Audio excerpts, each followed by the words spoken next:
New York City, 6 a.m. An out-of-control satellite radio show is being broadcasted to millions of Americans. At the controls, Greg Hughes, a father. Oh, this is perfect. This is how it should be. Anthony Cumia, an alcoholic. Hey, hi. And Jim Norton, a comedian. It's me! I work here! Glad I got that one out. Are we on live now? Is it happening? This is it? The three men make up the Opie and Anthony Show, a popular radio program known for its cringe style of entertainment and having very few limits. I like where this is going. I'm seeing a lot of options here. This is like different than any other radio. No telling what we're going to hear in here today. Tits, ass, tons of cuss words. It's just not like radio. It's just like hanging out. In the past, they have been accused of multiple FCC violations and have even gotten their show suspended from satellite radio. This is why. This is American freedom of speech. It's good on every level. Insane. Every second is funny, wildly funny, and philosophically spotless. Everything you are about to hear is real. Real people, real excitement. This is the Opie and Anthony Show. Yeah. Good morning. Morning. Hi, everyone. There we are. Yes. All ready to broadcast. We are as they broadcasting. say. What? We How are did that happen? We are actually broadcasting right now. Why didn't anyone tell me we're on the air? Here we go. Last we left you. What happened on Friday? That was like 3 days ago already. Friday? Dennis Rodman looks like an asshole. Well, I didn't yeah. get to watch. I was watching the Billboard Music Awards instead of Celebrity Apprentice. The Taylor Swift show? The Taylor Swift show. Yeah. With a little Justin Bieber thrown in. And Biebs not getting any love, I guess, huh? and Madonna trying to look young. Who? Madonna. Who? Madonna. Jesus. She went she went pantsless. What? She had this getup, but they're saying she didn't really have any pants on. She didn't look bad, actually. Oh, come She didn't look on. bad. Oh, Jesus, really? She's never been my thing, but she didn't look bad. No. That face work is starting to look all right. Really? She's getting the hang of it? I think so. I think it loosened up a little bit because when she Loosened? first got whatever it was, cheek implants or something. What the hell's she looked, going on? She looked downright creepy, but she doesn't look as bad anymore. Yeah? Yeah. Friday was what? Trace Atkins Day. Yeah. Our was, boy Trace Atkins. The big show with Trace. And he won Celebrity Apprentice. Yes, he did. Well, he deserved it, man. We were behind him all the way. Oh. His ice cream sucked, by the way. No one could say it in front of him. Not a fan of the maple macadamia ice cream. It wasn't as good as Penn's ice cream? Oh, God, it wasn't even close. Penn's ice cream was so good. He By the wound way- up selling more ice cream. Penn wound up selling more ice cream than Trace. Yeah. But he did not win. But that's not fair. Well- it just shows you it's a dumb goof show. Business isn't fair. You're fired. You're fired. You're fired. You're fired. I ate so much of that goddamn ice cream. I'm done with it. Yeah, huh? Yeah, I went through 2 pints, no problem. Wow, you did. You got more? No, fuck yeah, I got more. That shit was really good. It was righteous. And wherever I went, you couldn't really find the Penn Jillette ice cream. Yeah, huh? I mean, I found it, but there wasn't many pints laying around. And then what? The place was loaded up with the Loaded up. Trace Atkins fucking waffle syrup ice cream. Yeah. It was a little, yeah. If I want that much maple, I'll have pancakes. Yeah. I don't know. We love Penn Jillette, but man, that Trace Atkins within 2 days turned us all around. He was very fun. He was a great guest. Yeah, for sure he was. He was a great guest, and he talked about whatever. Yeah. I was scared to ask him half the shit. No. Did you look at his finger? Oh yeah, he It's all showed it. fucked up, He showed. He's like, yeah, it's bent. It's bent at like a 90-degree angle. completely bent, Pinky. and he can't move it. Did it on purpose so he could play. I was thinking though, that's a real man. Oh, Like please. God forbid I lost my finger. I would have him reattach it so it looks like normal. Yeah. But to him, he's like, fuck that. Just gonna have it it all bent. bent and shit so I can hold on to a guitar string a little bit with it. Play the guitar. Yeah, man. Can he move it at all? No, it's a dead finger. It just hangs It's there. just fused at a 90-degree angle Yeah. so he can Sustain. get his sus So he could sus. finger. Yeah, he's all man, that guy. Fucking oil rigs and accidents and fucking near-death experiences. Shot by his ex-wife. Fucking crazy. I guess his new wife was yelling and screaming that the ex-wife did not call 911. No, she was like in the sound booth yelling, "Fuck her! She called her fucking lawyer first." Because Trace Atkins is such a good dude. He's like, he said he went into the bathroom because he didn't want to bleed on this really nice rug. I think he said, yeah, nice carpet. So he laid down in his bathroom, waiting to die. Yeah, and he said the chick that shot him called 911, and then his current wife was yelling and screaming, "That's not true! She called her goddamn lawyer!" Yeah. So who called 911? I don't know. Maybe the lawyer did. No, I mean he said she did. So she must have, but she didn't call the 911 first, I guess. Right. I don't know. That's kind of what I got out of it. I don't know. And he didn't press charges, which we were confused with. But then he told us that it made the divorce nice and clean. So he saved a lot of money by not pressing charges. That was one of those things like, okay, look, you fucking shot me through my goddamn heart and lungs. Let's just fucking bow out of this little relationship, and I'll give you a little. I'll keep my shit. I'll give you a little pocket money, but you're not getting any of my goddamn houses. I'm not getting that fucking Trace music money. Now, why did she shoot him? I don't know. Did she ever give a reason, or did he give a reason as to why she shot him? We were too scared to ask him. He said he wasn't being a good man. Right. He kept it vague. I don't think he deserved to be shot. But he was cheating? He kind of drifted in that general. Maybe. Well, she was pointing the gun at him, and what did he say? Give me that gun, or I'm going to take it from you and beat you with it, or something. Yeah. And so she decided to put it under his armpit and pull the trigger. Wow. That's just crazy. I'm going to take it and beat you with it. Why would you say that to somebody who has a gun? Because he handled it the fucking Gunnery Sergeant Hartman fucking way to handle somebody with a weapon. Because he's a man's man. Yeah. That's why. Yeah. His stories were all just all manly stories. Yeah. Got pulled over with a loaded pistol one time. Yeah. The stories this guy was telling, it was just unbelievable. Mm-hmm. It'll probably be part of the podcast this week, right, Sam Roberts? Yeah, I would think that whole thing with him and Guy Fieri and Colin Quinn and Tom Papa and just weirdness and hilarity. It was fun. Guy was all rock and roll. He's rocking and rolling. What did his T-shirt say? He had an AC/DC shirt on for those about to rock. That's what he does. That's how he came in. Yeah. Right after we were making fun of how he's all rock and roll, that's how he showed up. Yeah. But very good news. He's going to cater the bus trip. Oh, good. Which supposedly is happening in September. Good. No, it is good. I know. He's going to set up barbecues all over the fucking place. Yeah. It's just there's something so white trashy about we're having a bus trip catered by a guy who does Jack Daniel's chicken. But he knows all the joints. So he's going to map it out for us. I think that's great. I hope it happens. I'll believe it when it happens. Yeah, so I don't know. Supposedly it's going to happen in September now. They actually asked if a certain week is good for everybody, right? Yeah. Mid-September, somewhere around there. I don't know. What about Montreal? Are we going to Montreal for the festival? Oh, I don't know. That's I don't know. It's in the works. That's in the works. It's in the works. Oh, okay. It's on the back burner. By the way, the new podcast will be what? Available Wednesday morning? Wednesday morning. Because people were like, hey, the first one was really good, but what? That's it? What are you doing? I actually got that tweet last night. That's it? It's been a couple days. We're only doing one a week. That's what you do. I mean, if we weren't doing this full time, then maybe we'd have a whole bunch of podcasts up, but we can't. Yeah. We can only do like one podcast a week. It's just a weekly thing. A little taste, and it's mostly to, hopefully get people to listen to this show on board on a more regular basis or get new listeners. Yeah. But thanks for everybody that's subscribing to the podcast. Mm-hmm. I hear it's doing really, really well. It is doing very well. People are complaining. You do 4 hours a day, 5 days a week. Hey, what are you doing? What? It's only worse stuff? Oh, God. Yeah. Yeah. Fucking people. Yeah, it is. Yes, it's only that, yes. But it's people complaining that get to hear this show.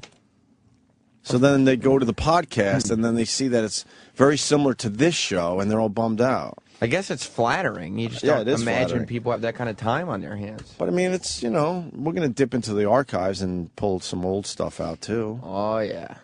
And, of course, the Opie and Anthony nugget. Is there a lot of buzz about the Opie and Anthony Nuggets? Oh, yeah, there is. Nugget. Oh, yeah, there is. What's on the short list of possibilities for the Opie and Anthony Nugget this week? I suggested the Mike Schmidt shit story. Right. That was George Brett or Mike Schmidt? Oh, George Brett, sorry. The George Brett story is right now the leading contender. Nice. There's still more E-Rock songs to go, obviously. Some. Well, you got to spread those out, though. As Opie much and as I love a Anthony good E-Rock songs. song. Yeah. Lots of options for Nuggets. Colin sure enjoyed the E-Rock song. God, he really did. Oh, boy, he was laughing. Just when E-Rock thought it was going to go away. Yeah. Colin really fucking sold it. Couldn't get enough. Sean F. I'm an asshole. Sean F. is very excited because he got 10,000 clicks on that song because of Colin Quinn. It's worth more. Yep. But anyway, so Trace Atkins turned us all around. We were all big Penn Jillette fans, and we are still. Yeah. But we knew there was not even a chance that Penn Jillette could win after learning about Trace Atkins and having him on the show. And the Donald knew that. You know, they got to make the winner the guy that's popular with the people. But I don't get it if Penn Jillette sold a lot more ice cream. Well, you know, that Midwest crowd. But that was the whole. You'd think if the you were whole the thing. most successful businessman there. It's a business show, Right. and your quote business, your ice cream sold way more than the other guy. It should be a no-brainer. How much more did it sell? A hell of a lot more. Yeah, the Maples sucked. I don't know the numbers, but And the people weren't voting. It was all up to Donald Trump, you know, the guy with the business mind. of course. So what was his logic in the whole thing? Well, he said it was very telling. The thing that he said right before he fired Penn was that no, because it's the finale, so he doesn't fire. He hires. Oh, you're hired. Right. Wait, so when he gets this huge live audience, he doesn't use his catchphrase? He hasn't in the past. He just says, you're hired. You're hired. You're hired. But You're hired. God. See, I usually say you're fired, but I'm saying you're hired. That daughter of his is fucking pretty hot, though. God, she is. That Ivanka. Ivanka. She married? Ivanka, yeah. Yeah, she is. Oh, she's already married. Fucking spit a kid out. And all. Those Trumps love having kids, don't they? Yeah, they sure do. She's very attractive.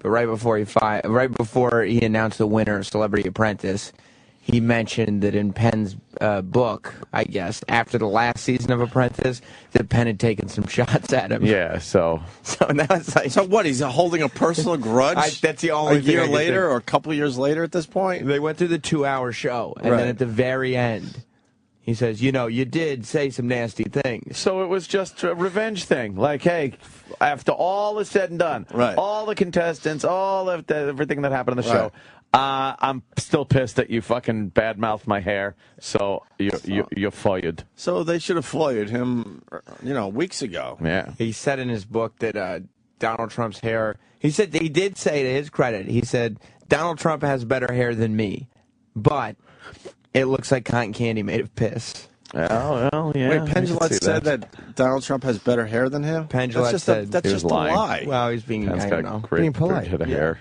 Yeah, but I hate that be polite shit so you can do your line. That makes it hurt more when you lift him up a little bit and then you lift him a little higher just so you can knock him down farther. I guess. Can we see the finale? Well, what part? And the moment where Donald Trump said, you're hired. The You want to music. see the very end? You want to see the big Omarosa LaToya Jackson fight? Oh, look out. Yeah, what was that about? Look out. Well, LaToya Jackson said that she inferred that Omarosa was seeing what's his name before when he died, Michael Clark Duncan. Yeah, they were in here together. Right, and right after LaToya got fired in her limo as she was driving away, she inferred that Michael Clark Duncan's heart attack was probably caused by dating Omarosa. What the fuck? Whoa. So what? They haven't seen each other since? No, and I guess Omarosa's suing her. Oh, so it's wow. She was very pissed. All So right. you know why? Like for implying that? Yeah, I think it's more of a I don't think she can actually win a lawsuit. Of course she can't. But, and then they got into an argument that Gary Busey had to try to break up. What kind of fucking freak show? And Dennis Rodman is just sitting behind them in a Hawaiian patterned blazer and a big fake yellow mohawk and makeup. And makeup? His eyeshadow and stuff and lipstick. Donald Trump can't hire a guy like that. None of it makes any sense. Stephen Baldwin's just over here in his suit, taking himself seriously. What did she say to Omarosa? Wait, why is Stephen Baldwin taking himself so seriously? He's an idiot. He's a goofball, too. They are all morons. Penn Jillette is the only one that, well, Dee Snider I'll put in that category, too. Dee Snider's back there like, I don't know what the fuck I'm doing here again. Him and Penn Jillette deserve better. Does he do well on those, D? Yeah. He has. He didn't do well on this one. He got fired early this year, right? Yeah. Who else deserves better from that show? Because there's a lot of goofballs there. Trace. Yeah, Trace deserves better. Penn Jillette guy. deserves better. Yeah. Not Stephen Baldwin. No. Dee Snider. Maybe Mary Lou Henner? No. She good She's a goofball now. Yeah, she was good. She's got a very good memory. All right, let's see the fight. Okay. So, Omarosa, I've always wanted to ask you this. Is that just for the camera, or are you being serious? I'm all about making good TV, and we've done that for 10 years and 13 seasons. We have done that, I agree. We have done that. It certainly was exciting. So, LaToya, Omarosa, let me just ask you. Are you back? Are you friends again, LaToya? We were never friends, and I don't think we'll ever be friends. Could you be friends? Busey in the middle, like Busey's between them. Oh, look out! Could you be friends with? Omarosa? And for the record, I never once said anything negative about Michael Duncan Clark. He's a wonderful. Michael Duncan Clark. No, that's what you can say about my fiance who passed away. First of all, you wasn't my fiance. Thank you, Gary. Thank you. All right. Okay, in other words, Penn. In other words, they're friends. Oh, she said something about Michael Jackson there. Easy. Okay. Who needs you two guys? Who needs you? Okay, good. So you're getting along beautifully now. That's good. That's the way I like it. Peace. All right. Does he always do it in front of a live audience? Just for the finale. The big finale. Big finale is in front of a live audience. God, why wouldn't you let those two just go at it? And they completely choreographed the fact that they set Gary Busey between the two women that are fighting. yeah, that was totally fucking calculated. I was so distracted by that commercial. It looks like a cartoon version of me and Opie in the rockauto.com. Oh, it was an animation. Of course, it's like, wow, that looks like Opie and Anthony cartoon. Jesus Christ. Very funny. I can't get enough of the Tony Siragusa commercial, by the way. Hey, Tony Siragusa here. You pissing your pants? Trying to sell it. Trying to sell it. That it's a manly thing to wear a fucking dighty. Right. Yeah. All right. Just throw your underwear away. Just buy new ones. Come on now. All right, let's go to the big announcement. I want to see the logic in this whole fucking decision. Maybe you should play the clip. I don't know if this. Okay, I could do that. Omarosa. What did she say about Michael Jackson? I heard that. Your brother, she said. Your brother died. Your brother died. Yeah. You should have more respect. Oh, did she? She's just trying to mention. She should have said something like, you should have gone over there and maybe, you can't sing him a lullaby? Have him go to sleep? What's the matter, huh? You have something. Yeah, bring up the kid thing. Yeah, why do you need fucking drugs and fucking children running around? Yeah. That would have been a good one. Omarosa was in here. She couldn't have been nicer and more quiet. Yep.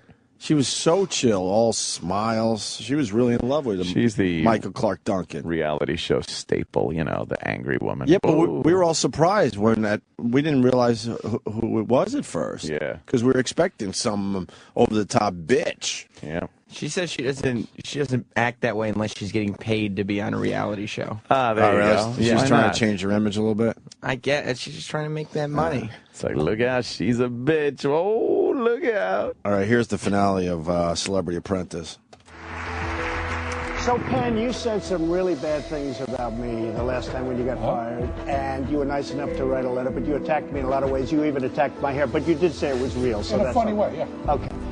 Do you regret that? Yes. No, I don't regret telling the truth, but my mind has changed. I did not know when I was first on the show that it was honest. I thought this was a second chance, and I think you can say that my since the second season started, I have been polite, energetic, and nothing but pro the show. And my team won more the more my ideas were used, and I enjoyed every second of it. And the letter you wrote me was from the heart. Completely sincere. Okay, and I accept how much good you've done for Opportunity Village, and also Penn and Teller are like 30% up from other years. That's pretty good. They're doing great. Trace, what are your final thoughts? My final thoughts are that going into this last half. He puts He starts grilling Penn about insulting him. Yes. And then he just goes, "Hey, Trace, final thoughts?" Yeah, and he's grilling Penn on something that happened years ago. It has nothing that they moved past from. Not only is it not the final task, it's nothing from this season of the show. Nothing. He's been holding the grudge the entire time. Of course he has. How many years ago was that happened? It was probably 2 years, maybe. Yeah, a year or two ago. Yeah. It was in Penn Jillette's book. It was very funny. The chapter on Celebrity Apprentice was very funny. So he's just sitting there making Penn Jillette like, all right, I'm going to bring this guy to the finals, and then I'm going to fire him because he's an asshole. And he's going to make him fucking, like almost apologize again. Right. And by the way, he did right before this, because he could have, the whole deal is like if you win $100,000, it goes to your charity. Yeah. And he could have given them both $100,000, because right before he did this, he brought out Lil Jon, who was in third place, and he goes, "Hey, Lil Jon, I'm going to give $100,000 to your charity. Wow. Because I like you." And nothing for Penn Jillette? No. Hey, what the fuck is that about? Oh, he's just fucking Penn over. He brought him back just to fuck him. Fuck him. He's just an asshole. Yeah.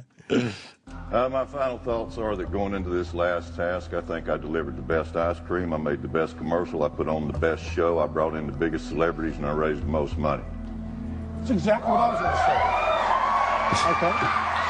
And I know that the American Red Cross is very near and dear to your heart. There's a Red Cross volunteer right this second helping somebody in this country.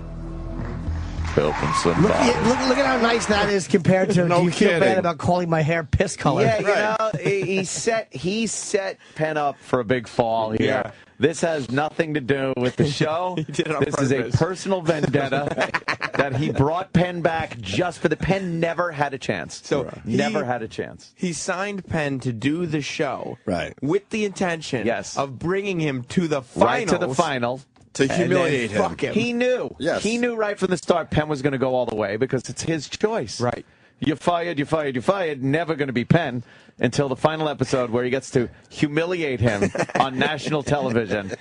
And that's all his purpose was. And whoever comes in third place, he's also going to get He's money. also going to get something. But not Penn. Not Penn. Who sold the most ice cream. Right. Penn got so fucked on this. Penn walked into a trap. Yes, Right. he did. He really is an alpha male, Trump. We got to give him credit. Like alpha males man. guys that are like Penn, Gene Simmons. So Gene's a fucking is a pretty dominant guy, and Yeah. man, Trump really has a The fucking way. president. Yeah, he's just got a way Yeah. with these other guys. He just doesn't let other guys intimidate him. He doesn't let a grudge go. My God. No, he really doesn't. Both great. I mean, there's no question about it. No doubt about that. Do you want to hear who the winner is? Sure. So, Oh, the winner poor Penn thinking he of has a All-Star chance. Celebrity Apprentice He knows. is the very great The drama. Trace Atkins.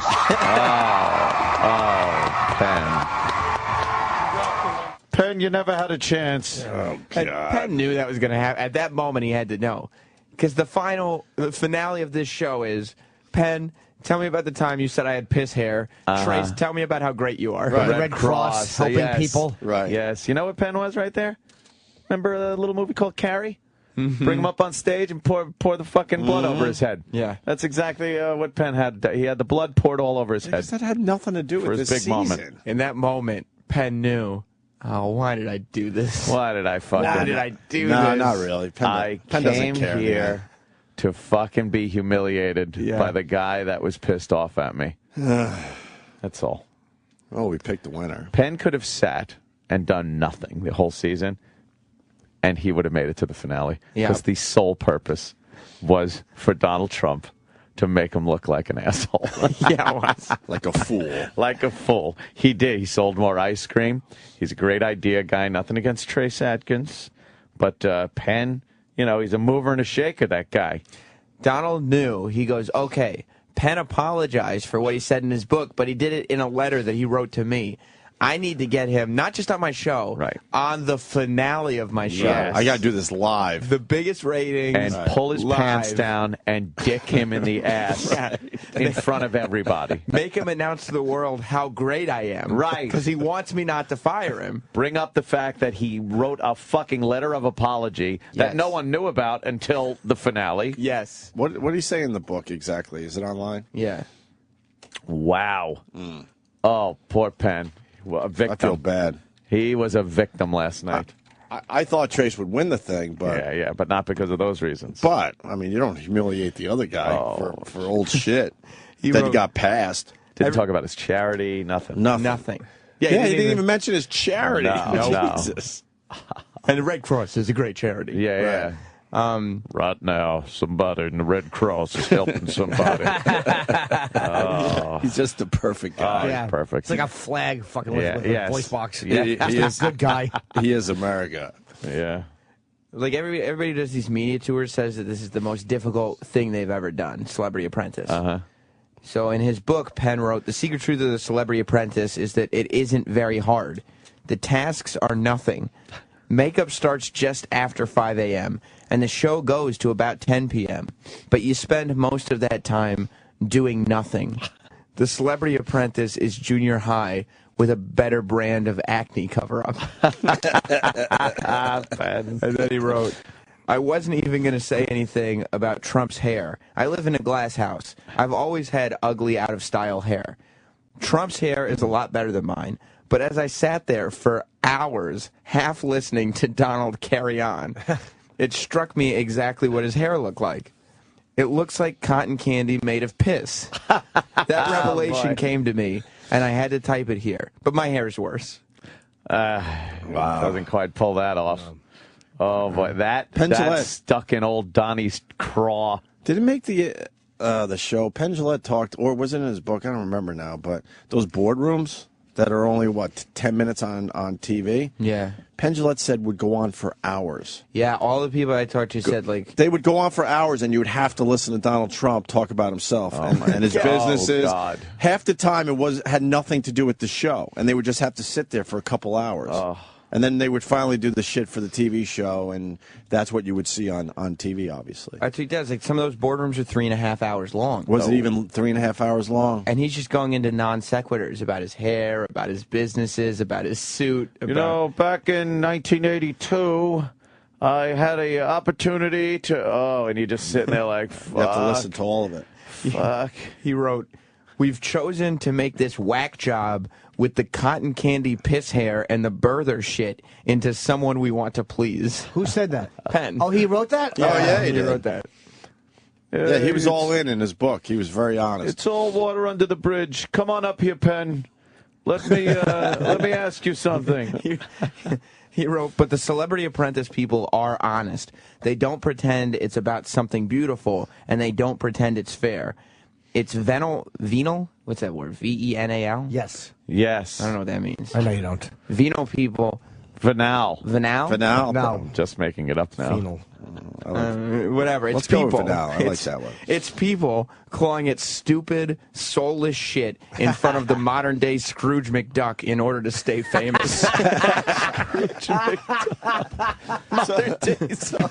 So Donald Trump's been waiting about a year for this. I suddenly understand Trump's point, though. Pretty brutal. He's been waiting. He must have been, last night, he must have just been wringing his hands going, my plan has all come together, Right. culminating here tonight, where I will make Penn look like a complete jackass. He did a whole season of television just to make this guy look like an asshole. Right. He's Dr. Knowing Evil. he would never pick him. That's a Dr. Evil type plan. It Yeah. could have been. Perfect. It could have been Gary Busey sitting next to Penn. Of course. Penn never would have won. No. Never. Oh, that's great. But also Penn never would have been fired before the finale. Nope. So, oh man. Yeah, he wanted to do this in front of a huge audience.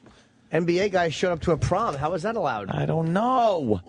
How come I can't go? That's Dwayne Wade from the Miami Heat. Because it's I told you, because you got to do a stunt. You got to make believe it's a stunt. Yeah, huh? You got to be like, win a fucking prom date with a fucking radio guy. Yeah. Oh, okay. Oh, look who won. With a prom date. What an awful contest. It really is. No one would enter. What an awful prize. Any other Penn Jillette quotes? Or is that it? That One was would it. enter. No, they wouldn't. True. So the prom all angry. ruining everyone's moment. Yeah, exactly. Jackass. It's all their moment, and I've got to fucking make it about me. Yeah, they're fucking just scorning the interracial couple. Yes. Everyone's happy for them, and you're like, "Ow!" I just walk up and point at them. Boo! Jesus. Boo! Can we get Penn Jillette on the phone today? We could try. He's got to be in New York. Probably be tough. Yeah, he's definitely. He's never going to see Donald Trump again, so we might get some good stuff out of him. Unless he flew out in a rage last night, immediately after the taping.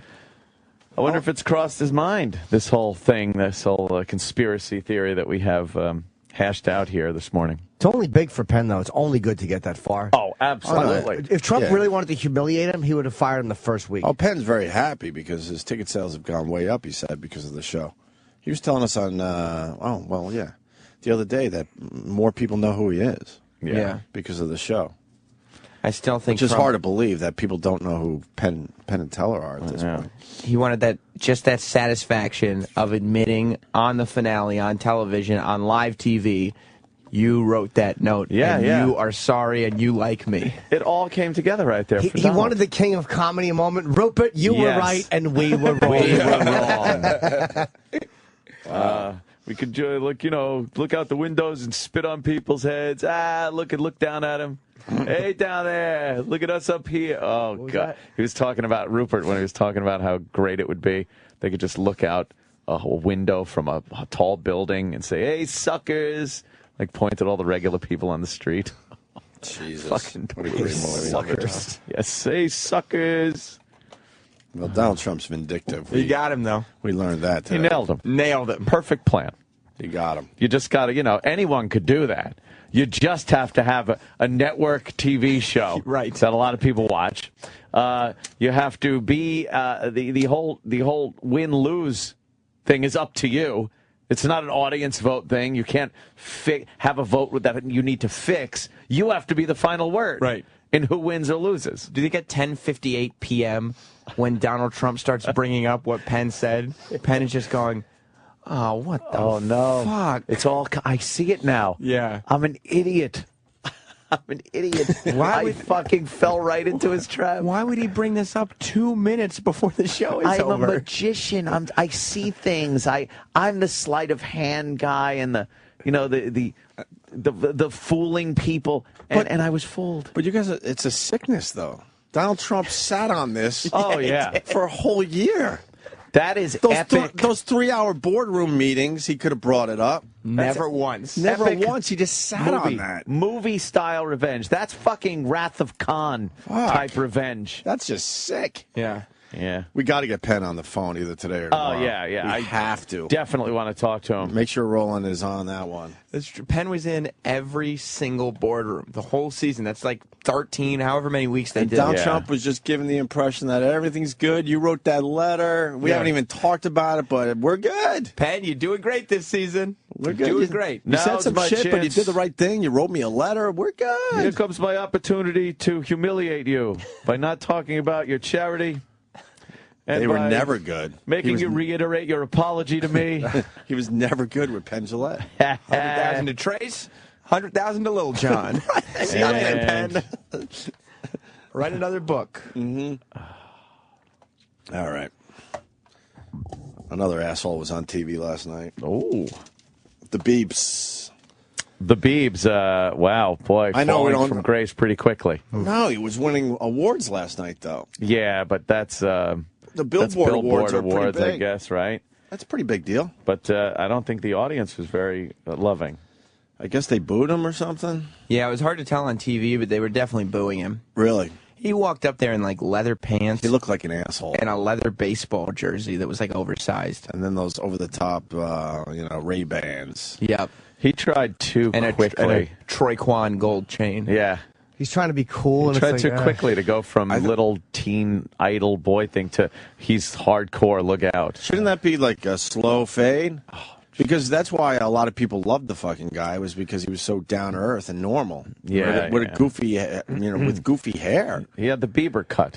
But now, you're right, he went too quickly into this, no, I'm really cool, I'm a rock star now. Yeah. Yeah, he's acting like Kanye West, but Kanye West has always been kind of an asshole. He was never America's sweetheart. No. And Bieber, you're supposed to go through these times privately. You're embarrassing 18-year-old, finding yourself shit. You're not, the whole country's not supposed to have to watch you going through your little douche phase, which we all go through. Yeah, but he has people that should be, calming him down and going, look, this is not a good idea. You're going to lose way too much of your fan base too quickly. He should go with the handsome young man thing and not, no one thinks he's cooler. Like, no one looks at Bieber and goes, oh, shit. No one. He should go with the sex symbol, I'm a good-looking 19-year-old guy thing. Well, he's trying to look like a badass. He's got tattoos now. He talks like a wigger. No, does he? He's got the wigger talk. He's completely... No. Yeah. And last night was bad. Yeah, last night was bad. And I just heard a quick clip. He sounds like an idiot. No, he didn't. Yes. No. We're obviously way too old to really know, but... No, he sounds like an idiot. All right, good. Is there a picture up? I want to see what he looked like. Oh, he looked ridiculous. Yeah, he looking all bad. The Biebs. Good luck to you. There he is. See, hang on, embarrassing. But see, most of those pictures are like, that's the guy everyone fell in love with, his fan base anyway, and now he's looking like that. He's got like his hair looks like Vanilla Ice now, and he had matching pants and his tats. That is Vanilla Ice. That's embarrassing. Yeah. Wear a suit. Look like a gentleman, a young gentleman. Yeah. Make the girls want to see you. Yeah, or make them want to go see you in the movies. How about humility? Like, oh, shucks. Then they'll still want to cream on you. This guy is going to have some tough years ahead of him. Yeah. You think? He's headed into Leaf Garrett territory. Oh, boy. What, losing all that hair? Yeah. He's still winning awards, though. Yeah, this is him sounding like an asshole last night. Oh, no. You hear the booze? They're booing, yeah.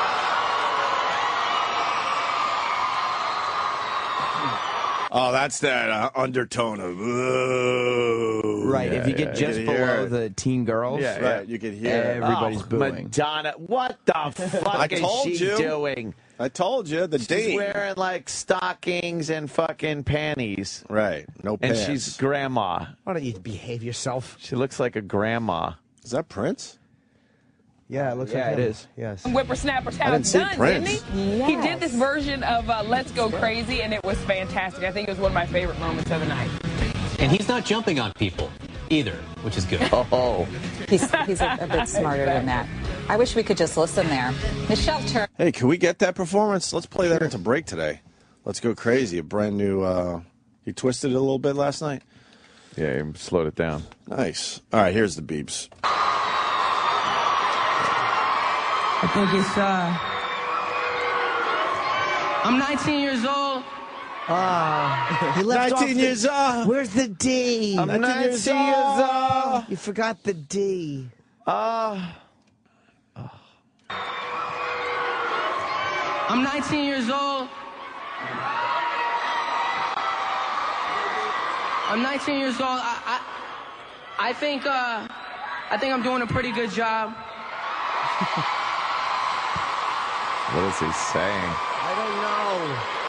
He's like pumping. And basically, from my heart, I really just want to say, it should really be about the music. It should be about the craft that I'm making. And this is not a gimmick. This is not a gimmick. I'm an artist, and I should be taken seriously. And all this other bull should not be spoken of. Oh man. Why do you say you don't say this? You don't say this stuff. You think it. You're supposed to think it. You hope it's presented that way. Oh my God! You do things to present that, but you can never say, "Look, I'm seriously, guys." right. That's what it is. You just told the crowd, "I'm seriously." Seriously. That's all you have to do is look back through history and think, has there ever been a scenario where somebody has said, "I should be taken seriously," and people have responded with, "He's right." Yeah. You know, now that he mentions that. Yeah, James Dean had to say that. Oh, that's right. He never had to say that. The Beatles, each one of them individually said, we need to be taken. Oh, that's right. No. You don't say that. It's just you just do your shit. You are taken seriously, You should or act you're like not. people are taking you seriously, Right, right. and thank you for taking me seriously. This means a lot to me. And then people go, "Oh yeah, I guess he is being taken." You don't stand there and go, "Yo, y'all, pipe down for a motherfucking minute." Yeah. That sounded like when. Well, that means it's obviously getting to him. Oh yeah. Oh yeah. He really hears those boos. Because any time his name is in the news, it's never about his music and his craft. It's about who's he going out with? Is he doing drugs? What the fuck? He's puking on stage. So he must be like, I'm doing all this work, and like no one is taking me seriously. But instead of saying that, you ought to be happy that you're. It's like the reason is because the music is not great. No. So the fact that you have an amazing career, you don't fucking unmask the fact that it's not great. Right. Let people who still enjoy it. Shut your face. Be I don't happy. even think it's about the music. I think it's about this shit. How he presents himself. That Yes. really bothers people. This only makes it worse, by the way. Right. This Oh, makes God, people yeah. watch and go, ew, shut the fuck up, you baby. Spoken of, I want to thank my manager, Scooter Braun. I want to thank my family at home. I want to thank my mother, my father. Booze. I want to thank Jesus Christ. For what? Mom, I love you so much. Dad, I love you. Little brother and sister, I love you so much. Thank you guys so much. Fans, you're incredible. Do you think he knew they were booing him? Oh yeah. You never not know someone's booing you. But that's also the kind of breakdown that happens when you're a little kid and you live in this insulated world Yes. where you're wonderful, Justin. Everybody loves you. And then the girls are screaming, and I guess I'm wonderful. Everybody Dude, loves me. He could do no wrong at that young age. He's on Ellen. He's on fucking all, and everyone loved him. There's nothing, and now it's just Well, like that's when he was shit. tossable, though. Right. That's the problem. Yes. Everybody Now- even thought his documentary was inspiring. Oh, no, yeah. he really did work hard for this. He really- Yes. Now he's just out on stage in front of a national audience whining that he's not being taken Oh, seriously. boy. That doesn't get you taken seriously. Someone's got to tell him that this gangster thing is stop humiliating. Just be a nice little white kid. The rappers will like you anyway because you bring in business. Right. That's why they like you. Rappers like you if you bring in business. Money, yo. Yeah, because if they put him on a hook, singles will sell. Yeah, Stop they don't care, but you don't talking need like to. They don't look at him and go, "Fucking Justin's here. Everybody, calm down. He might get angry." No one's afraid of you. I won't be taken seriously. Be the white kid that walks in and goes, "Hi guys, I'm white," and they'll be happy to see you. Yes. Be yourself. Oh, imagine what he's like when he's hanging out with fucking rappers in a studio.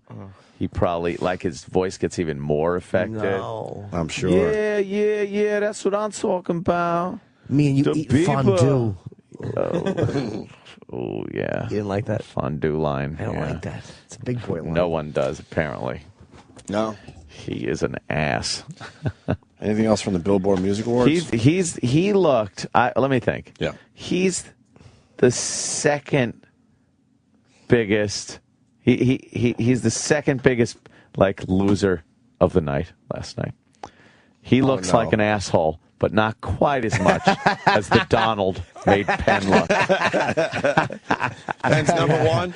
Penn, the biggest tool of the evening last night. Donald's watching everybody make fun of Justin Bieber and thinking to himself, I got Penn worse. Yeah. I got him worse. Oh, it doesn't matter. Penn, you talk with your voice affected. You implied we eat fondue. Yes, I did. I'm sorry. Yes, I did. Oh, my God. All right. I think that, and what, some dude fucking almost broke some lady's neck last night? Yeah, Miguel. That's Miguel, yo. I don't know Miguel. What is he saying? Miguel's big in the R&B world. Is it a song we know, though? Probably not. What's the song? I'm very popular with R&B folks. You are? Yes. Oh, I don't know what it's called. But what did he try to do? They had a little pit area? Yeah, he was trying to... and he was trying to jump over the little tiny pit area? And then he ended up dropping a Hulk Hogan leg drop on his way down on some chick. Yeah, it's just some broad that's in that area. He thought he could clear the audience. Right. Between the little walking platforms. Yeah, everyone's And he talking missed. about this. Look at this. He missed. Oh, boy, did he miss. All right, let's see. More of the look at this shit from the Opie and Anthony show. Oh, man! my God! He fucking jumped. got her right on the throat. Holy! And then he just keeps singing. What you're a fucking asshole. What a Let me see how he nailed that. Because they were making it look like it was that big fat blonde chick. Is this lip syncing It wasn't. or no? No, he hit two people, but the one he fucking like. If you watch the clip, they get that girl away from there like immediately. They walk her right off. So she had to get hurt. Oh, she slammed her back of the head on his stage. He like get a concussion. He trapped her neck in the crook of his knee. And why can't we hear the audio? Like. I think because they don't own the audio, huh? No. You'll be able to hear this. Oh, okay. You should be able to. But the guy continues singing. Oh, cool. Yeah, he really does. That's not going to work out well for him. Is he singing or lip syncing though? He might have had to. I don't know. If he's lip syncing, he might have had to keep going. After you almost break some chick's neck, I think it's over, Johnny. You got to acknowledge. You got to acknowledge what you just did. You better recognize. He doesn't even acknowledge. Watch this self-centered ass. Oh, it's not lip syncing.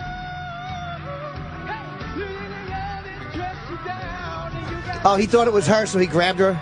Yeah. What a dummy. Actually, so he thought it was the blonde that he hit. Yeah, but it took a few seconds for him to do anything. Yeah.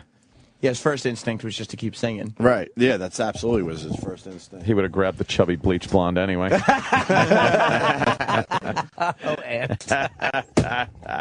Those people. Well, what are you going to do? Do you guys like that Bruno Mars song? I really like it. I like Bruno Mars. I There's do something too. about Which him. one? I hate to admit it. The big one. The one that's on now, like the Heaven or whatever. I really like that that song. one. Every song he puts out is catchy as all hell. He's good. Although he sounds like Sting in that one song, Big Fucking Time. Is that the That's hit? Heaven, yeah. Yeah. I don't think that's a bad thing. Locked Out of Sting's Heaven. Very popular. You know this song, right? Sting's very popular. If you didn't know better, you would swear it's some like. Very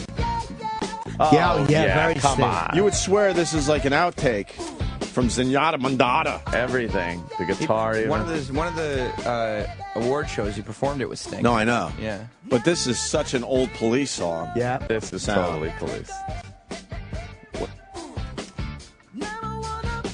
It's a good song, though. Sending out an SOS. Yeah. Message in a bottle. Message in a bottle.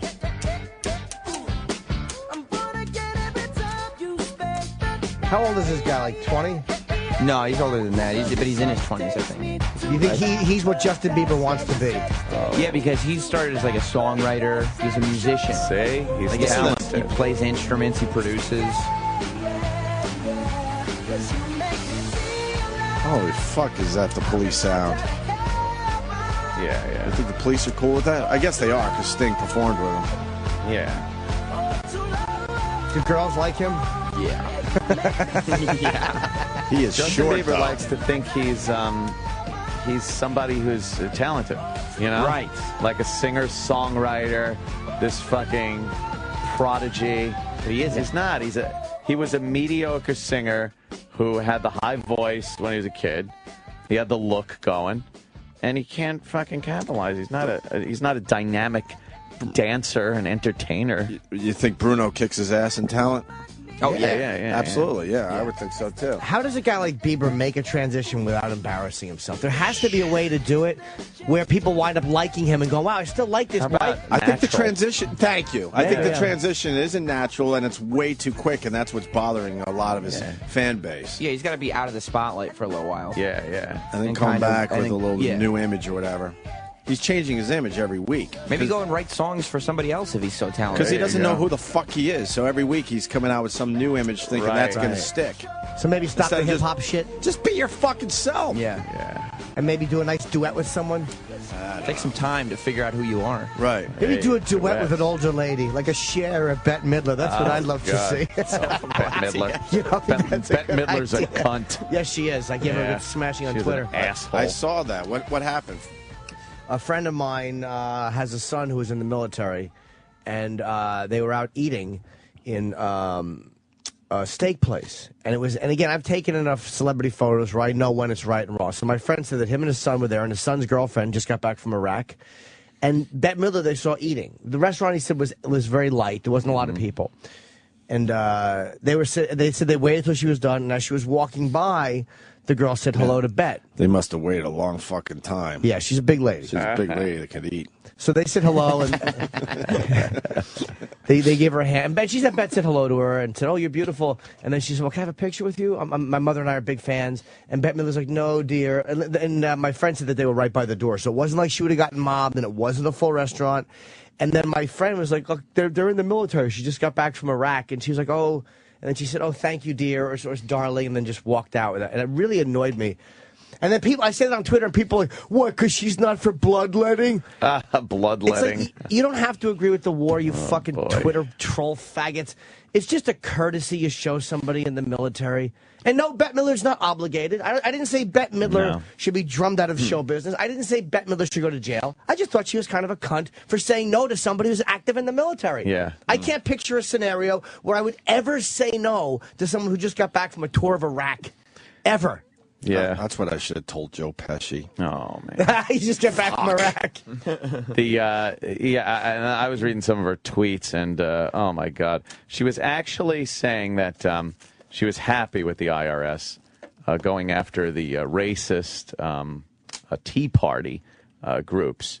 And it's like, really? Wow. That, like, no matter who they're going after, you're for the a government agency as powerful as the IRS just targeting certain groups and people? You should never be happy at that. Holy fuck, Are you kidding me? Dummy. Think she felt that way about McCarthy going after perceived communists? Yeah, you think that witch hunt was okay in her mind? Sure.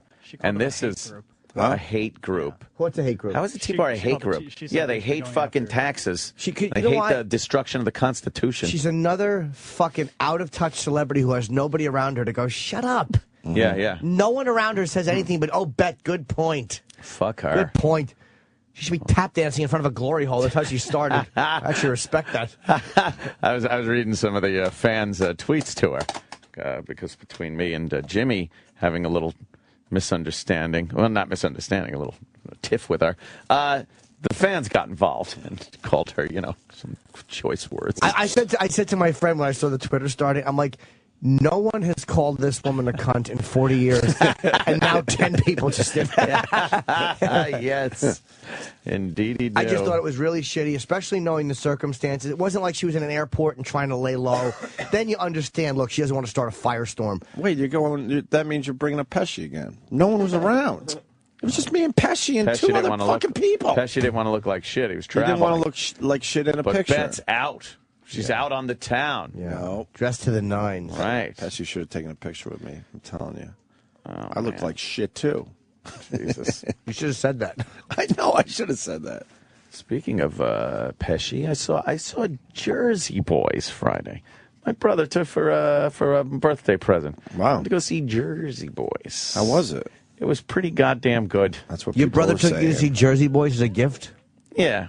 Went with me, my brother, my sister, and Carol, Joe's girlfriend. And, yeah.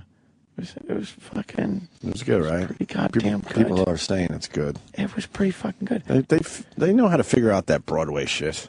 Yeah. They really know how to. You had a real night on the town, did you? Night on a town. But it sounds like you had a good time. It was pretty goddamn We went good. to Saudi's after. Oh, it was wonderful. It was fucking good. What's it about? Were you surprised how good it was? It's about the Four Seasons and how they started, and and they do an amazing job recreating the tunes. But it's also about how they got famous. And a lot of them, like some mob ties there. And Pesci was a friend of one of the guys in the band, and there was a lot of interaction. He kind of hooked up.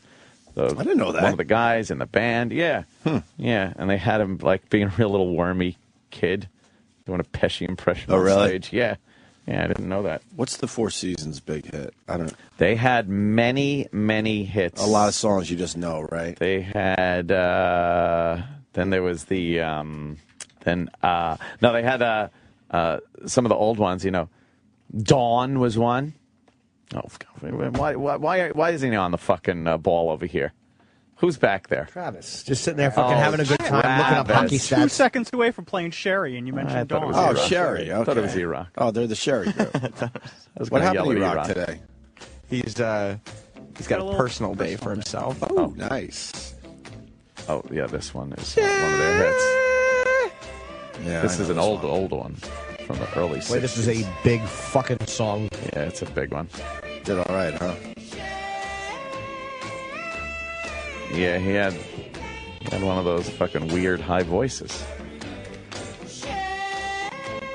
Why Do Fools Fall in Love? Oh, yeah, okay, that was them. Do that one. That's Frankie Lyman and the Teenagers. Uh-oh. I saw No, but 4 seasons. Did they do it Under first? hits, maybe.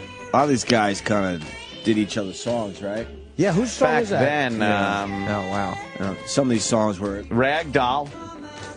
Sherry, Big Girls Don't Cry. Big Girls Don't Wow, Cry. of course. Walk Like a Man. Walk Like a Man. Of course. Can we hear the Why Do Fools Fall in Love? I thought that was Frankie Lyman's song. Not away. It's old.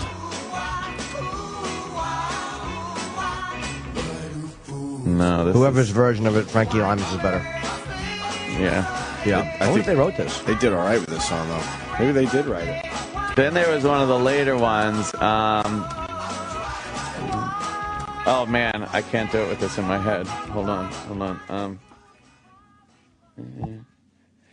Oh, What a Night. That was them? That was them, too. Oh, what a night. Yeah, play Wow. that one. No. That was a big hit. Late September? Yeah. Back in 63? What year did that one come out? Better be 63. No, they was talking about 63, I know. but I think it was the 70s. Yeah, 75. 75. This was a giant hit in 75. I don't have it by the Four Seasons. I have it by the Dells. What? Let me hear it by the Dells. No. Why wouldn't we have it by the Four Seasons? Oh, what a night. No. The song is called... Might just not be in, I mean, it's possible it's not just What's in it the called? It's called December 1963. All right, December 1963. Who the fuck? Why would you fucking call your song that and not call it Oh What a Night? Well, it's December 1963, parentheses, Oh What a Night. Yeah. All right. Come on, Travis, always ignoring parentheses. Yeah. You gotta have parentheses in there. They had a lot of hits. They had an amazing amount of hits. It's a massive These are song. all This great was songs. giant in 75. I would go as far as to call them prolific. Huge. Oh, I played the Frankie Valli. I thought it was a Frankie Valli song. Okay. This is their original song? This is Yeah. Frankie Valli, yeah. Yeah. Because he kind of went off and did some shit. The Four Seasons kind of. Was he a member of them?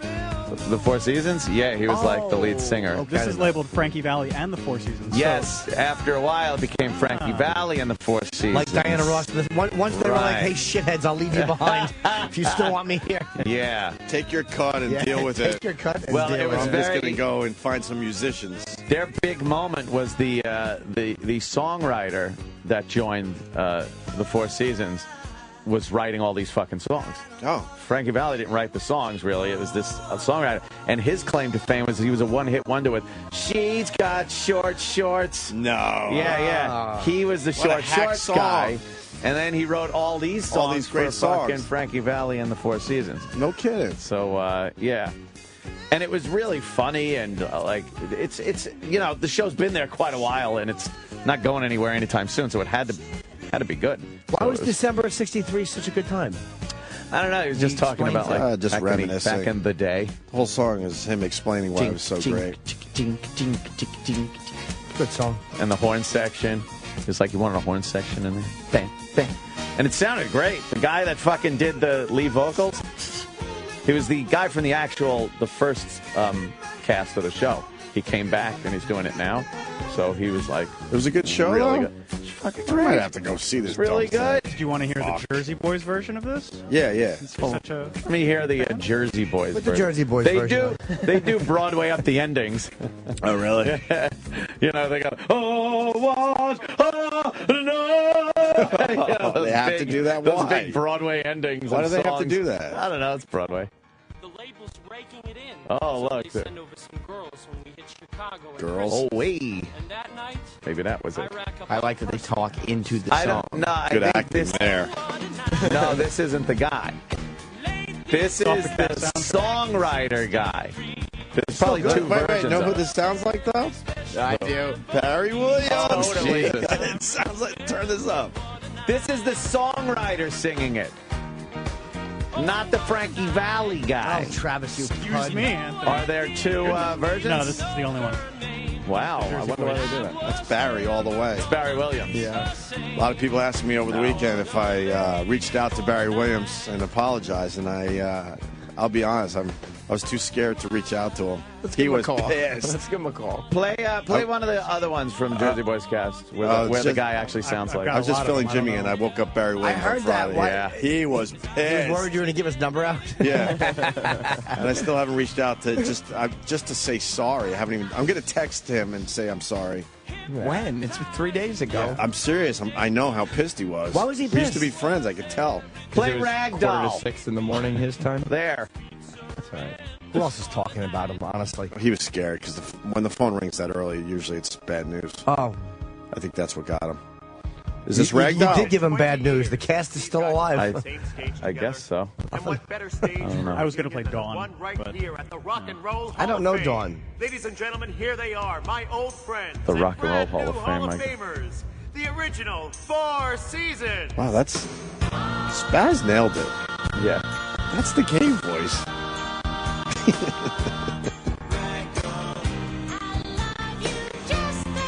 Oh, this Yeah, song. the guy did it Fuck. like really. Yeah,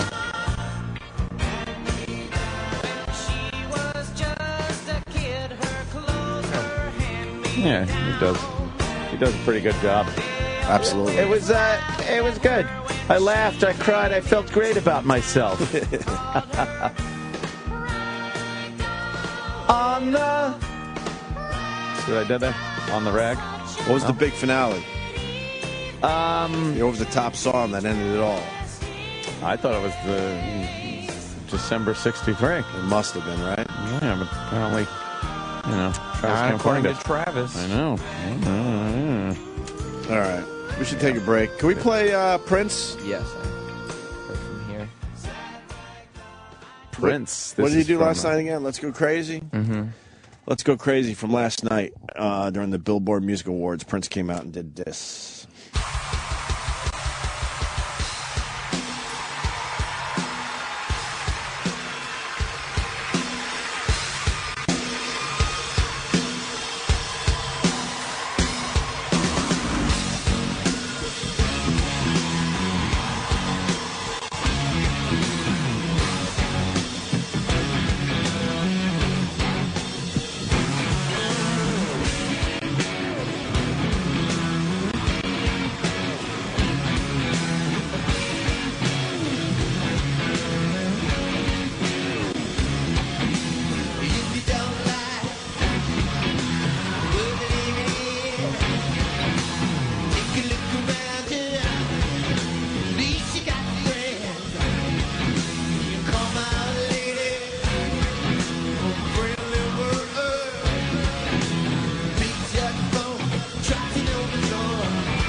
what the crowd does.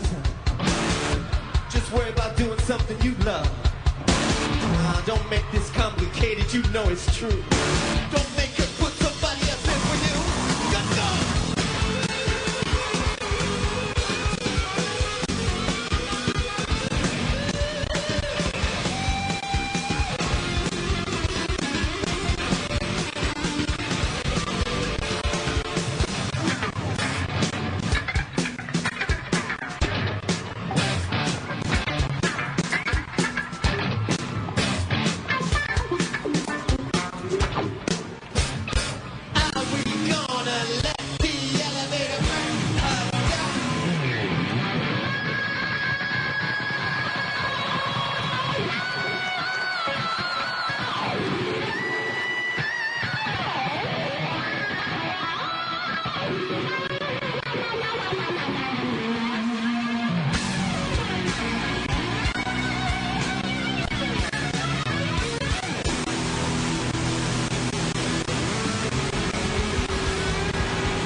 Nobody is supposed to touch your private parts. Don't touch me like that. Don't touch me like that. No. Nobody is supposed to touch your private parts. You know I really like you, but I don't like the way you touch me. Touch it. No. Touch it, touch it. Stop it. Stop it. Touch it. No. Do you ever hear anything like this? This? Anus. Anus is a useful thing indeed. We all have an anus. All have an anus. Remember that anus is the proper word. Anus.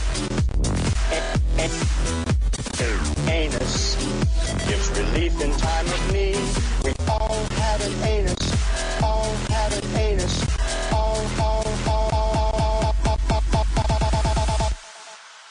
No. Vulva. Vulva is what girls have down below. Vulva. Vulva. When she's naked, it will show. Penis. Penis is what boys have down in front. Penis. Most people call it vagina. Some children call it Virginia. Nobody is supposed to touch your private parts. Nobody is supposed to touch your private parts. Nobody is supposed to touch your private parts. Nobody is supposed to touch your private parts. Nobody is supposed to touch your private parts. Nobody is supposed to touch your private parts. Nobody is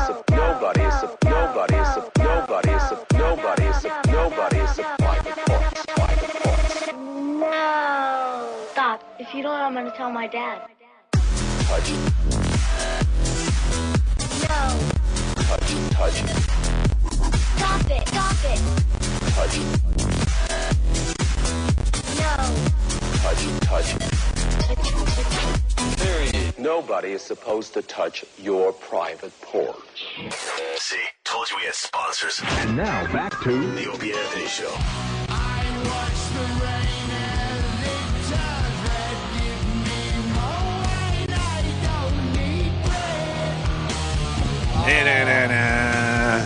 Jimmy's liking this. It's literally, I'm obsessed with it. Actually, I love it. It's fucking, I'm out of my mind for this fucking song. New Black Sabbath? Love. Yes, of course. Jimmy's going to be interviewing the band. Well, I'm interviewing, I go to do Leno, I'm doing Leno tomorrow, and I'm interviewing Ozzy and Geezer. Because that's so cool, man. Yeah, Tony gets treatments. He's on a schedule where he does touring and then he goes back to England and he gets treatments. So I'm doing something with them, I think, in June here in New York. But this was just at the label asked me if I wanted to interview Ozzy and Geezer. But you know, I got to go out today and all of a sudden have the new album delivered to me. See what the hardships are there, Jimmy. Oh my God, do I love it! Not just as a biased fan. I know, like I resist new music. I'm a fucking, you know, you guys will introduce me to something. I'm like, what? Like, I like what I like and fuck everything. And I love this new music. I'm out of my fucking mind for it, man. That's awesome. So I'm happy. How's Tony doing? I think he's well. I mean, the playing on the record it's amazing. I've heard the whole album, and his guitar work is fucking. No, what kind of cancer does he have, though? I mean, I don't remember. It's but he plays well through it. I mean, I don't know what it was, but it was stage 2, I think, when they found it. Jesus. And he's been going to get treatment, and then going on tour. Then he goes back to England. Gets like they had to do the album like that, where the guys would record, and then he would get treatment, and then they would record, then he'd get treatment. Right. So I think he's okay. I'm supposed to talk to him on ISDN. And I hope he's okay. Oh, so he's going to be part of the interview. He's just not going to be there live. Yeah, I don't know if he's doing it then because of the time difference. I may have to do it a different day. I see. I did it with Ozzy for Scream. It's like you do this radio interview, and then they play some of the songs, and they sell it to radio stations, and we get to play it here on Sirius, which I played it on the Boneyard, which was nice. I'm very happy. Ooh. Oh, I hear Ozzy and Sharon are back together, too. Yeah, you got your suitcase here again. Yeah. I know. Traveling Jimmy Jimmy. living out of his suitcase. But I'm done after the Stress Factory this weekend. I'm done traveling. I'm done with everything. That's this weekend already? Friday, Saturday, Sunday, Thursday through Sunday. Fuck. I want to read a couple text messages from my cleaning lady. Oh, no. The people that follow me on Twitter enjoyed this immensely yesterday. I had the kids all weekend. My wife's doing some things, and so I had to babysit my kids the entire weekend. So I was just looking for a break. Just a couple hours, go to the gym, just walk around, anything, get a cup of fucking coffee. And so I was desperate. Like, I got my go-to people that watch my kids, one being my sister and one being a lady that might cook for us. And the cleaning lady is at the bottom of the list, but she does a good job. But the problem is she doesn't speak English too well. No speaky? Well, me and Jimmy share the cleaning lady. She's a very nice woman. So I texted her yesterday because I was feeling pretty desperate. I was like, I gotta get the fuck out of this house. It's not all fun and games, trust me. I want to get the hell out of the situation for a couple hours. So I wrote her. Can you do 3 hours today? And she wrote, and I swear to you, because somebody said, is this a bit? No, it's not a bit. She wrote, hi, I'm sorry, but today we are going to do something to my grandmother, and I have to go with it. But maybe I can go with you as 4 or 4:30 if you want. Oh, that sounds ominous. All right. Going to No do kidding. something to the grandmother? Yeah. Sorry, but today we are going to do something to my grandmother, and I have to go with it. Wow. Did you ever find out what it was? No. I would assume, I mean, I know what it is because I know the grandmother, what her thing is. Oh, yeah? What is the grandmother, they're forcing her into scat porn.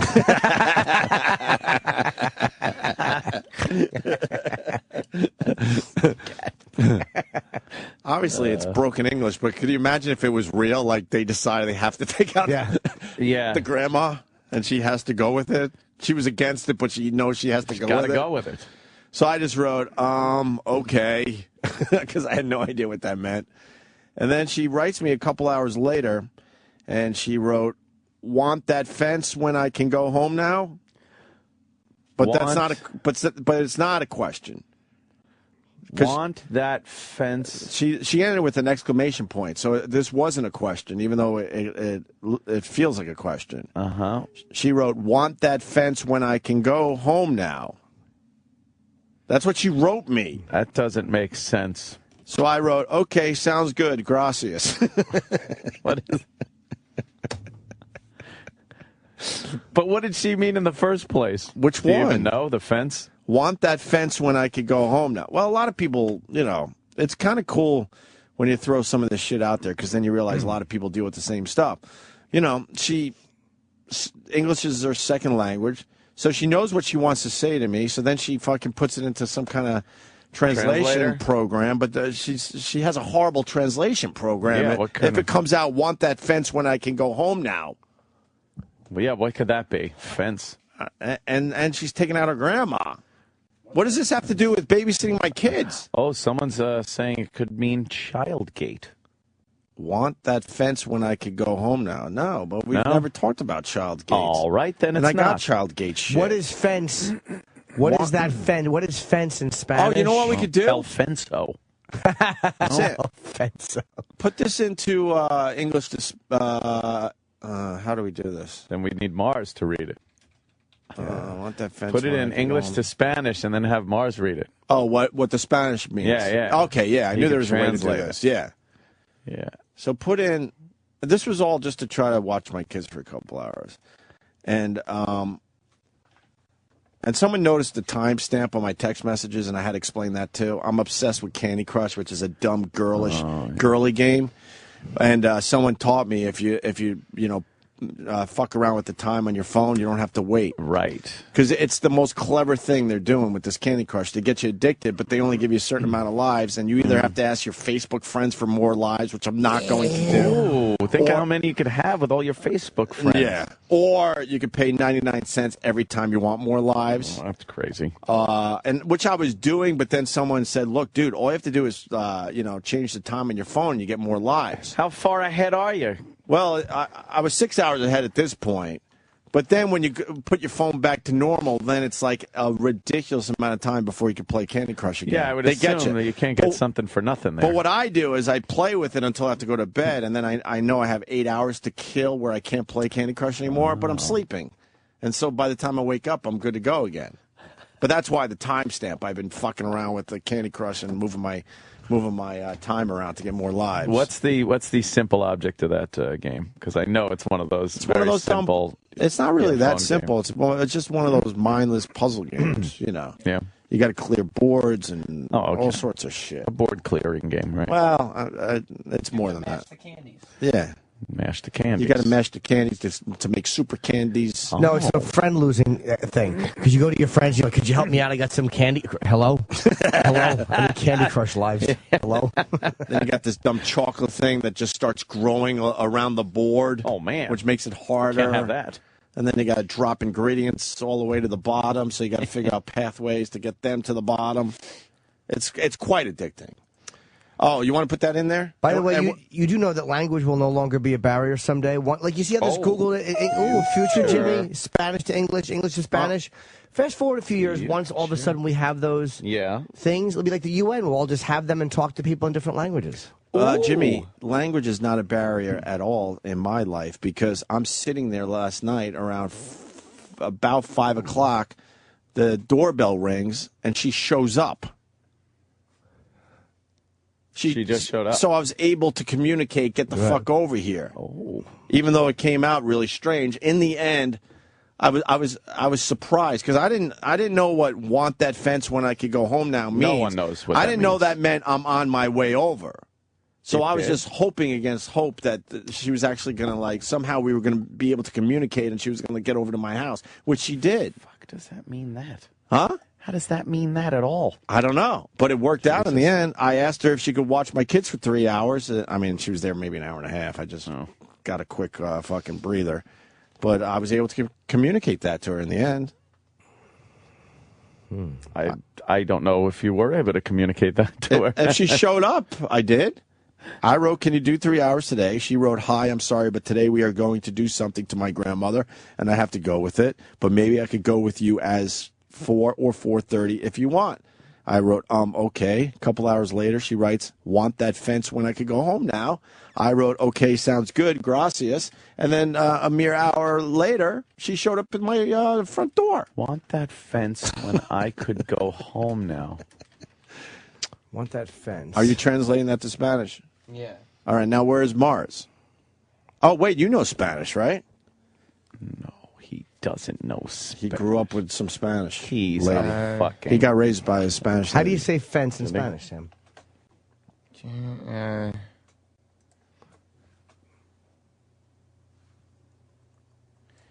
I thought Mars was... Wait, someone is saying maybe she's talking into her fucking phone. Yeah, that's what I'm saying. Maybe she's talking Spanish into her phone, so the phone is fucking it up a little bit, and then she pushes whatever program she's got to throw that into English. Yeah, because do they have that program? I don't know, because if you're using just a basic translator online, I don't think they fuck it up this bad. Yeah, I don't know. Oh, fence also means near in Spanish. What? That's what someone's saying. Fence. Let me see. So fence, want that near when I can go home now. Instead of want that fence when I can go home now. I don't know. Trying to see if anybody has an idea. She might be saying, I'm near. Do you want me to come by? Oh, yeah, that's what she meant in the end. But, I mean, you know, it says, want that fence where I could go home now. After I figured all this out after the fact, I was like, oh, okay, that obviously meant I'm done with my grandmother, whatever the fuck they did to the grandmother, and I can come over now. Mars, what is that? Just read that Spanish. Yeah. What does that say? First of all, read it to everybody. And then tell me what it means. Read it first. Quiera que vaya cuando podía ir a casa ahora. All right. What does that mean? What does that mean? Quiera que vaya cuando... So would you like me to go... Do you want me to... Vaya cuando podía... Want me to go when I can to your house now? Doesn't really... Yeah, that's what she's trying to say. All right, so that's... Because vaya is how they're translating fence, but that also means to go. That's the verb. Oh, I told you. It's See, what my Spanish cleaning lady wrote was, want that fence when I could go home now. That's what she wrote in English. The word fence is also used for near. Sam just said that. And that other Spanish that other people talk. That dirty Spanish. That other one. No, the proper Spanish. Proper Spanish. Oh, proper we don't talk Spanish. That proper Spanish, do we, Mars? We don't speak that shit around here. We know how to talk that shit. There you go. So it worked out in the end. Yeah. I got a babysitter for a couple hours. Look at that. Got out of the house.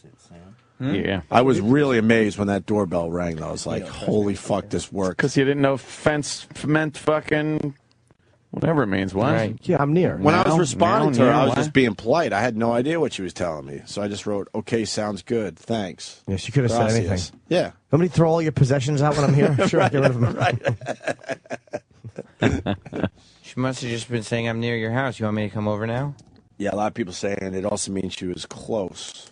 All right, but that's not what it said in English. It says fucking fence. It says fucking fence. Thank you, Sam. That's what she typed out. I'd be very confused if I got that text message. Want that fence when I could go home now. Yeah. I said I'd ask for a babysitter, not a fence. Imagine if she showed up in a fencing outfit and just started poking you because she thought you wanted some Olympic help. She must talk into her phone because, I mean, I think she knows enough English where she would look at this and go, this doesn't make any sense. The fence, what could... Here's what I caught her doing. She was fucking out. She dusts everything. Yeah. She was dusting over my book covers with autographs on them. Oh. I'm like, no. She's like, no, but I'm like, no, you don't. Do not put cloth on those signatures. Oh, no. my God, she's going to be that'd be all your great. autographs. What are you doing? What are you doing? This was smeared on the boxing glove. I clean it. that was Ollie's autograph. I was smeared. Yeah, but at least your Buzz Aldrin book would be all right. Yes, that's It true. certainly would be, because because Buzz it's signed on signed the it inside. Inside. Buzz right. Aldrin, he's obsessed with Mars. He was all over TV this Marcelino? weekend. Yes. Buzz Aldrin's obsessed with you. He loves you, dude. He loves you. Yeah. I just put L in front of like English words when I talk to her. Yeah. And I feel like I'm having like a bilingual conversation with her. Yeah. No, it'd be like her saying the and then just talking Spanish. I'll say stuff like El Dirtio, and I'll point to like a mess in the they corner. don't like Not that. even- That's Lucy Spanish. That's But I Lucy do that. Ricardo Spanish. I do that though, and I Can't feel you like learn like 4 sentences? no, I know a word or two here after 6 years of Spanish. That's about it. Yeah. Just a word or two. Anyway, so that worked out well for me yesterday. Dirty-o. El Dirtio. Dirtio. I have said that one, yes. And why would you say the dirty? Just so, because she's Spanish, so I'm like, hey, El Dirtio, and I'll just point over there. Add a little Spanish in there. I'm not Just even gotta joking. put an O It's at not the a end. joke. I And it's actually Spanish. say that. It sounds condescending. Yes, it does. Oh, boy. I'd be insulted. I get laughed at by a lot of people in my house. Yeah. El Mado. Yeah. El Dirtio. I'll stop laughing, oh bitch. Oh. Anyway. Yeah. I try to keep English-speaking people in my house, except for the pool guys. I went outside to check what was going on with the pool, and a Spanish guy was, he's kneeling down by the edge of the pool doing something. Right. So I'm like, so, what's the scoop today? And he gives that smile look up and just nods at me. I'm That like, panic he's having. I'm like, all right, not getting anywhere here. Back in the house. Fuck it. Yeah, they give you that look like, see, and he just nods his head, yes. Mr. Anthony. That's when you say, you look at him and you go, El Scupo. El Pulo. No, El Scupo. Yeah. Yes, it works. I'm telling you. Try it. I know que paso, whatever the fuck. Yeah. They keep showing that leg it. drop over and over again on every news channel. Did you want to They've see just shown it video 5 times in a row on CNN. Let me see the one with the commentary by Jim. It's hilarious. Jim Ross and Jerry Lawler. I just tweeted this. It's hilarious. To get it! Here it comes! It's loud. Holy shit. The sound effect just right. The stomping of the man. Roll out with the leg drop. That's good. The stage thud. That's a funny video right there. What an idiot. Not as funny as Chip, actually, with the sunglasses. Those were hilarious. That was. Which one? Another Vine video? Oh my! I'm behind God. on Vine Dude. videos right now. I got a bunch of them. I just do them. It's That's so easy. Yeah, Chip, you're right. They are. Fuck yeah. Oh. That's a different one. Which one is this one?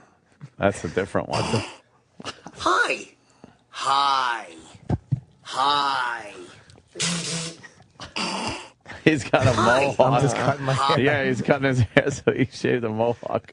Where's this one? This one's great. The one right before it. This Stupid. is normal. Hilarious. Yeah, this is great. Jim Norton on Twitter for the Vine videos. Oh, where's the fucking Put that from the volume? beginning. You're fucking losing everything. Hilarious. Normal. Hilarious.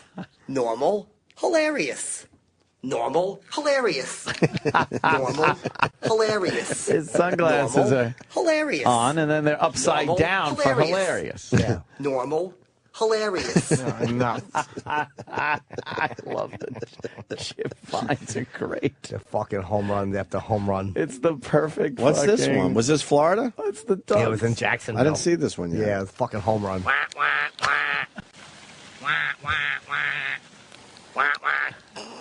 The laugh. Chasing little ducks around a pond. And then he's having so much fun. Yeah, just a Chip fuck- does have a good time. Oh, I'm having a fucking ball. Vine was made for Chip. This is With Eric. Fridays. Yeah. Yeah, it was a good one. E-Rock fucked it up. Piece of garbage. I like sea salt. How about D, E, and F salt? Not funny. Fuck you, cocksucker. I like sea salt. How about D, E, and F salt? Not funny. Fuck you, cocksucker. Fuck you, cockfucker. Do you have a new masseuse story? Someone's requesting you tell it on the show. I don't know if you want to. I don't know if I do. Is it one of your bits? It might have just been a bit I do. Maybe they were in Jacksonville this weekend. Did they heard it? Jacksonville. It was actually good. I wish there was more people, but the Comedy Zone was great, and the people that showed up were fucking They were really great? good. Excellent. Excellent. Yo, Ben, what's up? Hey, man. Hey, buddy. Maybe it was a bit, but the one was the masseuse with cerebral palsy or whatever. Oh, what's happened? No. I'll tell you what happened. That wasn't a bit. I was on stage and a girl was talking a lot, and so I said to her, she kept talking like I'm a masseuse, but then she kept yapping. I couldn't understand what she was saying. I'm like, what? You What? were like, I know, sir. I'm telling the story. I was there. Thank you. All right, we're Hold on, gonna I'll get get to it, buddy. Thank you. What happened, Jimmy? No, thank you, sir. So I'm telling this. I'm talking to this girl about massage. I'm like, so you're a masseuse? Because she kept piping up, and she's like, yeah. I'm like, oh no, she doesn't speak very well. She's drunk. Oh, you thought she was drunk? Yes, and this guy, he just told the story the way. yeah, but again, I wasn't going to tell anyway. And I'm like, so are you drinking? And she's like, no. She said something like, I got cerebral palsy. Oh, fuck. And so, of course, I went with it. It was fun. Because she was heckling but having fun. She was totally cool. I mean, she was drunk, too. She was drunk with cerebral palsy. And oh, my God. she was a masseuse, and so we played with her for a little bit. And it was a lot of fun. Jafaka? No, I didn't, because she had a boyfriend with her who was cool, but you could tell that she was a little high maintenance just because she had been drinking. And she leaned against me. We took a picture together. And I almost moved out of the way, and she would have fallen over. Like, 'cause she was drunk. Man. But she was very nice. Yeah. But she was, yeah. I kept fucking with her. I'm like, what? I don't understand you. It happened like 5 times. And people were shushing her because she kept piping up. Oh, my God. But, yeah, she had CP. Oh, that's a motherfucker. I know. But, it wasn't uncomfortable because there was no way I could have, known. So it was... That would have been. You could have made it uncomfortable by No, being I didn't, by though. being all like, Not I think I told her I liked acknowledging it better when I thought you were drunk. I think I said to her. That's funny. Yeah. She was nice. I have it filmed somewhere. If it's anything interesting, I'll bring it to you. Very cool. All right. And that guy fucking just calls up, hey, remember when you said the Jews walk into a bar and they own it? Tell that story. Yeah, he really did kind of cheese it.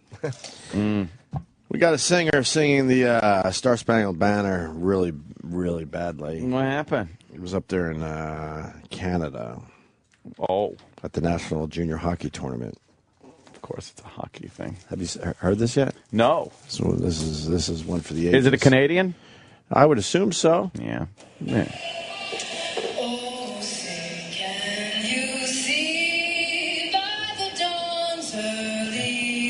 First of all, I'm noticing, starting pretty high.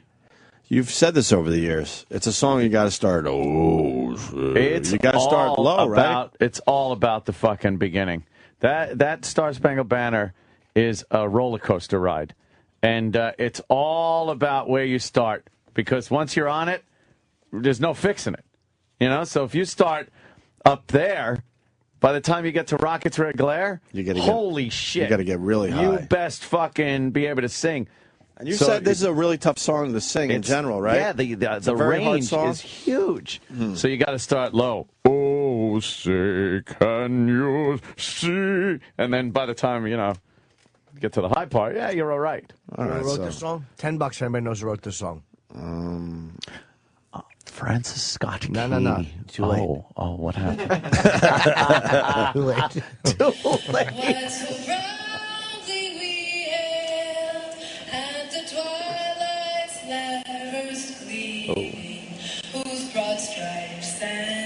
That was the first crack. Oh, no. Ramparts.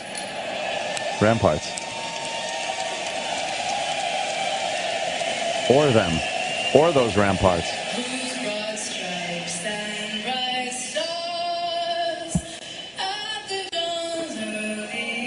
What are you doing?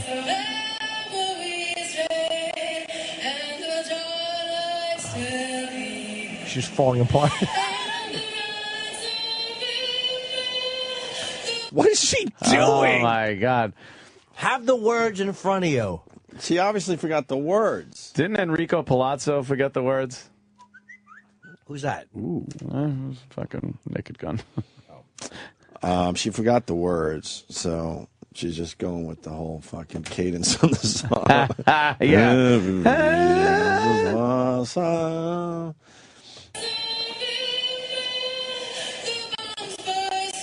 There it is. Everyone gets that part. Oh, they're trying to help her.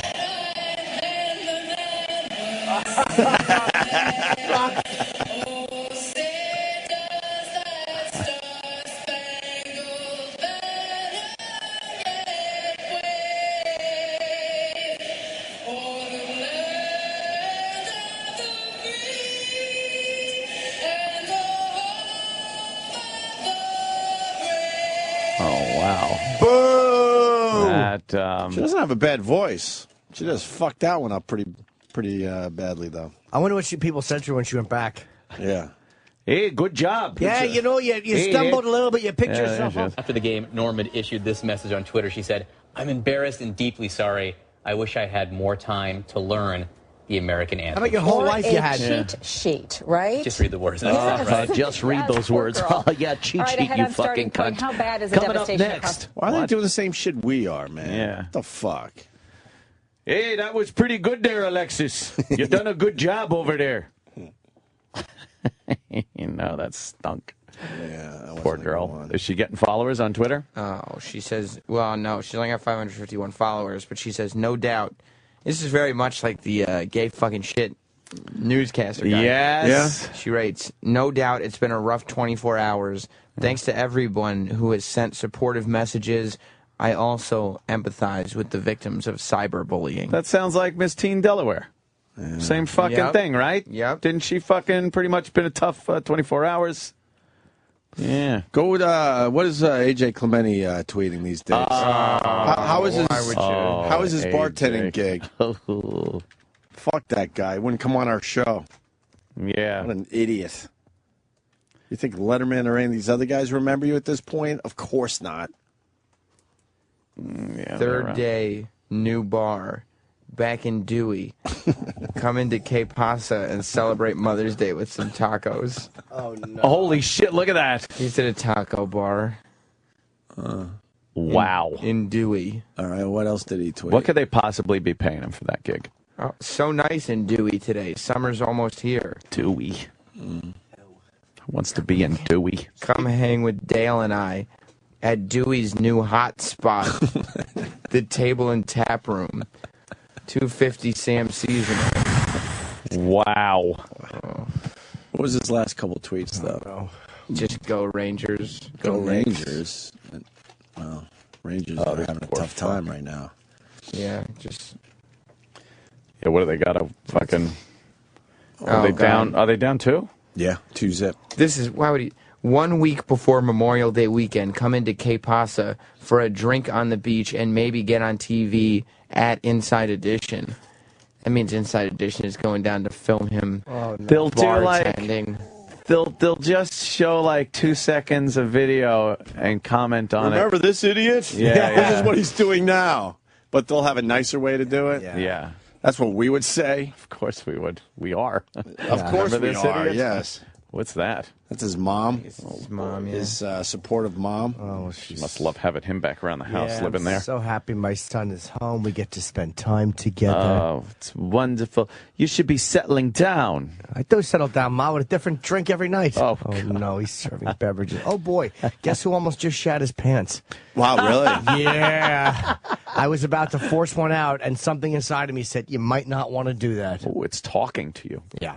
Nice. You have some weird food last night? No, but I'm going to take the old skipperoo to the toilet. Go ahead I'm going there, to take Jim. the very rare work shit. Yes. Oh, really? Why Because don't we I take a can break? sense it is going to be pure liquido. Oh, you should record it on your phone.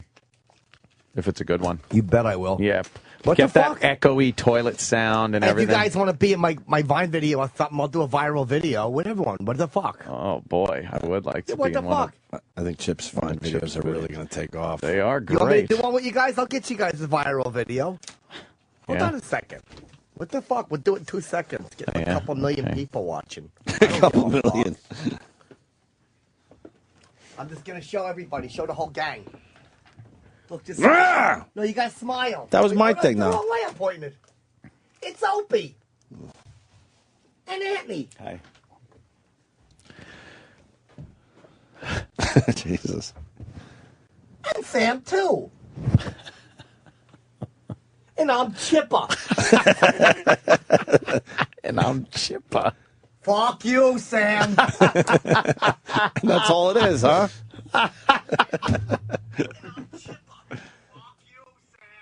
See? Fucking home run. It's a good one. Upload that fucker right away. You're fucking hilarious. It's perfect. Yeah, it's called Chip Introduces the Gang. Oh, that's a good title. Yeah, you introduced the whole gang. And there it is. What the fuck? Turn the volume up. And Anthony. And Sam, too.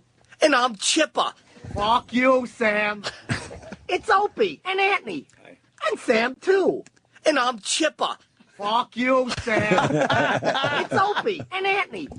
And Sam, too. And I'm Chipper. Fuck you, Sam. It's Opie and Anthony. I had to save enough green to go, fuck you, Sam. Yes, of I'm course. watching my green go down. Still not available for the Samsung Galaxy S3. What? They're dumb. Oh, they should get right on the They vine. got some heat right now, man. Make it Vine. available for everybody. Exactly. It's taking them so fucking long. Fuckies. Motherfuckers. We'll just... That just felt good. It was nice. I know, it gets so edgy with, like, dead No, air. You I just like it, know. though. All right, let's try. Hold on. Yeah. Yeah. It's a dead air competition. Ah, we were doing good there. Hey, You're a panicky Pete. Just let it happen. It is panicky. You know, Ron and Fez have a lot of like that. Just, Ronnie won't say anything for a while while he collects his thoughts or something. and then he'll just, yeah, that's what I say something, Right. And That's not him collecting his thoughts, though. No? What is it? He's hoping someone else would fucking maybe do some lifting. Well, that's Pepper? Give him a chance to just fucking breathe for a second. All right, you want to try? You want to try? Okay.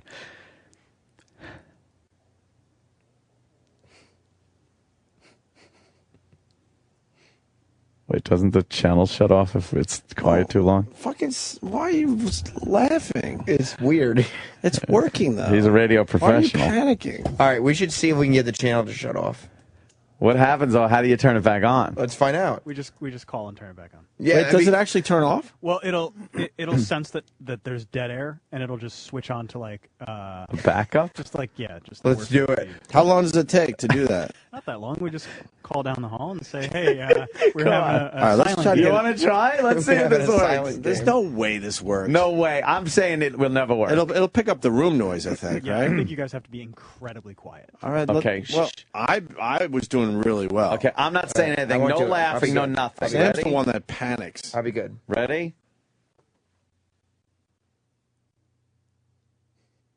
Stop. What are you doing? Sam, I heard you snicker. You might have to leave the room for this bit. All right, give me one more chance. If I ruin it again, I'll leave. What is that about, though? It's weird. There's no noise. It's Yeah, but why do radio. you feel like you have to... Because I giggle. He gets nervous. He's nervous. None of this means anything. Who gives a fuck? All right, let's try to turn it off. All right, let's see if we can turn the station off.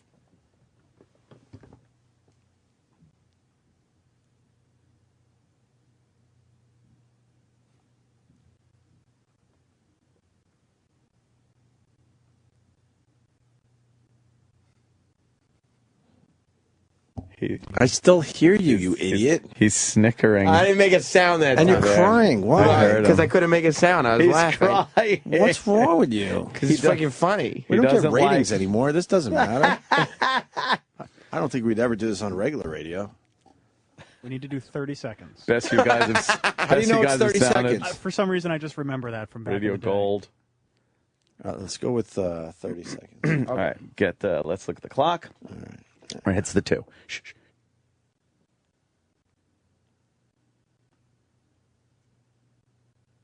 There's 5 seconds. You can't see. I want to do 30. I was good that 5. It's 30 seconds. All right, there's 10. All right. Here we go.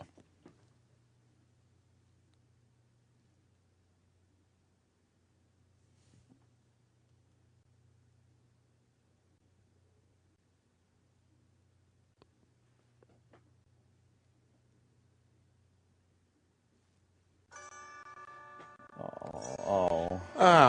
Sorry, I thought I could get a... That was you. I thought I could get around a Candy Crush. That's Candy Crush making that noise. Thought I could get a quick one in. You know what's really fucked up? What? I could hear the second hand on the clock No. when it's silent. Yes. Listen very closely and watch the second hand, and it goes...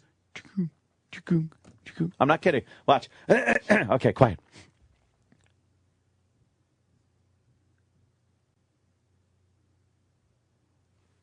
I do hear that. You hear it? Yeah. It's going... That's creepy. It's fucked up. We'll just go to break and we'll talk about creepy kids next. Yeah, we're never going to make 30 seconds. Huh? Not with that attitude. We gotta get this channel turned off. Dude, you fucked it up so many times. I'm not You don't into it play anymore. Candy Crush? I thought I could get a quick one in. Turn the sound on your phone off. Actually, I still have to wait 2,500 minutes. Oh, Jesus Christ. You've banked that much time? Yeah. You're in debt that much time? Yeah, so now I'm going to have to pay the fucking 99 cents now to wash that back to zero. Oh. All right. Well, All right, let's try it one more time. If it doesn't work, we'll go to break. Okay, ready? Ignore the second hand. Okay, shh. Noise.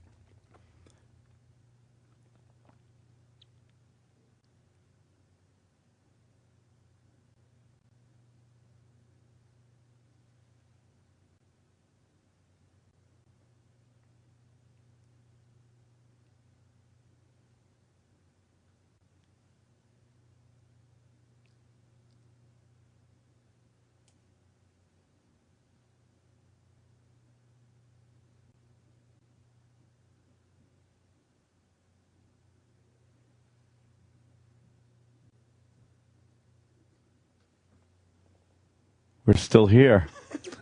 Hey, we're still here. Hey, we're still here.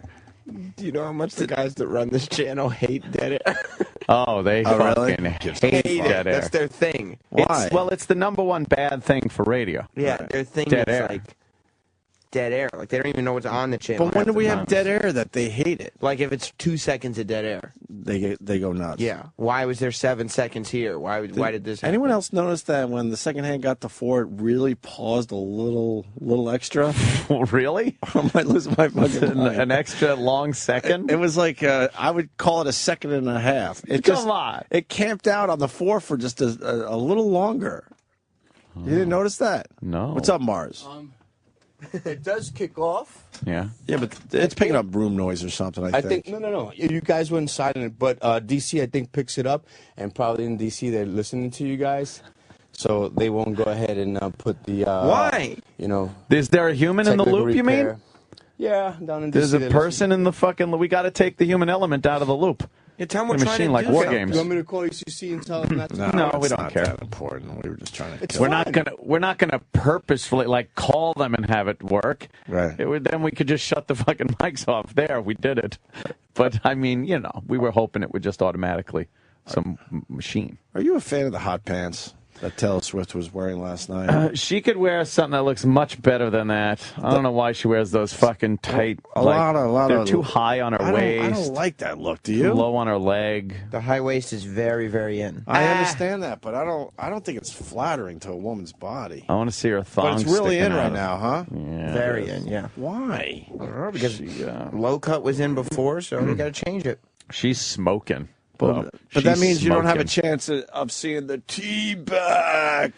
Hey, the chicks will be down at the beach party with their tea bags. With their whale tail. Oh, God. Rock hole. Mm-hmm. All right, we're going to talk about creepy kids next. Something we Ant gotta brought get up. to that. It's so scary. And we did save it, and we got it in front of us. Ooh. And, we'll do some other shit, too. But first, this.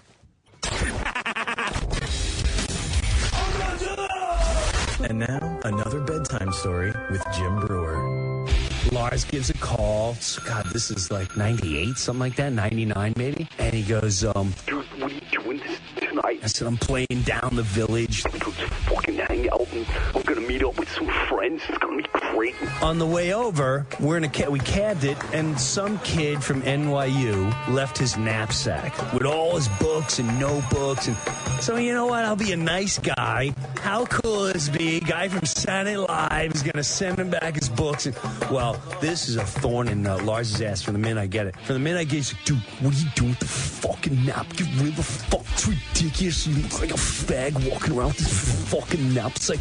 So I'm walking around with this thing. I said, I'm going to give it back. Why does the knapsack bother you? It's fucking stupid. Fuck that guy. He's irresponsible. Fuck him. It'll teach him a lesson. He tears the knapsack off my back. I said, what are you doing? He tosses it across the street, hits some chick in the leg, and it opens up, and the bags go all over. And he's walking down the village going like this. There's your fucking knapsack, huh? Are we hanging? Fuck the knapsack, huh? Huh?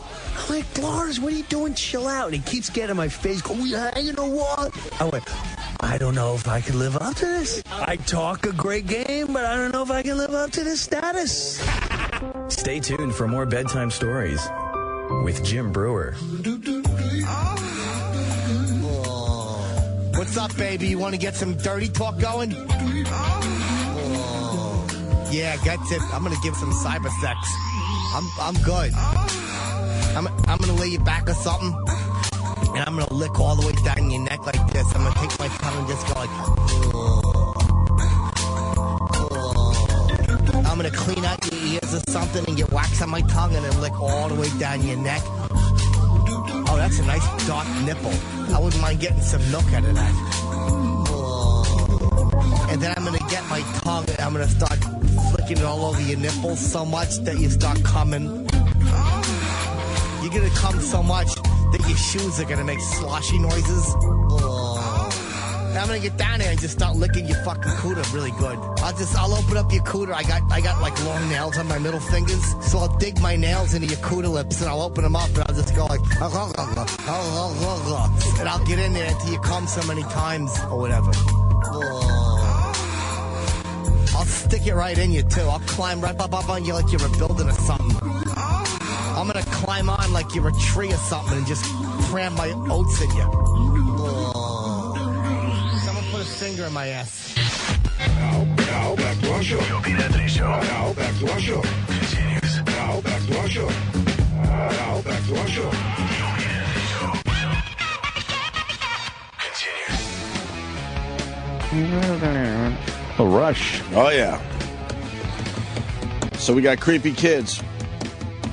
Yeah. It brought this to our attention, huh? This got me all scared. I was reading it online at night, and it was like, oh, man. Couldn't imagine having one of those dumb fucking kids saying this shit. Yeah. It'd petrify me. Hey. What would petrify you if they said it was him in open court? Yes. I have a sound effect for you. Oh, you do? I don't know how good it'll be. It was very, very brief. Okay. I had a little bit of mud spraying. All right. A little mud. Jim had to go to the bathroom. Okay. And, yes, I did. We have a little sound. All right. How do I play it? Is it that sound you can only get from the toilet echoing?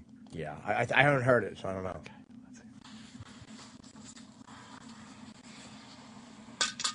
Ah. Jesus.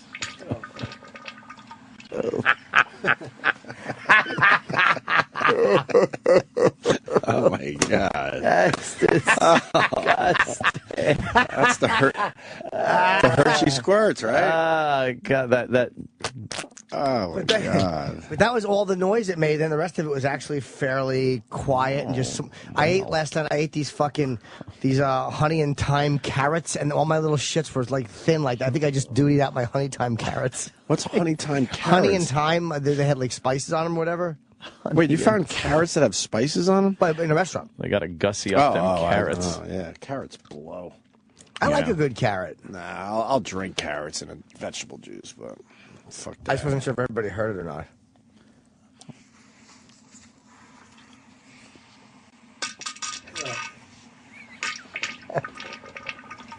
God damn, that is so disgusting. Oh, that is squeezy. Oh, goodness me. That was delightful.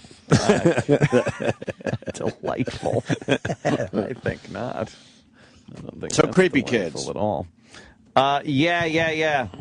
There's apparently when you have these kids, they walk around the house and they say creepy shit to you. Right. That would lead you to believe that there's some kind of ghostly things going on. Yeah. In your house, and then that's got to leave you all unsettled, and then even days after that, you got to be thinking, oh, what the fuck? What's walking around my house? Yeah. Some creepy ghoul. So they have a list of a few stories that these kids were saying to their parents. A few things. When my youngest son was maybe 2 years old, he crept outside our bedroom door very early one morning while my husband and I were still asleep. I woke to a deadpan, tiny voice whispering, "Let her in, let her in, let her in," over and over again. Ooh. And then she said, turns out the cat was pawing at the back door. He was just informing us. So that's not scary. Right. But the beginning of that. Well, it's scary until you realize it was just a fucking cat. Yeah, it's the cat. Right. But then there are times kids do this when it has nothing to do with anything. the cat or Right, anything. Right. This guy was tucking in his 2-year-old, and he said, "Goodbye, Dad." And the father said, "No, we say goodnight." He said, "I know, but this time it's goodbye." Oh, my God. Like, how do you sleep that night? No kidding.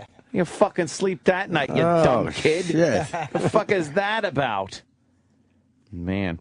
While changing my daughter in front of the open closet She door. said, "Dad, what's that video camera for?" I said, "We're making a movie." Shut up. You're going to be in a motion picture business. I'm going to be famous. That's why I'm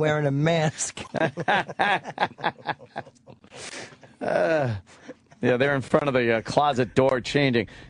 She kept looking around, laughing. I asked her what was so funny. She said, "The man." To which I replied, "What man?" She pointed at the closet and said, "The man with the snake neck." What? I turned around and nothing was there. I'm afraid to look into the history of the house to see if anyone hung themselves in the closet. Oh, my God. The snake neck. The man. Like, what the fuck was she pointing at? By the way, that's where I had to just put the fucking... Oh, really? I went back to pornography on the computer.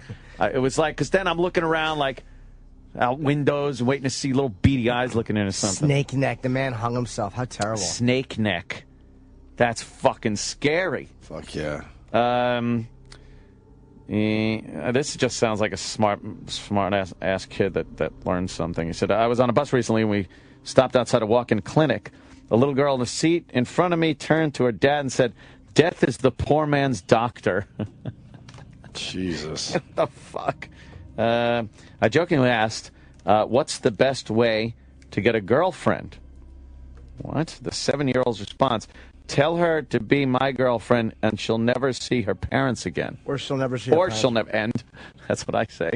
She'll never see her parents again.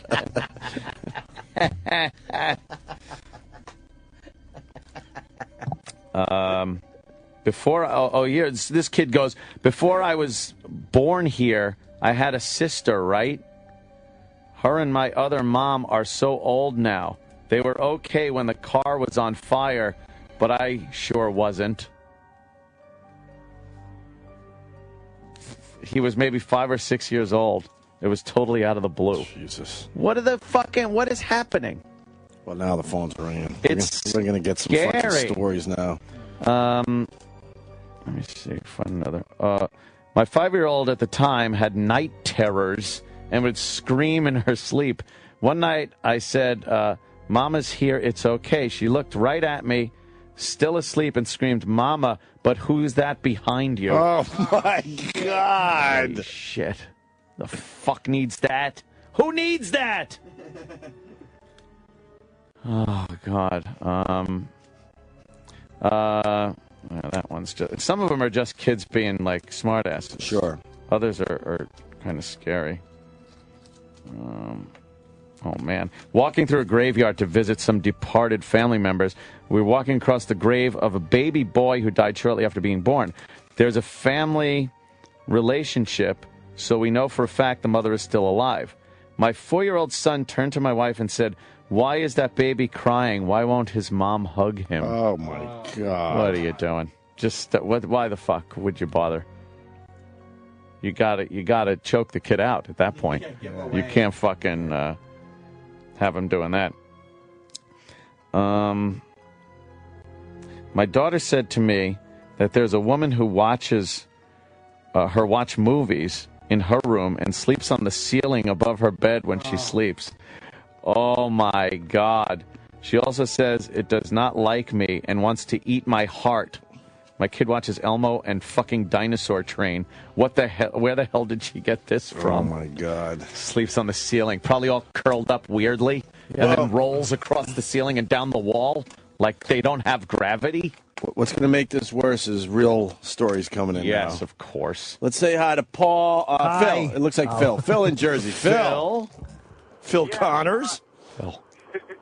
Yeah, I have a cousin who, she was 2 years old, and she used to sleep in a crib, and they kept finding her outside of the crib every morning when they woke up. So my aunt asked her how she was getting out of the crib, and she said, "The old man picks me up and dances with me."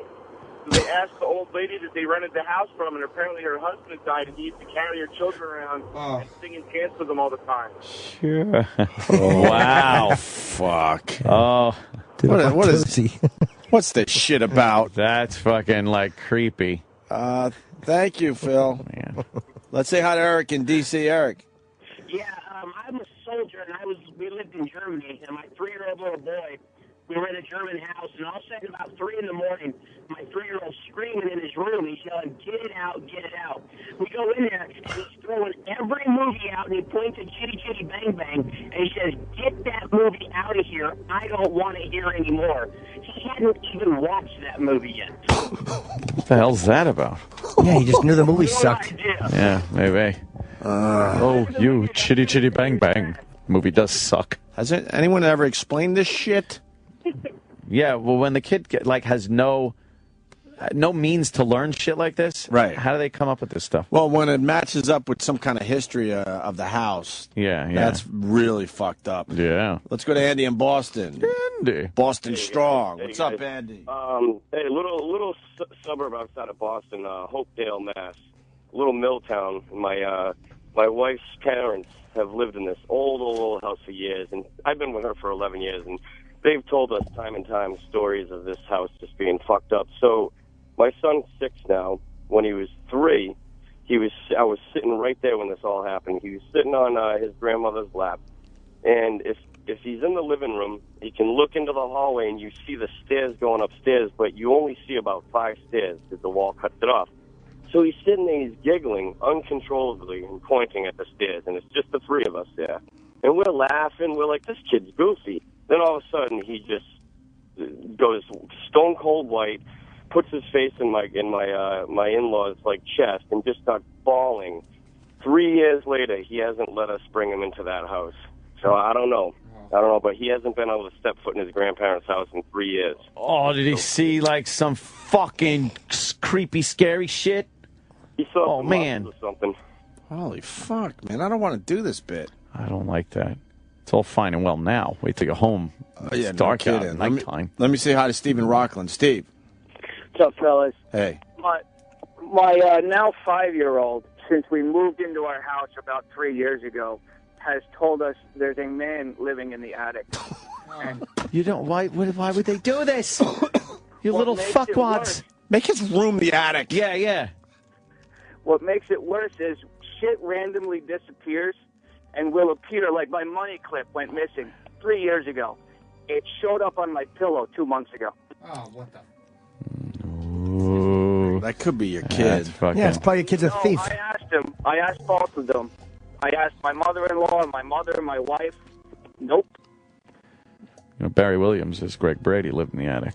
That's He right. Got his own That's room right. up there. That's It's groovy. right. Maybe he was hiding his the money clip. He was keeping them by his cigarettes. All right, the cigarettes, or by the goat, the mascot, right? Goat, perhaps, or Thank you. hiding those secrets that Dad and him. Let's go to Janine in North Carolina. Janine. Hello. Hey.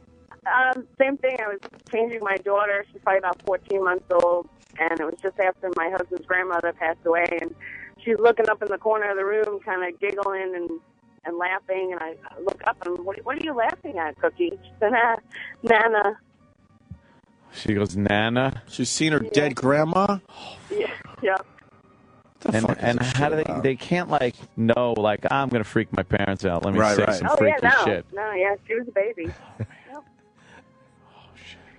All right, we got a deputy. Thank you, Janine. Eric in Wisconsin is a deputy. Eric. Hey, what's up? Hey, man. Hey, I got this kid I've been dealing with. Been to his house a couple times now. And every time I go out to his house, he comes out of his room and he tells me that there's an old man in there with a knife and a dog. And he tells them every night that it's to kill Mom and Dad. And last time I was there, he actually invited me into the closet to it actually happened. And I was like, fuck that, I ain't going to no closet. And he kept following me out into the room. And this kid has a really bad, you can't understand what he's saying. And he actually comes out of his room, and he's real low voice, never heard anything like it, and he's like, I'm the fucking devil. Get your ass in this closet. And today, when I get a complaint out at that house after that, I will not go back to that house again. Cool kid. Oh, you like that, Chip? Oh, yeah. Jesus Christ. Yeah, kids can just freak their parents out like this. Yeah, of course. Let me say hi to Ron and Indy. Ron. I knew better when I was a kid. I would pull this shit on my dad. You would have got the upper hand. Oh, fuck yeah. You would have had the Scare upper shit hand out for of him. once. Ron, what's up? My dad passed away about 2 weeks before my youngest daughter was born, and when she turned 3, I heard her playing in her bedroom. Went in there to see what she was doing, and she said that she was just playing with some old guy, and I thought she was just messing around. And no one had ever told her about my dad. Took her downstairs, and we have a photo of him up on the mantle, and she said, "Daddy, that's the guy. Can you ask him to come back to play with me?" Oh, boy. Get the fuck out of here. Whoa. And what did you do? I was just kind of speechless. And it's one of those things you try to tell people, and they think. How about you tell your dad to knock it off? Yeah. That's what I would do. Yeah. That was and like I the... had dreams that he touched my penis, and then I felt better. Of course. That's like the Twilight Zone episode where there was little Bill Mooney, little William Mooney, and he was the grandma died, and she was going to take the fucking kid because she missed the little kid, so she was going to take the kid. So she was always fucking around and making the kid almost drown in the fucking fountain and shit. Right. And she was going to kill him. And the kid would talk on a little toy phone. And he'd giggle and go, "Oh, Grandma, yeah, I'll see you soon," and stuff. And then and she was telling the kid how to, like, kill himself so she'd be with him. And then at the end, the father was like, the kid, he's drowned, and they're trying to save his life. And the father gets on the little toy phone. He's like, "Mom, please, give him to us. He's just a bit." And then he came back to life. Oh, he did? Yeah. Oh, it was really They had to give you the Hollywood ending, huh? Yeah, of course. Even in that world. They shouldn't have, right? Rod Serling, you pussy. He pussied out on that one. Yeah, you should. I don't know if he wrote that one, but yeah, they should have just had the kid die and the mother go like, "Fuck you," over the phone. Eric in Florida. Yeah. Eric. Yeah, morning, boys. Hey, buddy. Hey, so I used to live in Kansas, and it was kind of a creepy old house. The attic was really weird looking. I mean, it was an addition that was built on top of the house. But anyways, my dog would go up there with no problem. But the basement, he would not even step a foot on the first step there. And, I mean, you could try everything you could to get him to go down there, and he wouldn't go. But anybody else's basement, friends' houses and stuff, he had no problem. Yeah, that's creepy when dogs know shit. Animals. I don't like when animals do that. They just stare at something and nothing's there. Like in The Sopranos, remember the cat was looking at fucking the Christopher picture? Yeah. And fucking Paulie Walnuts was all pissed? Right. Yeah. It's a snake with fur. Well, we got a shitload of them. We got my son said he saw a dead guy at the hospital. Well, my kid walking around the morgue thinks he saw an alien. 5-year-old. All right, let's try this one. Let's say hi to Steve in Connecticut. Steve. Yes. Hey, what's going on, guys? Hey, man. My 5-year-old son has conversations with my father, who died 3 years ago, in his bedroom almost every night. Did you listen to him talk to him? You can hear him talking to him, and you go in there, and you'll say, "Jason, who are you talking to?" And he'll go, "Oh, I was just talking to Pop. He was in here." And it's like, you just get What the fuck? Come on. How do you not just freak out every night? And the best part about it is my father had his leg amputated, so he'll tell me, "Pop has a new leg now. Pop can walk." Oh, come on. That's like proof positive. Yeah. Right there. Full of shit. Kid's full of shit. Your kid's a fucking liar. Exactly. Let me say hi to Paul in New York. Paul. Hey, how you guys doing? This shit could be explained, right? By somebody? Go ahead, Paul. Yeah. My daughter, when she was 3 years old, she kept saying, "I'm playing with my friend Gigi. I'm playing with my friend Gigi." Oh, no. Oh, just shoving bananas up his ass. Yeah, throwing and shit. fucking throwing shit at our other playmates. Gigi's my wife's grandmother. Oh.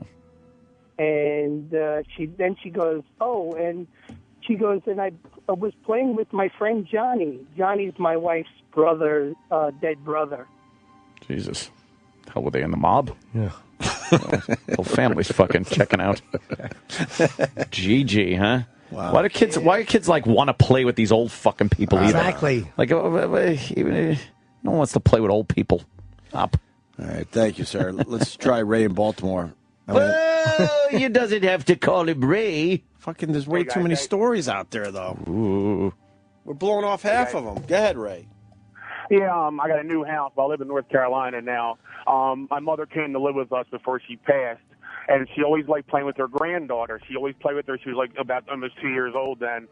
So after she dies, we cremated her like she wanted, and I didn't know where to put it, so I put her in the closet in there, and the closet doors are always closed. And the girl's getting older; she's about 2.5, and she's like always pointing in the closet and waving when we're talking to her. It's like, who are you waving at? What are you doing?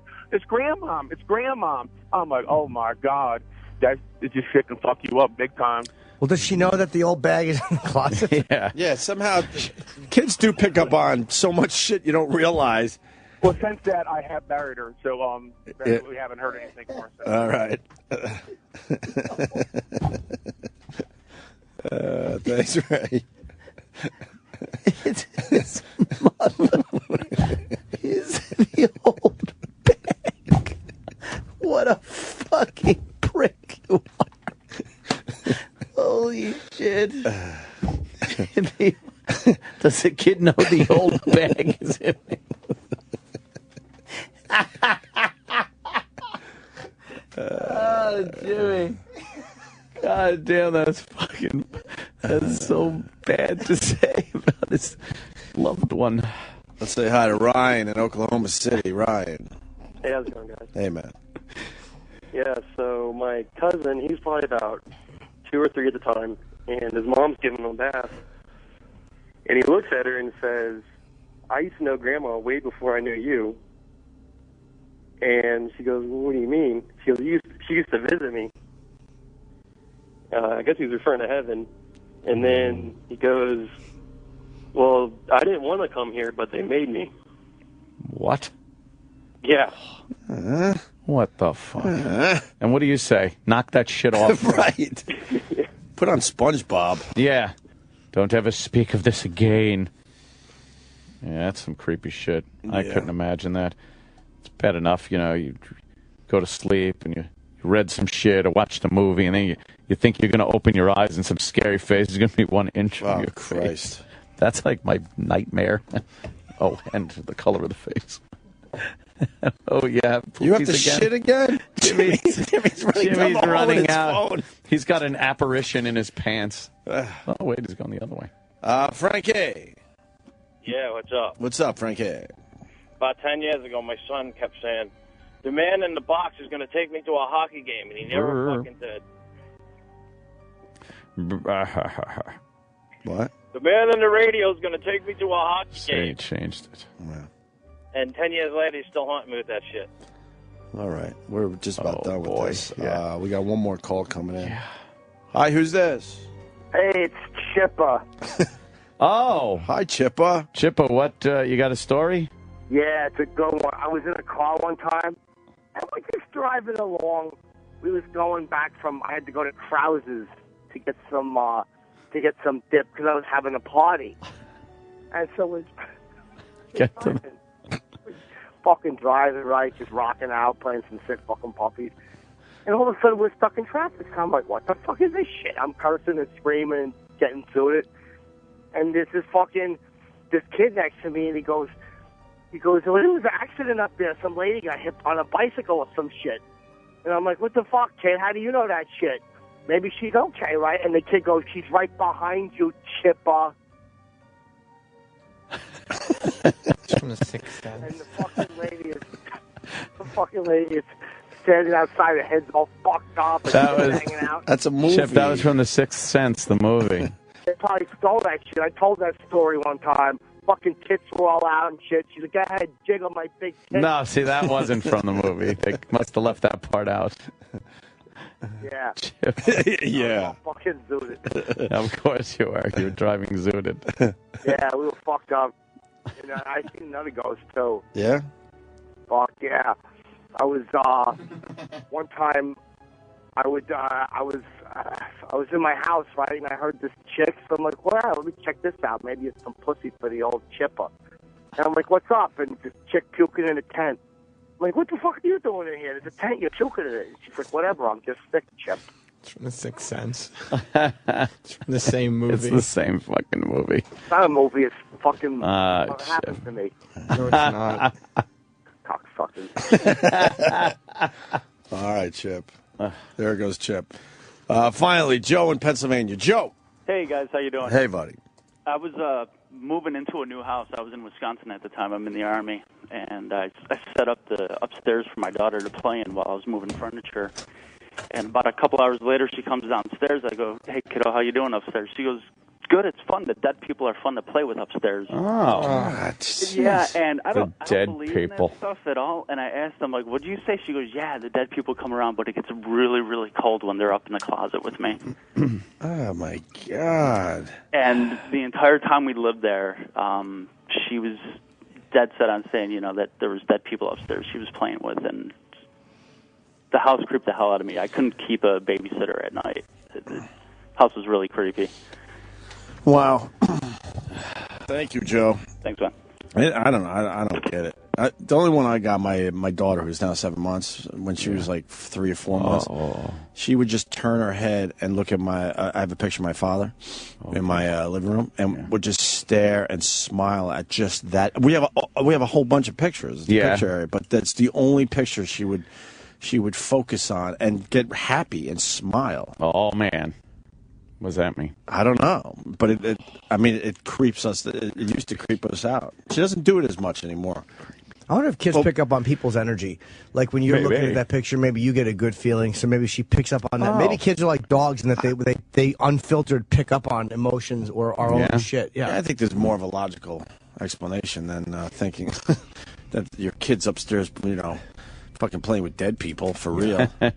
Oh my God, could you imagine? Oh man! And then what happens? That's sixth sense or whatever you want to fucking call it. What, it just turns off someday? I never seen that movie.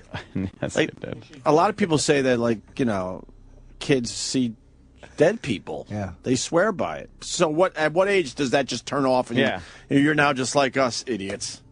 I guess when you lose that special talent, when you get to that point where you'll remember things as an adult, you'll remember back then. Before that, it's just like, I don't know what happened. Like, there are years of your life that you were just walking around like a drunk blackout from the time you were born until what? Like 4 and a half? Pretty much. Which is weird, because my kid's 3, and I assume we're making great memories for the kid, and then I look at my own life. I'm like, my first memory, I think it's like kindergarten. Like 5. 4 or 5, that's it. Yeah. There's no way I remember anything before that. But 2 and 3, it's just a big blackout. Right. You're just like, I don't know. They tell me I did this, and yeah. All right, we're going to take a quick break, and Jesse Joyce is going to join the program. Jimmy's at the Stress Factory this weekend. Tickets got to be sold out or closed. No, it's not, but it's selling well. Thursday, Friday, Saturday, Sunday. It's nice. 4 nights. Wow, 4 nights. 732-545, ha-ha. You're camping out. Yeah, I haven't done the room in a couple of years, so I'm happy to be back. Very good. All right. Jesse Joyce next. New from Got It Recordings and Egghead Records. All the hottest Opie and Anthony sounds repackaged and approved by management. It's now That's What I Call Repurposed Volume 1. Never before has all this repurposed radio audio been available in a single compilation. Hear what happens when a comedian telling a story about a simple trip becomes a war hero. Every American soldier has to experience loss. I was over there. I had 2 milkshakes. One of the Marines goes, "You gonna have both of those, fatty?" So I gave him one, and then my other one fell. I had to go back and get 2 more. The Comedians Don't Stop with Rich Voss and a conversation about technology that turns into a little something else. Good morning. Thanks for calling Radio Shack. You hook it up, okay? Are you listening? Are you listening to me? Can you open a browser and go to your homepage? Bingo. We have a winner. Hey, was Sam talking about circumcision or docking? Sam, what made you even want to get into docking in the first place? For whatever reason, I wasn't circumcised, obviously, when I was born. Now That's What I Call Repurposed brings you the racist rant turned into a country sweeping song.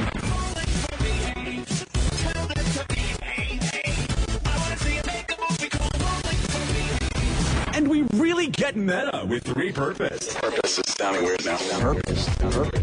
Repurposed. Nice. We've got to keep pumping them out, or they won't leave us alone. It's Now That's What I Call Repurposed Volume 1. Available now from Got It Recordings and Egghead Records.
is the Opie and Anthony Show.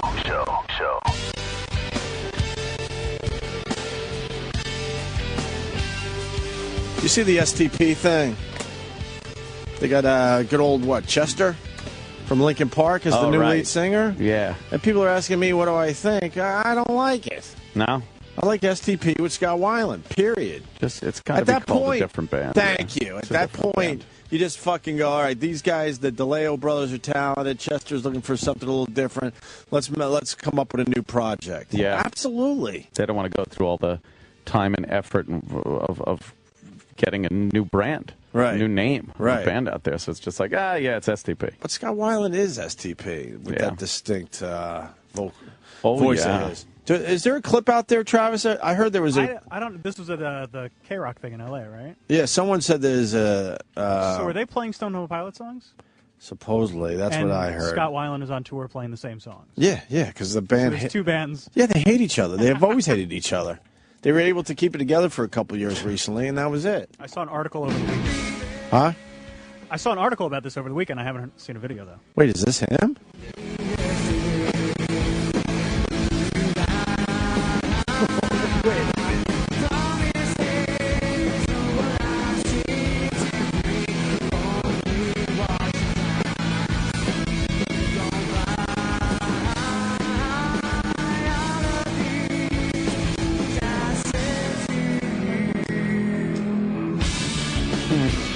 You know why? He probably grew up singing all this shit anyway. Right. Like, everyone can sing STP.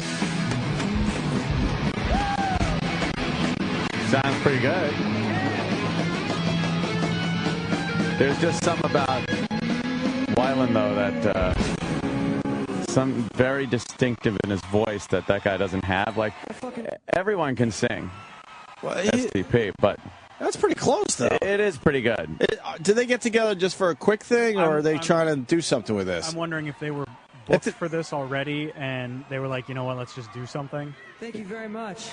Because Chester's still doing it with he's Linkin still Park. doing Linkin Park, and there's still. You know what? I'm all right with this. It seems like it's a quick, maybe one and done, or a couple shows here and there.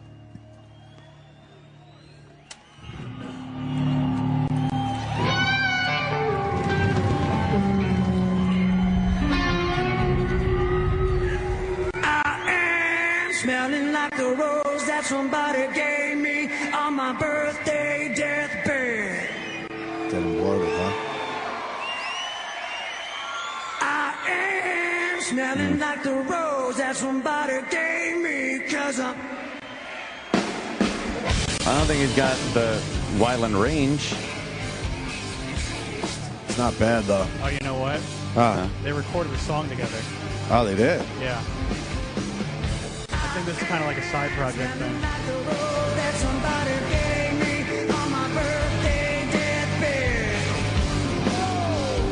There's a lot of people. There's a lot of people in the news today that are just giving fuck yous left and right. There's another Donald Trump Penn Jillette situation. The DeLeo brothers are like, yeah, really? You're going to go fucking do it without us? Well, fuck you. Fuck you. No, fuck you. I love this song, by the way. If anyone cares. Yeah, there we go. I love Dead and Bloated. All right, we got to get Jesse Joyce in here. Ooh, yeah. What's he got cooking? We're gonna find out. Jesse Joyce What's up, entering the man? studio. Pull up a chair. What's up, brother? Take a seat. How you been, man? I'm good, man. How's things? That looks like the backdrop of Caroline's. It is. It's adorable. Yeah, I got it from home. It's nice. Little coffee cup. Thanks. We're watching like some Stone Temple Pilots with the Linkin Park guy. Oh, okay, right. Yeah, he joined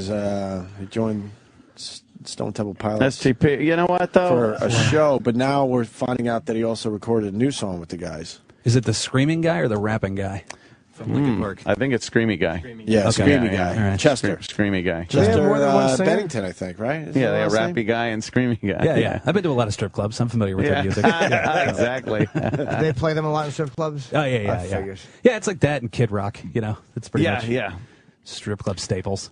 Nowadays, used to be like fucking, Motley Crue was huge. Yeah. Huge in the clubs. All the 80s. fucking 80s bands. And the dance, I just loved. I never understood their criteria for rejecting a song. Right. Like, it's like Dr. Feelgood, and they're dancing around to it, and then fucking, it comes on, and then some other metal song comes on. Hey, could you eject this one? They cover their tits up for that 5 seconds that they're being human. Yeah. Could you eject this one, Bobby? Bobby, eject it. Thank you. You've been to some unprofessional strip clubs, my friend. Oh, it's Long Island, dude. Right. Long Island. Long Island. Why do they have to cover up, though? I don't know. They would like cover up and be like, yeah, we. And then they put, another song on and just shove a beer bottle. Probably means she was hit to that one. The crank addict she's dating probably belted her to that song. Turn off, kickstart my heart. You're just twitching. I dated a stripper once, like a long time ago, and it's interesting how dull. How'd that work out for you? Yeah, fine, whatever. I was a drunk at the time. So, right. You fucker? Where the shit comes out? It's amazing how quickly strip club bitching on the, when you have to talk about the mechanics of the job, how, like, dumb office politics it becomes, It's just like, Cinnamon took my song. Like, that's literally like a conversation I had to have once. Yeah. And then they're always bitching about the owner of the venue and how fucking, shitty they're treated. Right. How they didn't get the fucking prized, Friday night fucking spot. They're real catty and competitive about the slots and whatever. I never thought that when I was just tossing back fucking $12 Budweisers. Did you ever go to one? Sorry ass. Did you guys ever go to a strip club in Western Canada? They do an interesting thing because, they have coinage. They don't have, like, the dollar. Like, the smallest bill's a $5. Yeah. You're not going to fucking give a stripper a $5, you know what I mean? Right. So there's the $1 and $2 coins. Yeah, and so what happens is, like, you end up, like, what they do is they come out and they put a magnet on their twat, right? And you go, like, fling, like a pirate. You're just flicking coins out of here. out of snatch. And if you get one to stick, you get to keep the magnet. That's like the little... my God. Who wants the magnet? The fucking stink box on the back. Well, I think that's part of the appeal of it. Like, that's why dudes like to get it rubbed on their head and whatever in the front. I don't want the magnet, whatever. though. Yeah. At the condo, at the comedy club, it's filled with those magnets. And, like, do you know how hard, like you could be there all night and not successfully get it to stick on the magnet, you know? So, like, the number of man-hours that are invested in filling a refrigerator with those twat magnets, like, that is an impressive amount of time the comedians have spent there. Is it, though? It's like got her shitty pic. It's like one of those ones you get at, like, a car dealership or whatever, just like a square or, like, a little... And it's got her picture on the front and then the magnets on the back. But then the awkward thing is at the end, they have to collect the money, So they pull out like a little metal detector thing and they just go like walking around the stage nude like a grandfather, just click, click, click, click, click, click, click. It like really takes you out of it. Like it's not sexy at all. Yeah. It's pretty entertaining. Oh, man. Yeah, there were plenty of things that just took you out of it for the moment. When they'd get into like yelling matches with the bartender. It's like just fucking dance. Yeah. Oh, when they were just fucking shaking down some poor old sap at the corner of the bar. Right. Like, just crawl over to, and you see them just keep coming back, and then the other dancers notice they smell the blood in the water. Right. There's just a stripper feeding frenzy. This poor guy is just doling out his fucking Social Security check. Oh, yeah. I've been to a lot in my day, and I pretty much know the etiquette, and I know the whole gag is they're supposed to pretend to like you, and that's what's awesome about it, right? But I totally, when I was like 25, it was like, I actually had a lot of money at that moment in my life because I was writing for a thing. I've never been so hosed by a stripper in my life. Like, it was amazing because I even knew the deal. But she, like, played me perfectly because, like, my attitude, especially as, like, a 25-year-old and I'm a comedian or whatever, like, I'd go into a strip club and go, like, I'm not like the rest of these serial killers, And so and that alone puts you in a vulnerable position. Yeah, because she came up to me. You're better than them, so if she treats you like you are better than them, and you're like, look, I'm See, I knew I was better all than these them. assholes think That's she really exactly. likes me. But she really does like me. She totally came right up to me and she was like, you're not like the rest of these serial killers. And I was like, I know, I'm not. Exactly. You know what I mean? She spent the whole time hanging out with me and, like... And it was like when it happened, when I realized I got taken, it was like the end of Usual Suspects. You know what I mean? Like I dropped my Jack and Coke and slowly replayed the whole evening where I gave her $700. She gave you $700? I gave her $700 over the course of the night. But like, yeah, and so, but it was so fat how she played it because it was like she wanted to go out. She's like, let's hang out afterwards. And I was like, yeah, let's totally hang out. Look at this. I'm fucking going to be dating right a stripper. at the moment where like I was about to get her number, coincidentally, every time the song would end, end. Like, she had this, like, brilliant mathematical timing where she knew how long every song was that she danced to. And so it was, like, right then, the song, and she would go, like, listen, I'll get your number in a little bit. Like, we'll totally do it, but I got to go out and make some more money. And I was like, no, you're staying here with me. And then she'd change the subject. And then, like, Holy fuck, it was good. brilliant. And then at the end of the night, she's like, do me a favor and go out. She was like, I need your number so we can hang out. And I was like, great. And I don't have a pen. She's like, go out to the bar. So I'm like, okay. So I go out to the bar, and then they, like, close the strip, like, all the lights come up. You know what I mean? And so now I go to the bartender, and I'm like, do you have a pen? Because this stripper wants my number, you know what I mean, or whatever. It was just, no, he's probably like, yeah. And he's like, here you go, buddy, right? And so I, like, write down, like, all of my contact info, and then I go email. over. Yeah. My social security number, you know. And I go back over, and now there's, like, a bouncer there, and I'm like, oh, well, can I get back this to? And then here's the worst part. She told me her real name, you know what I mean? Because, like, that's code for, like, you're in, you know what I mean? They don't they reveal what their real name is. And she said it was like Jennifer or something, you know. So I was like, hey, I know that. I bet you hear this a lot. Like, as it's coming out of my mouth, I'm like, oh, I'm fucking you such asshole, a douche. right? Yeah. And I'm like, I know you've heard this all the time, but, like, really, she asked for my.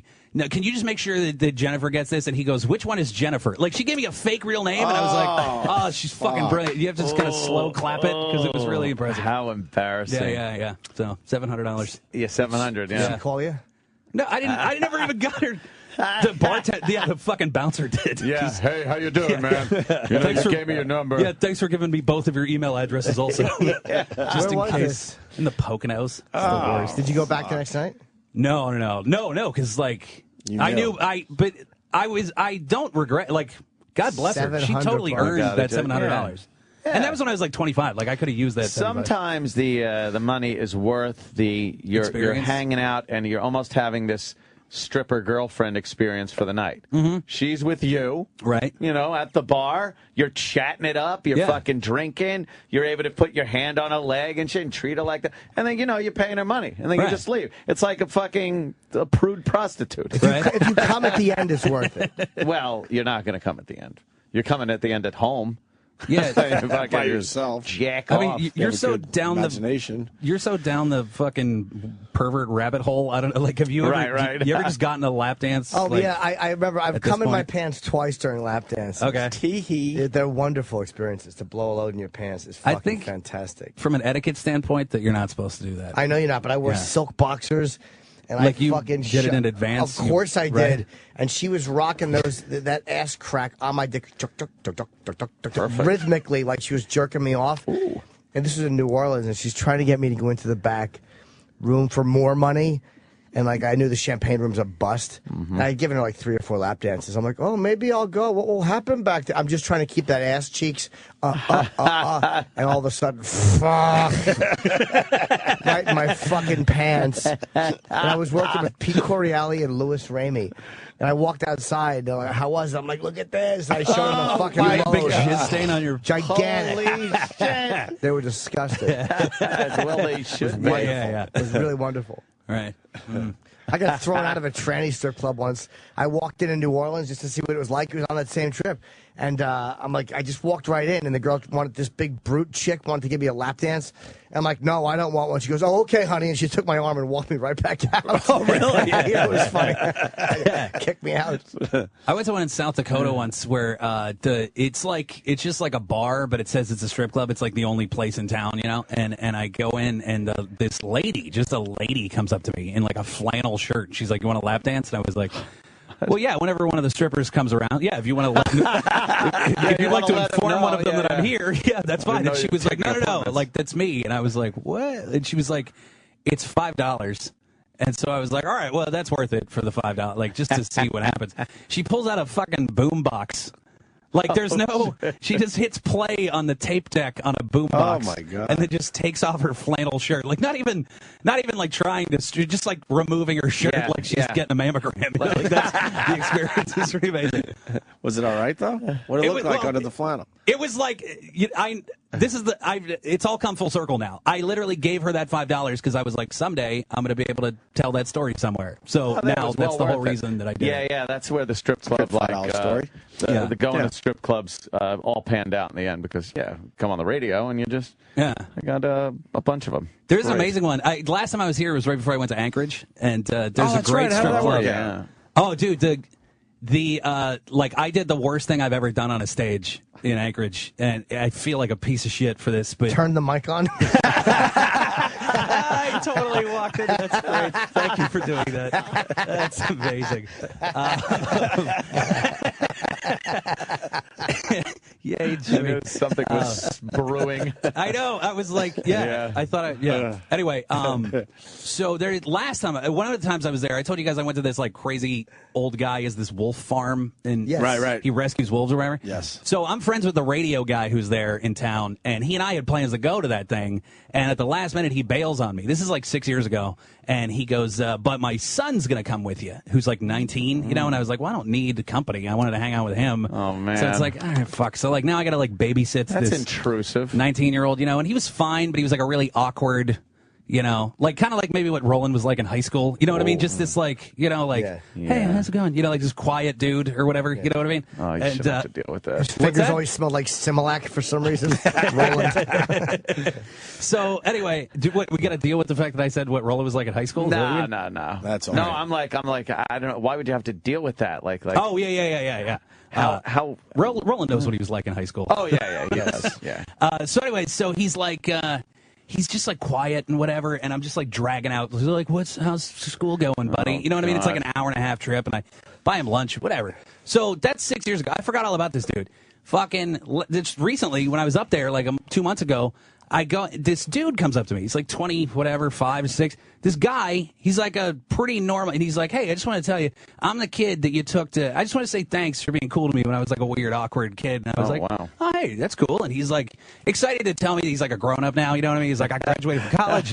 He's a grown-up. Whatever. Like the show's about to start, so it's kind of getting loud. And so we're talking, and he goes, yeah, things are going great. I got a job now. And he's like, and I got engaged. That's her right over there. And he points to her. Oh, no. And he goes, and that's her dad. And he points to her dad. He's like, he just came into town today. And I was like, oh, thanks for bringing him to the show. It's really cool. And then the show starts, so like I got to go. Anyway, I'm on stage, and I just got divorced this past year. So I have like a chunk about being divorced, And I want to have like a married couple in the front to kind of pull out. Like I just fuck with them, with the married couple. Right. But it's a new joke because I got divorced recently, so I've never experienced there not being a married couple. So there's just nobody. So I'm like, fuck, what do I... And I mean, I could do the joke, but I'd rather have somebody to play off of. So I go, well, kid in the back, Jimmy, you just got engaged, right? To him, silence. Like I don't hear anything at all. And I can see him, right? And I'm like, come on, don't leave me hanging, right? Like, and it's just weird. So I just move on with the joke. Afterwards, he comes up to me and he goes, I haven't asked her yet. And I'm like, what do you mean? He goes, I told you I was getting engaged. I thought he said that he got engaged. So I fucking blew up the proposal in front of her. And wait, it's worse. The dad, remember how he said the dad came into town? He flew the dad in to ask his permission. Oh, fuck. So in front of the fucking future father-in-law, I just fucking outed. I'm like, come on, you just told me minutes ago you got engaged. It's the fucking worst thing. That up. Oh, dude, I've never felt like more of a piece of shit. Was he mad at you, or did he understand? No, he was like shell-shocked. Like he didn't know what to do next. It's like, dude, what? He was like, what? Yeah, what do we do? Like, that's kind of, so then I'm like in damage control mode. Like, how do we fix this? Like, I don't know what to do. Wow. Yep. Yeah, oops. that's a oops. Wow, I flew the dad in to ask his permission. Oh, damn. Yeah, from like far away, from like Florida or something to Alaska. Well, to your defense, why the fuck would you tell the guy that's going up on stage without saying, don't say anything either? Exactly. It's a secret. I guess. But still, it's unacceptable that I did that. Well, like, yeah. If you say to a person, like, because he thought it was pretty clear, I'm getting engaged. But it was loud, and I heard I got engaged, and then he points to him. So yeah, you were half listening because he was an annoying audience member. You're exactly. Like, right. Yeah, right. How long were you in Alaska? Just a week. Yeah. It's cool though. It's a crazy place. Yeah. There's a great strip. The reason I brought it up, there's an amazing strip club there called the Alaskan Bush Company, and one of those strippers, it was like an MSNBC documentary. She like murdered a couple dudes. Whoa. Or she got them to murder each other. She was like this Black Widow chick. Wow, she's pretty hot. Her name's Michelle Lanahan. Look her up. Still dance? No, she's in jail now. Like, why? She got away for like 10 years. She just escaped. Like, she got these guys to kill each other for the insurance money on her behalf. She took the insurance money and like bailed. To Alaska. And then like became a no. That was in Alaska. She bailed to like 'Cause New a lot of Orleans people or go to something. Alaska. What a genius. Yeah, to hide. and That's a then good one. she ended up like being like a soccer mom when they caught her. Like she had like 2 kids and whatever. So yeah, What's it's her pretty name? fascinating. Michelle what? Lanahan. Can we look her up, Sam? I want to see what this girl I looks kind like. of remember this story. And women can get you to do Just anything. do a Michelle stripper. She had Yeah, a- there you go. She had a There it normal is. life going, and they caught up to her. Oh, she had a pretty face. Yeah, well, she was hotter too when she was back in the stripper days. I would gather. Oh, yeah, I remember her. Yeah, you remember that story? Yeah, of course I Oh, do. there's that picture, right? Yeah. How much time is she doing? A lot. Oh, yeah. How'd she get them to do it? I don't really remember exactly the details, but you know they're sad Alaskans, Yeah, and she and you fell got in this love with hot them. girl. So, you know what I mean? Like They could make her sure make that them they do can get her. anything. I'm Yeah. sure. What an awful person. Yeah, yeah. That's awful person. That story when you were talking about the 19-year-old, and then you grew up, and he's like a man.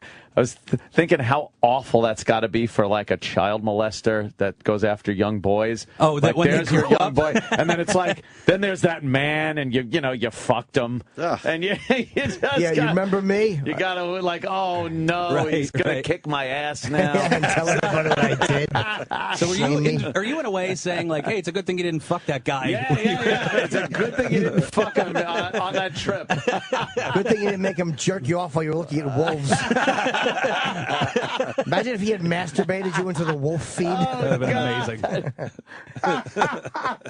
Dogs certainly seem to like ejaculate, so I imagine that translates There you go, to right their cousins. Fuckers will eat anything. Where are you going to be, Jesse?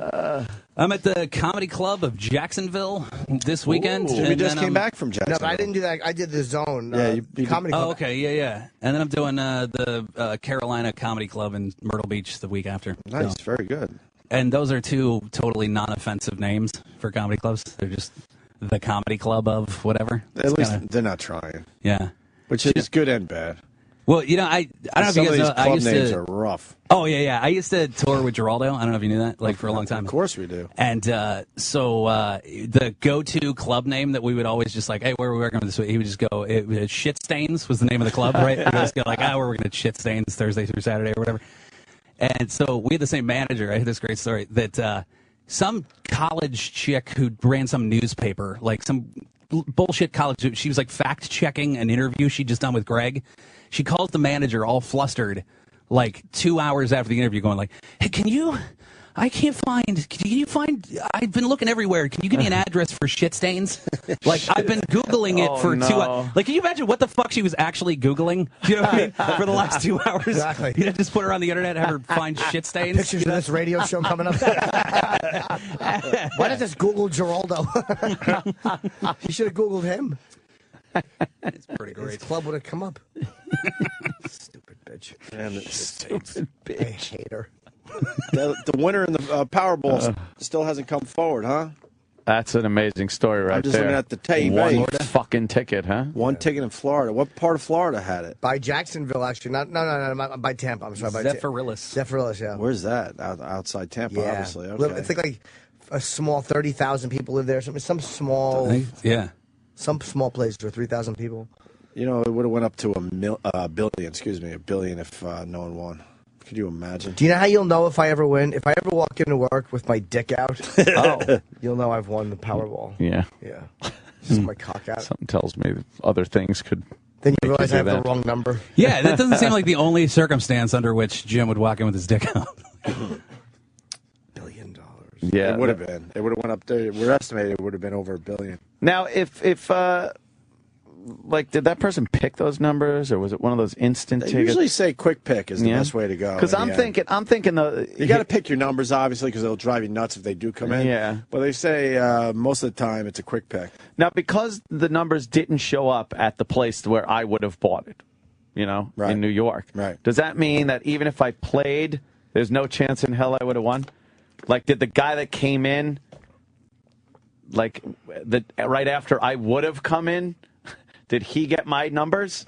Oh, good point. Yeah, like, is it, or is the random fucking randomness of the numbers changing every split second? It's got to be random. So that, like... Oh, I see what you're saying. So, like, it's not like that store was destined to have the random numbers. Is that what you're implying? Yeah, or does it mean because the store I would have bought the tickets in didn't have the winning ticket that I never would have been able to win, even if I had meaning bought you would the have had to tickets. been in the Florida area to get the ticket. Right.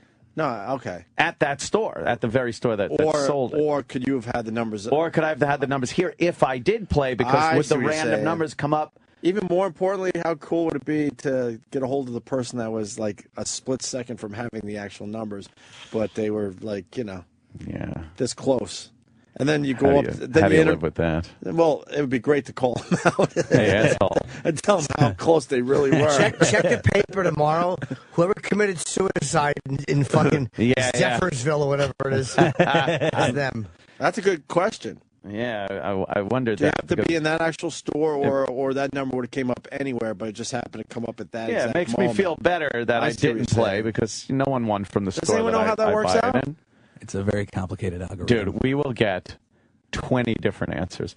No, dude, my uncle built the machines, and it's totally random with every second. Like, so if you come in 2 seconds later, it's totally different numbers than the guy that would have come in after you. All right? That guy's full of shit. The last caller, see, because the numbers... All right. Yeah. Yeah, so Wouldn't it be completely random, though, since there's always like, 6 people had this number all across the country? You know? Like, you always get those cases. It is completely random, Yes, but I'm just saying, like, all right, if me and some other dude were in line, right? We're both going to get 5 quick picks. Yeah. And then we switch places in line. Now I got his numbers, and he got my numbers. Or is it like if I wait and go... All right, I'm going to wait. 1, 2, 3, 4, 5. There, I waited 5 seconds. Now give me my numbers. Are they completely different numbers because I waited 5 seconds, regardless of, They have to be. Yeah, I think so. You think they're constantly going, woo, numbers, numbers, here they are. And, I think so. like when they, I don't know. I have no idea. I want to know how many tickets this guy bought and how long he's been playing. Like, does it work when people buy $300 worth every week, or is it just the guy who walks in and just says, fuck He's it? bought $700 million in tickets. Yeah.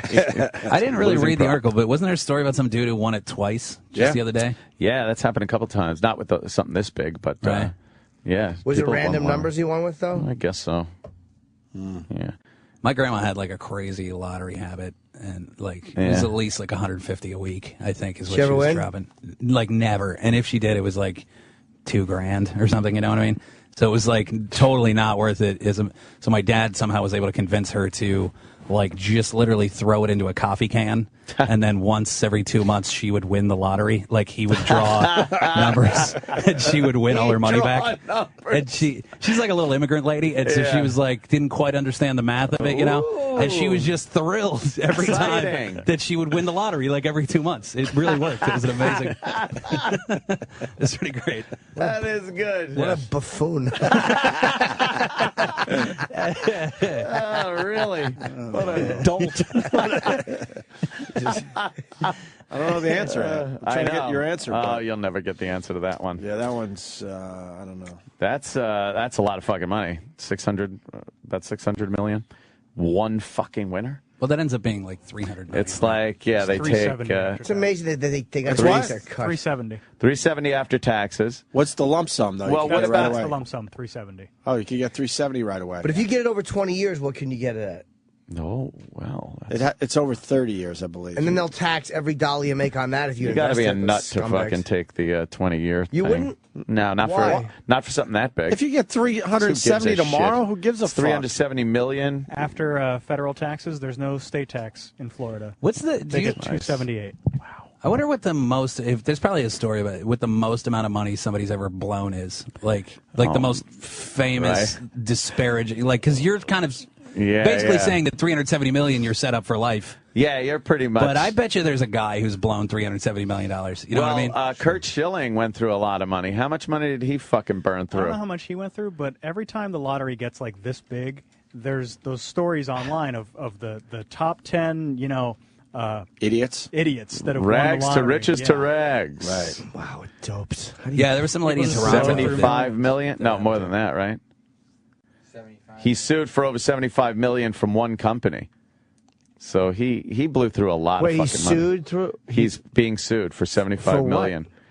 His dumb video game company that he made after Schilling. baseball. Yeah. Oh, I'm sorry. He is broke, Yeah, huh? Schilling took all his money and loans and fucking borrowed from everybody to pump it into this fucking video game that was like kind of like World of Warcraft and EverQuest and stuff. You know, one of these. It wasn't even baseball related? No. He was a crazy EverQuest fan, and he thought, well, people sign up for this, and it's a subscriber-based fucking game. I'm going to put one out. So it's one of these, you know, dungeons and fucking swords and shit like that. It just never got off the ground. Was it good? I saw some clips of it, and it just looked like a bad version of World of Warcraft. Hey, but that article says this thing cost him $50 million. Well, it says Of his own. Later on, it says that. Because my point, really fast, he made more than that. So he would still have millions left. It says that the company owed more than $150 million and had less than $22 million in assets. Oh, he chalked up a lot of debt. But What was $128 million in the red? But what was his personal loss? That whole nut, or Everything. just part of it? I don't know. I don't think he had a lot of big investors. I'm guessing if he put $50 million of his own money in, and they only have $22 million in assets, and they have $100 and something in debt, he's lost all his money. Well, he lost his 50. Yeah. But my point is, he made more than 50, so he still has millions. How much did he I make? would guess. Yeah. How much did he get for the sock that he sold? Yeah. Not Well, much. I hear he's broke. I Not hear enough. he's fucking broke. He probably We blew got a through lot a of lot of money questions today. We need answers to. We're never going to get answers. Yeah, this is a very speculative show. Yes, No, because I'm assuming he had other investors. So his part was, here's my $50 million, but he was expecting to turn that $50 million to hundreds of millions. Obviously, I think he coughed up every penny he had. He sold the sock for $92,000. That's all he got for that? Yep, that's, Good. That's what it went for auction. Shithead. It's a fucking sock. How much is he worth 90 now? Gs. Is the question. Did he lose more than the $50 million investment, which is brutal, obviously? I mean, what was he left with? He probably didn't have that much more at his peak. At the most he ever made was in 2005. He made $14.5 million. He made $114 million over his career. Oh, okay, that's a lot of fucking money, man. That's just salary, though. Not not Right. counting his endorsement deals. But don't forget, you lose a piece to to agent and taxes and Right. you lose a good piece of that. Right. I think he still has tens of millions of dollars left. Let's say you lose half of that to agents, taxes. Plus, he's bought a house. He's bought cars. He's bought all kinds of shit. Right. He has 4 kids. Quite a hat collection. Look, he lost. He invested $50 million of his own money. He lost all his baseball earnings. Right. Yeah, that's it. So What are the earnings were there? Sorry, Sam. What are the earnings were there besides baseball earnings? I don't know, but I know that he put his sock up as bank collateral. Okay. All right. His Go ahead, Sam. His Sam net found- worth, right now, is listed at $1 million, and that's like, which is probably just the minimum that the website has. Yeah, the website doesn't go lower because it's called Celebrity Net Worth. Yeah, they're not going to have like, Yeah. well, it's 40 grand. And he's got 4 kids. Oh my! And that's how much College did he for- make? What did he make in his last year? Forgot to. His last year he made $8 million. His peak year he made $14.5 million. How much do you think those kids want to stab dummy for losing the investment? Yeah, because they look like they're like high school age too. Like they definitely just need to go to college. Hey, all you kids are playing these games, right? Oh God! All told, he made just under $115 million in baseball, and now he's left with nada. What an idiot! Well, $1 million is still sweet, but he obviously owes all sorts of money. Yeah, he $1 million doesn't, is he doesn't sweet. have $1 million just sitting in his checking No. account. Yeah, that's all. Unless he did it through a corporation where he's not personally liable. I think he went all in. He did. Just said, I mean, "Fuck it's it. one of I don't those want anyone situations. else. This is my thing." He's like, "This is my baby. Watch this." And if you're sending 4 kids to college, $1 million. If you're paying for their college, Yeah, that's like that $1 million goes quick. You might as well just take $50 million and go, red. At least he got a 50-50 shot. Well, a little less, but I mean, it's insanity. Take $50 million of your own money in something as speculative as video gaming. I got a buddy who his uncle's a pit boss at a bunch of those crappy real small town Native American casinos, And apparently, like, the dirty secret of those places is that they average like a suicide a week. At those Really? places. Yeah, because it's people who just like fuck It is it, the and they last just bring the chance. last, and Right. they just put it on red. And then when it doesn't work, they hang themselves in the shower. You know what I mean? They have nothing to live for if they don't win. Yeah. Yeah. Like that's because it's like small town shit. So it's like I'm gonna take it all, go to the little. Yeah, here's my shot. I'm gonna do it. But So like, whenever I perform at those places, like I always walk down the hallway in the hotel and go like, "There's that dead guy behind one of these doors." one of these I'm pretty doors. sure of it, Someone- Yep. But Someone you know, didn't pay also, off. if it does come in, they're going to take that money and eventually try it again. Oh, they're going to of course. blow it. Yeah, Right. believe They're not me, going to they're go, not gonna- oh, this worked out great. I'm leaving now. Yeah. No Right. way. You never heard a tech billionaire go, well, it started when I put 10,000 on red. Yeah, And then yeah. I parlayed that to $1 billion. Never. Speaking of which, how about this fucking New York City kid? Yeah. Sold Tumblr to Yahoo. Yahoo. I was ready Went to say to Amazon. Yahoo. For $1 1.1 billion. Kid made $1.1 billion. High school dropout, but he was highly intelligent. He knew high school was not for him. He's like 26 or He something. went to Japan and was fooling around there for a little while. Then he came back home and started tinkering around. All you got to do is figure out. Came up with fucking Tumblr, thing, and fast forward a few years, $1.1 billion. Some internet. It's like an archetype of high school kid at this point. You know what I mean? Right. It's like, But there's like the Yahoo's- nerd and the jock, and then there's Yeah. the kid who drops out and fucking makes $1 billion on Yep. some internet bullshit. But Yahoo's seeing something there because Tumblr only made $13 million last year. That was it. Wow. They're seeing. They made $13 million in revenue last year. So I don't know what Yahoo's Well, with the gonna do to big turn all Yahoo that around. behind it, I'm sure it'll do nothing. 1.1 I don't know. They billion. but they scoop up these little companies all the time. I invented a photo program that went nowhere. Yeah. It's a way to print out your photo, and it makes like a spin fan, like the things that Japanese people use between their hands, so your picture's on a fan and it cools you.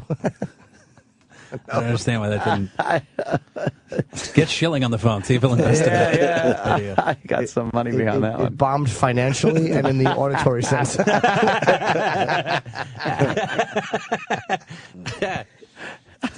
Jimmy. Yeah, it didn't do well. Yeah, you got. I don't know how people could do that. Like take your entire life like that and just. Yeah. Hey, I mean, you know, could be speculative, but use risk capital. Only use your really, risk Ed? capital. We Yeah. should shut up. Did you hear about that insane? We just before we move on, Oh. we were fortunate enough to get the call to buy some fucking options in Citadel Broadcasting. Right. It was. You're looking at two guys that really thought they were going to be multi-millionaires. It was the off IPO. this fucking deal. It was the IPO. The IPO. We were Excuse me. getting into. You know, Yeah. the ground floor. Of Your course. major shareholders and Yeah, there used to be a time where Right. if someone gave you a call to be in on the IPO, it was a guarantee almost every time. Yeah. Right.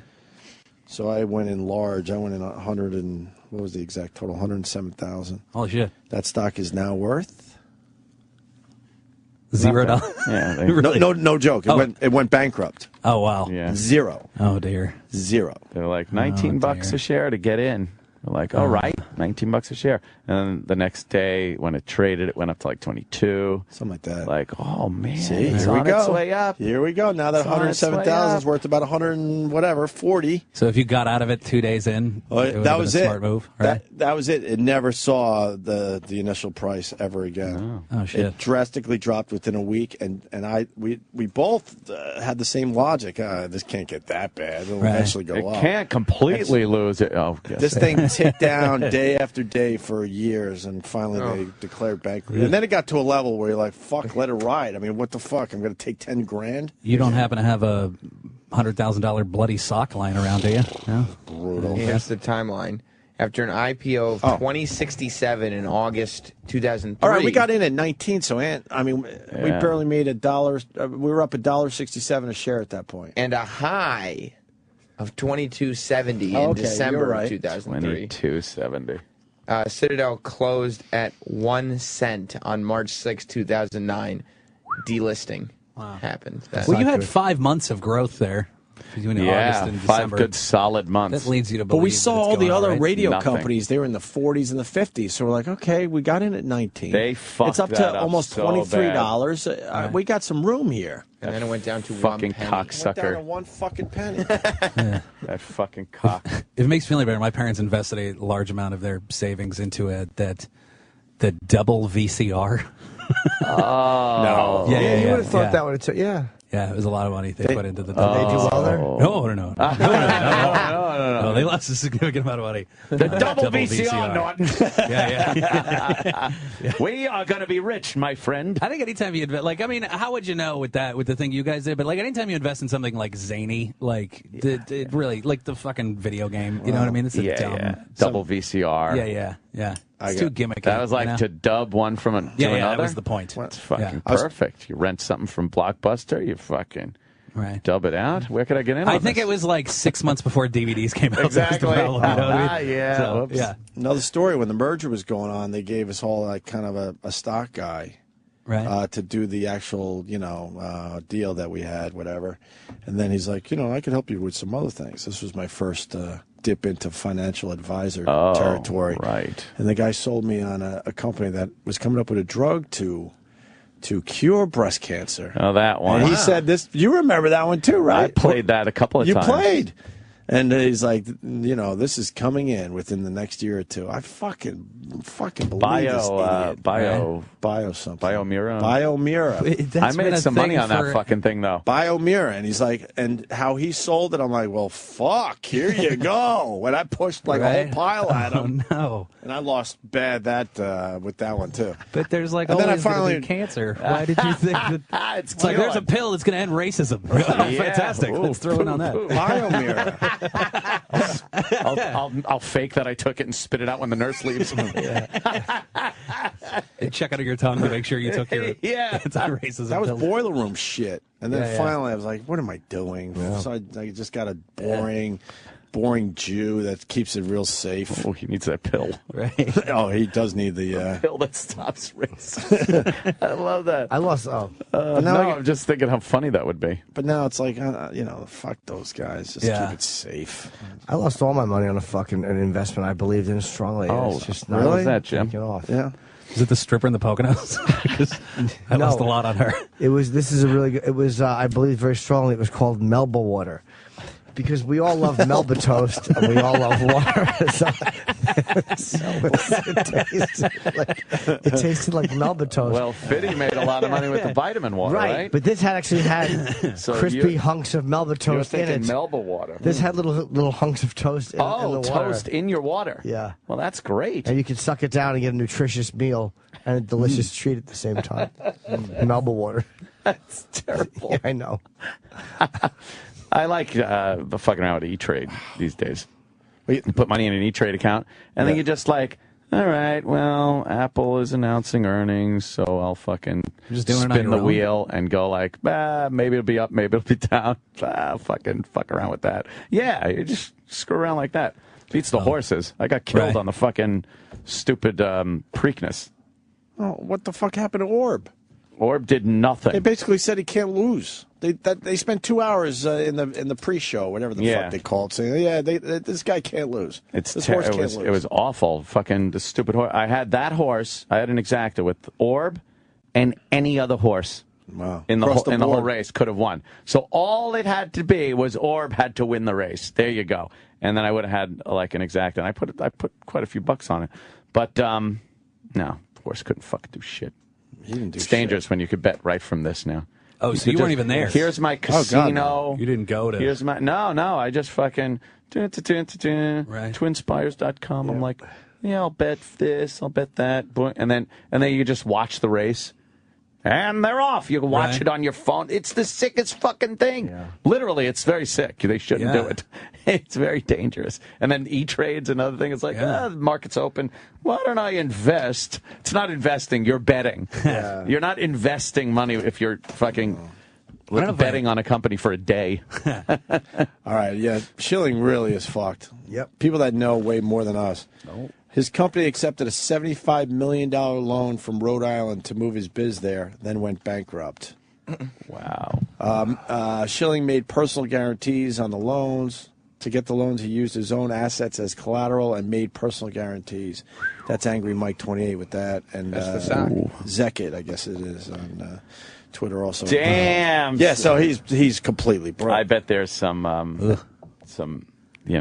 shenanigans. And his going career on is over, with the obviously, money. so he can't just fucking say, fuck it, I'll pitch a few more Yeah, years. let me get some money back. Right? Oh, I he's gotta get fucked. back out there and fucking throw a few. I don't like to give away where my money is going. Oh, but, yes. I will tell you about a company I believe very strongly in. Yeah. They make ceiling vacuums for your foyer.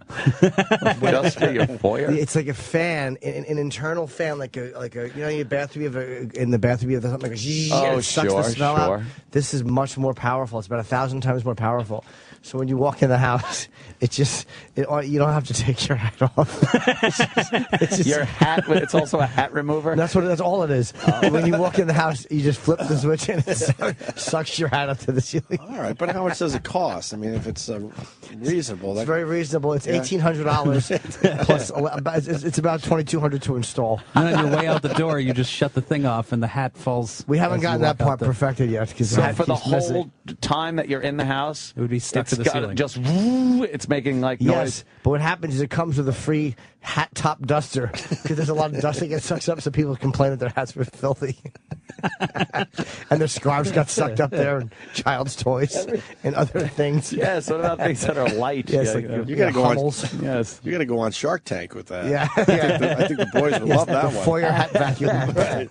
Everything you have involves hats. As it should. It's a fun punchline. Yes, it's a good word. Who doesn't love a good hat? What's up with BioMirror? Do we have any info on this? It has sex with man mirrors and girl mirrors. Oh no! This fucking thing was supposed to be my. I have to piss. Oh, I gotta kind of take a leaky, Jimmy. What? Yeah, I'd love to see what this stock's at. Ugh. I'm out. Is it bankrupt? Yeah, I think the company's closed. Oh, what happened? Yelp says it's closed. How's that drug doing? So that's another zero. Wow. That's another zero in my portfolio. Another zero. Another donut for the Opester. Yep. Opster's got 2 zeros in his fucking portfolio. You were talking about degenerate gambling. Yeah. Being in recovery as I am, I get asked to do these like conventions and stuff like that, you know. Mm-hmm. And I went. It doesn't happen to be my problem, but it's the same world. Like I got asked to do a Gamblers Anonymous one, you know. So I went. I met this dude. This is no bullshit. He had these fingers. Like he had his index and thumbs, and that is it on both. He's like a fucking crab person. Man. You know what I mean? Yeah, the lobster people. Because bookies took the other three. His fucking They took 6 of his fucking fingers, and they left him with the card-playing fingers. To pay his debt off. Yeah, and it's like, as an addict, I completely understand losing all 3 on the one hand. Like, I get that you have, like, a pincer on the one. God. And then I can even get how you'd lose the pinky on the other one, because it's like, all right, like, I think things are going to turn around for me. But then once you lose, like, this one, like the ring finger, then like you don't see a pattern. By that time, like he still gambled away the middle finger on his other hand. He really thought he might fucking pull it off with that one. I can imagine he was just left like a little crab man. I can imagine the one pinky. You'd be like, you'd have to really sit and assess your life as like, wow. Because of gambling, they took my finger like a fucking movie. Yeah. That's it. It's got to stop. Yeah, but I mean, you know, the pinky, like, I think you could, if you're an addict, like, I think you can justify away that one. You're like, nobody even uses that one anyway. It's useless. Was it 6 incidents or was it 1? I suspect it was 6 separate incidents. Yeah, you know what I mean? 6 separate times. Yeah. Because, like, and then what's left? Like, they're going to take his thumbs. Like, that's the only thing that fucking separates from animals. Yeah. You know what I mean? Like, like he would have been, like, this is what keeps Wait, how us from far down being do they take monkeys. the finger, though? Like, all the way. Like, he had he had no finger. God. So he just had, like, this, like, weird, like, right. that was his hand. Yeah. So. Wow, that's really committing yourself to the yeah, it was impressive. problem. Yeah. Wow. No, I like playing some cards and stuff, but I couldn't imagine getting in that much trouble. Yeah, Even that's a lot of, like, I mean, who do you even... Yeah. I played a few poker games, you know. You throw in some money, a few $100. Yeah. Did you ever see Dirty Work with Norm Macdonald? There's a great... Chevy Chase is the doctor, and he has, like, a horrible gambling problem, and he keeps coming in. Like, every time you see him on screen, he's, like, way more fucked up than he was the last time, because, like, bookies have, you know... And he comes in, he's got, like, his arm in a sling and whatever, you know? And he's like, this is my favorite line. He goes, like, here's the thing I don't understand. You know, you owe a bookie money, he takes your toe, you still have to give them the money. Like, I love that part. Like, as though the logic would be like they'll just settle for your finger. Right, you know what I mean? settle up. Like, yeah. That should be a wash, My no? finger's worth that much. No, you still owe the money? And the juice is still running? What the fuck? Fuck that. Yeah, I met a dude with 7 DUIs at one of those once. That's pretty impressive. That's another thing. It's, obviously you have a problem, not the drinking, but you can't drive when you're drunk. Yeah. Some people are good at it, some aren't. Right. They're talking about lowering it to 0.05, the blood alcohol level, which is, you can absolutely drive on 0.05. Do you really believe, though, that some people are good at it and some are not? Like, or you just think that those people are lucky? Like, there's an element of luck, but there's an element of luck, just driving any day. Right. But I got to tell you, I did a great job. I could drive drunk pretty fucking safely. I drive like a lunatic when I'm not drinking. Because I know it's just, all right, I'll get pulled over. I'll fucking yap a little to the cop, maybe get a ticket, and that's it. It's not this, oh, my God, life-changing moment of getting a DUI where there's months of legal fees and lawyers and all that shit. So when I would be drinking, I would fucking 10 into it. Middle lane, cruise control, and fucking concentrate, pay attention. That's not a good argument, though, because I'm a fucking maniac otherwise. Is not a good argument. Like, they would say, well, the way you drive when you're drunk, you should be driving that way sober, too. Well, yeah. And I do. And you can't use it as, like, if the cop pulls you over, you can't be like, you should see how I drive sober. Like, yeah, exactly. You should see, I'm doing a great job here. If you think this is bad with that little 7-year-old leg in my grill, you ought to see me sober. I never got a DUI or, I don't even think I ever got pulled over when I was drunk. Well, I did. I got out of 5 of them. And I finally got the 6th one. Just swing that. You shoot the cop. Getting out of him? I blasted him and threw the window. No, it was like in tiny towns. You just tell them you're the comic in town, and they think it's interesting or whatever. Like that kind of thing. Like, tell me a joke. Yeah, that kind of happens. That kind of shit. So I literally got and I did the sobriety test sometimes, and I would I really thought I was good at it. Like that's the bullshit logic of it. And because one time I actually I completely blackout drunk drove across 4 states, and I have no recollection of doing it. Wow, at all. Look at that. From Kentucky to Iowa, and I just remember at 3 a.m. in Kentucky going I remember that night going to the club going, don't drink, because I had a 10-hour drive the next day. Oof. So I was like, if I fuck around, I'm not going to make it. And then at 3 a.m, I remember being drunk, and that's it. That's all I remember. Just take consolation in the fact that while you were driving, you knew what you were doing. Well, that's the crazy. I have no. It's like I'm like Meatloaf. Crazy. I have no. So what happened is I wake up at 5 o'clock the next day in the hotel, and I'm like, I'm totally fucked. Like I've missed the show. Like I hadn't missed the show yet, but it's a 10-hour drive. Like mathematically, this is impossible. I'm not gonna make it. So I just start running around the room to get my shit together. I don't know what to. And my bag's already packed, which is weird. So I grab and I'm like, I must have packed my bag when I was drunk. And as I'm walking around the room, I'm like, this isn't the same hotel room that I'd been staying in for the last couple of days. Fuck. And I did an entire drive, which means I left after 3 a.m. So that means I drove through a rush hour somewhere, and I stopped to get gas at some point, and I checked into a hotel. Don't remember any of it. No, it was like time traveling. I have no recollection of any of that trip, and I just got there, and I checked in the parking lot. My car was kind of a little askew in the space, but...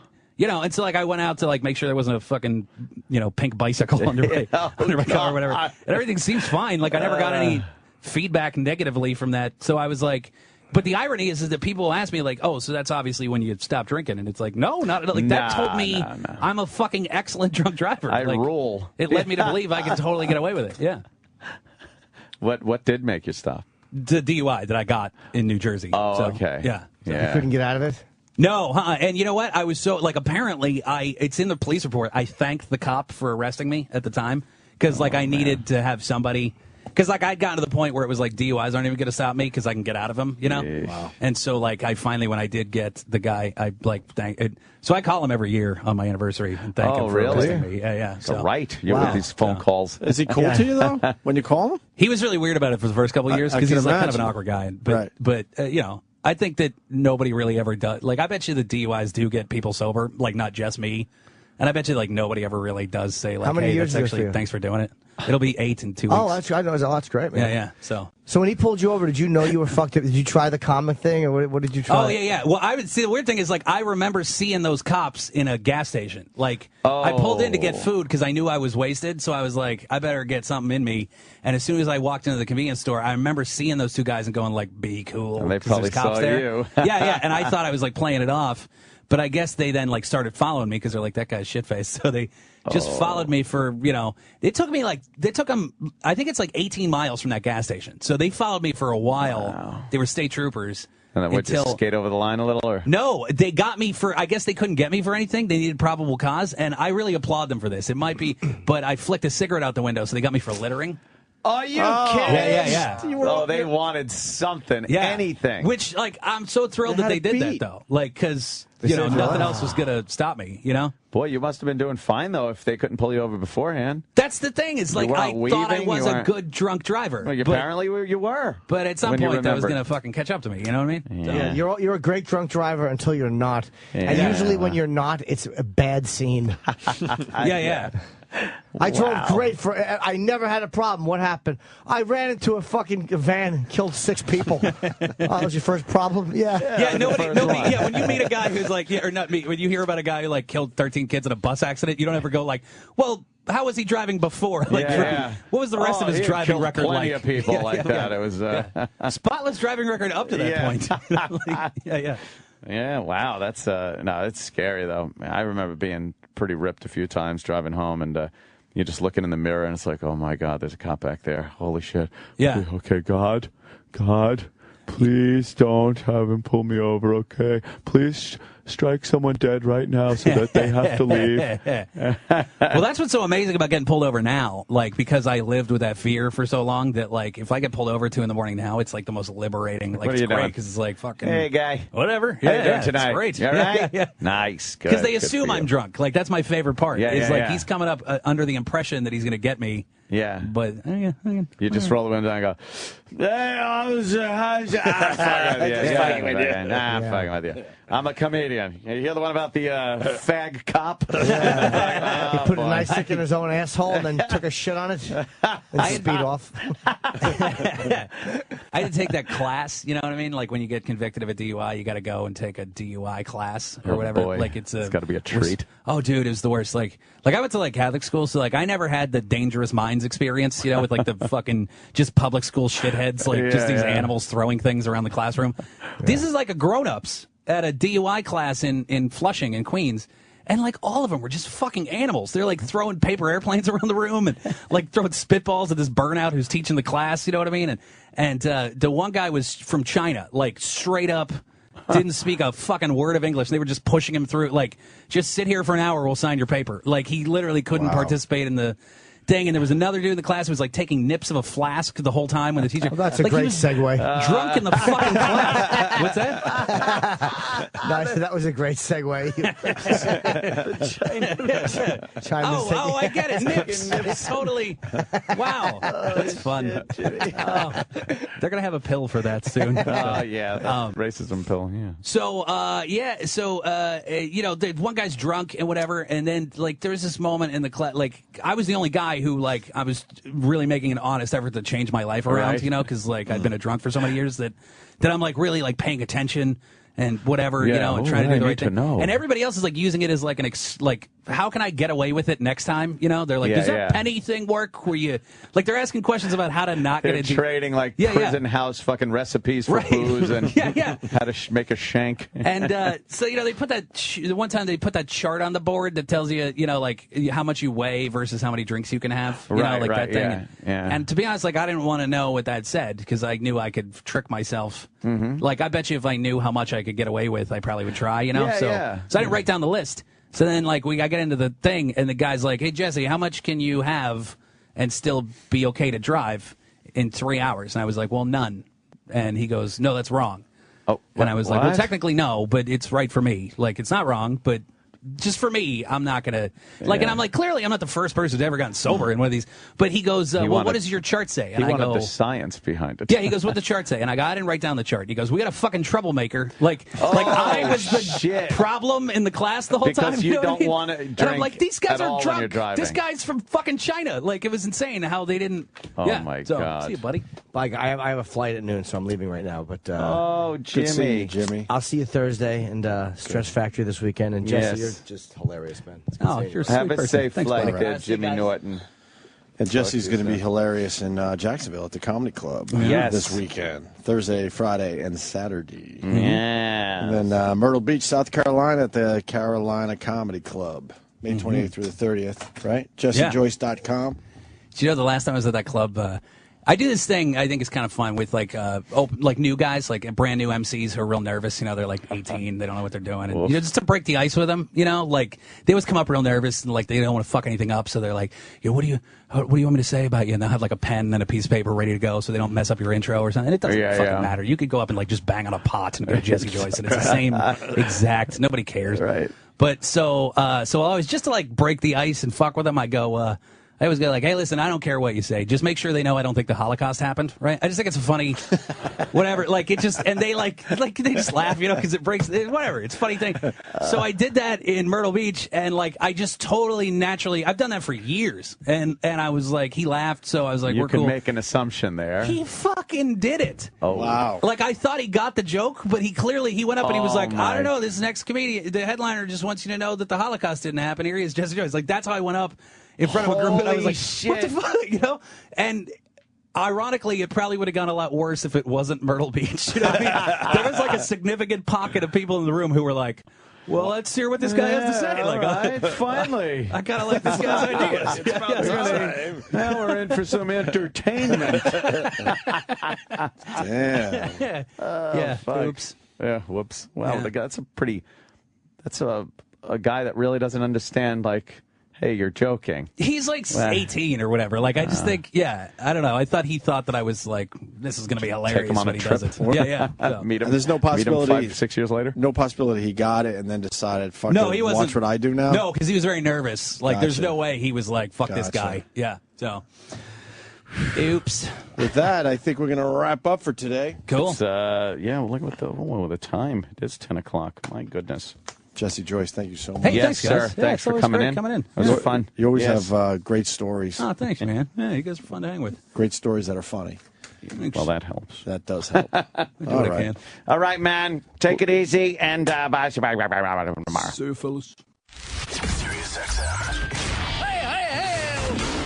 And now, the Opie and Anthony Show continues. This is After O&A Live. Here's your host, Sam Roberts. You bet it is. After Opie and Anthony Live with me, Sam Roberts. Here on the Opie and Anthony channel. 866-WOW1-WOW is the phone number. We got Opie Sudoku if you want it. You want to call in and let me know what did you learn on today's Opie and Anthony show. I love the breakdown of Celebrity Apprentice.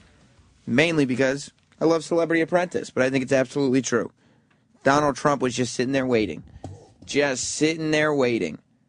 He knew Penn Jillette was going to do a good job. He said, I got to get him back on this show. Because Penn Jillette writes this book, and he writes a chapter about Celebrity Apprentice, and he's making fun of Donald Trump's hair, and he's saying the show is not a difficult show to do. He's got all this going on. And what we found out was he wrote a letter of apology to Donald Trump after it came out, but that was like a private thing. That was something that he just did to, maybe he was feeling guilty about it. Maybe he felt like he didn't want Donald Trump to take it the wrong way. I don't know for sure. But he privately sent him a letter of apology and said, I just want you to know that I meant no ill will and blah, blah, blah. He said that Trump's hair looked like piss cotton candy. But still, he meant no ill will by it. He's just joking around, right? So Donald Trump, he goes, apology accepted. But that apology was not accepted. He's sitting on that apology note for like a year and a half, just waiting for the moment to come. And then he pitches to NBC, all right, why don't we do All-Star Celebrity Apprentice so we can bring back people that have previously been on the show? And NBC's like, well, I mean, I never really thought of that, but I guess we could. All because, why else would you bring Penn Jillette back for a second season? So he gets him back. And he goes, well, first we need Penn Jillette back on the show, right? Oh, yeah, I guess he did great last time. He gets Penn Jillette back on the show. Task after task. You're doing a great job, Penn. You're doing a great job, Penn. Yeah, we'll pass you through. No problem, buddy. You're fired? I don't think so. You're doing too good of a job, Penn. We love having you on the show. Then what happens? He gets Penn all the way to the finals, the live finals, the show that everybody watches. I mean, you didn't hear about Celebrity Apprentice on the Opie and Anthony show before this week or last week, right? Because it wasn't the finals yet. Now everybody's talking about it. What's Trump going to do? He's going to use those final moments of that episode to, boom, drop the hammer. You know, Penn, you said some not nice things about me, some not nice things about the show. You apologized, though, didn't you? Now Penn has to admit on national television that he apologized to Donald Trump and do a little bit of groveling. Let him know, I didn't mean anything by it. I mean, ever since then, I've only said nice things about you in the show and blah, blah, blah. At that moment, Penn knows he's sunk. And so, on one end, he asks Penn Jillette about the horrible things he said about him a year and a half ago.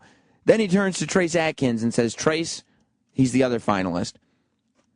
What did you learn being here? Or whatever it was. What do you think of your time on Celebrity Apprentice? The most softball, tell me how great you are question. And boom, the big announcement, Trace Atkins wins Celebrity Apprentice. If you don't think the fix was in from the beginning, sorry, you're naive. I'm sorry, Penn Jillette, but this time you were outsmarted. Let's go to area code 210. You're on After Opie and Anthony Live. Hey, Sam, it's Lady Trucker. How are you? Good. Now, did you get off level 29 on Candy Crush? No, Lady Trucker, I didn't get off level 29 of Candy Crush. I've been there for a week, and I cannot let go. I can't get past level 29. Okay, well, maybe everybody's fan All right, I'm hanging up on you. You obviously can't form a sentence. But it's that goddamn Candy Crush, and Opie talked about it, and a couple of weeks ago, I would make fun of anybody who played Candy Crush, because it sounds stupid, and it looks dumb. Like, it looks like a little kid's game, and it's candy all dropping and everything, and just to say Candy Crush is a stupid thing to say. It's like very sort of, it's almost feminine to say, oh yeah, I play Candy Crush. But you start playing that game, I'm telling you, it's addictive, and you won't stop. They keep putting out new levels. You can have people send you lives on Facebook. But those goddamn levels, I was breezing through them. Boom, boom, boom. And then I get to level 29, and I can't get past it. For the life of me, I can't break enough jellies to get past that level. And then the stupid game that drives me crazy about this Candy Crush game. And if you played it, don't knock it till you try it. You start playing that game, I guarantee you'll be on board with it. They give you hints, right, as you're playing the game, because the object is to match up like candy. You have to get 3 candies in a row. It looks almost like a full Tetris board. You get 3 candies in a row. When you get those 3 candies, they explode and they disappear. And you have to disappear a certain amount of candies. That's the whole object of every game. So they give you hints and let you know, oh, look, these 3 are together. You could move these 3 to knock the whole thing out. And you go, okay, I'll take your hint. They're always the worst fucking hints imaginable. All they do is lead you in wrong directions. Yeah, it knocks out candies, but it's the worst move you could possibly make. Never accept the hints. 478, you're on After Opie and Anthony Live. Hey, is this Sam Roberts? Am I on the air? You are. Cool. I want to play What Did I Learn? Okay. The Sudoku puzzle, perhaps. Okay. All right. I learned that if you go up to Western Canada, yeah, you've got a bunch of coins. If you get a little coin on the stripper's, what is it, magnet? No, you're too slow, buddy. Too slow. Area code 302, you're on After Opie and Anthony Live. Sam Roberts, professional broadcaster. That's right. Sam, about the Celebrity Apprentice finale, I've never watched the show. I never watched anything on TV with Donald Trump in it, but Trace Atkins said he sold the most ice cream and he raised the most money. That made him the winner. No. Penn Jillette sold more ice cream. Trace Atkins might have made more money. He might have got some celebrities to come in and put some dollars down. But Penn Jillette moved more pints. Well, I'm just saying that Trace said he sold more ice cream. Trace can say whatever he wants to. The fix is not in against Trace. Well, I understand that. And about some old business, what happened to the Stalker Patty Fez Whatley wedding? Was that just a huge work? Oh, my God, that's a great question. I hadn't even thought about that. So much stuff happens that you forget about some of the day-to-days. Maybe at some point one of the Round and Fez guys will be wandering around down here, and I can find out if this whole thing is happening. Sal, you haven't heard anything about the Stalker Patty Fez wedding, have you? Remember that was supposed to happen? Yeah, I haven't heard about that in a really long time. I guess it's on the back burner because I thought it was supposed to happen around WrestleMania time, and that was a month ago. Oh, shit. I can text. I just hope they're still in love. I hope they haven't fallen out of love. Thanks, buddy. Hey, Sam? Yeah, buddy. Is Eric there? No, Eric has taken a personal day for himself today. Oh, I wanted to yell something. What did you want to yell? Well, he could hear you where he is. Legos! All right. I'll talk to you later. 567. Hey, Sam, one thing. Wait till you get to level 67 or 65 on Candy Crush. I have been on that for 2 months. Well, this is what I'm afraid of, is that I'm going to get past level 29 finally. At some point, I can only dream that I will, and I'll get past level 29, and then every level is going to be as fucking complicated as this one is. I don't know, and then that they're not doing anything to help you because halfway through the game they'll let you know that there's no possible, candy combinations to do anymore, and they'll have to resort everything. And so it's like, well, why wouldn't you give me a good level to begin with? Yeah, that's true. Did you hear anything about what happened with Extreme Rules by chance last night? Yeah, I was watching it. I watched the whole show. I'd hate to ask for spoilers, but can you give me some? Well, what do you want to know? I'll give you a little bit of spoilers. The John Cena and Ryback match. It ended in a no contest. There was a good spot at the end of the match. John Cena and Ryback wrestled in a last man standing, but they both just had to get helped out by an ambulance, so nobody was left as the last man standing. There was nobody standing. Oh, that sucks. Yeah, it looked cool when it happened, but there's nobody standing. All right, thanks a lot. All right, buddy. And the other thing with Candy Crush is that they have everything figured out. So they give you 5 lives, right? And then at the end of the 5 lives, you have to wait like 20 minutes to an hour before you can get another life. So you have to go through these 5. You die. You got to retry, though, because it's addicting, like I said. So you keep retrying, and all of a sudden they won't let you unless you pay goddamn 99 cents, and then they'll give you 5 more lives. 99 cents. And so people are just plunking down. You're not even gambling on anything.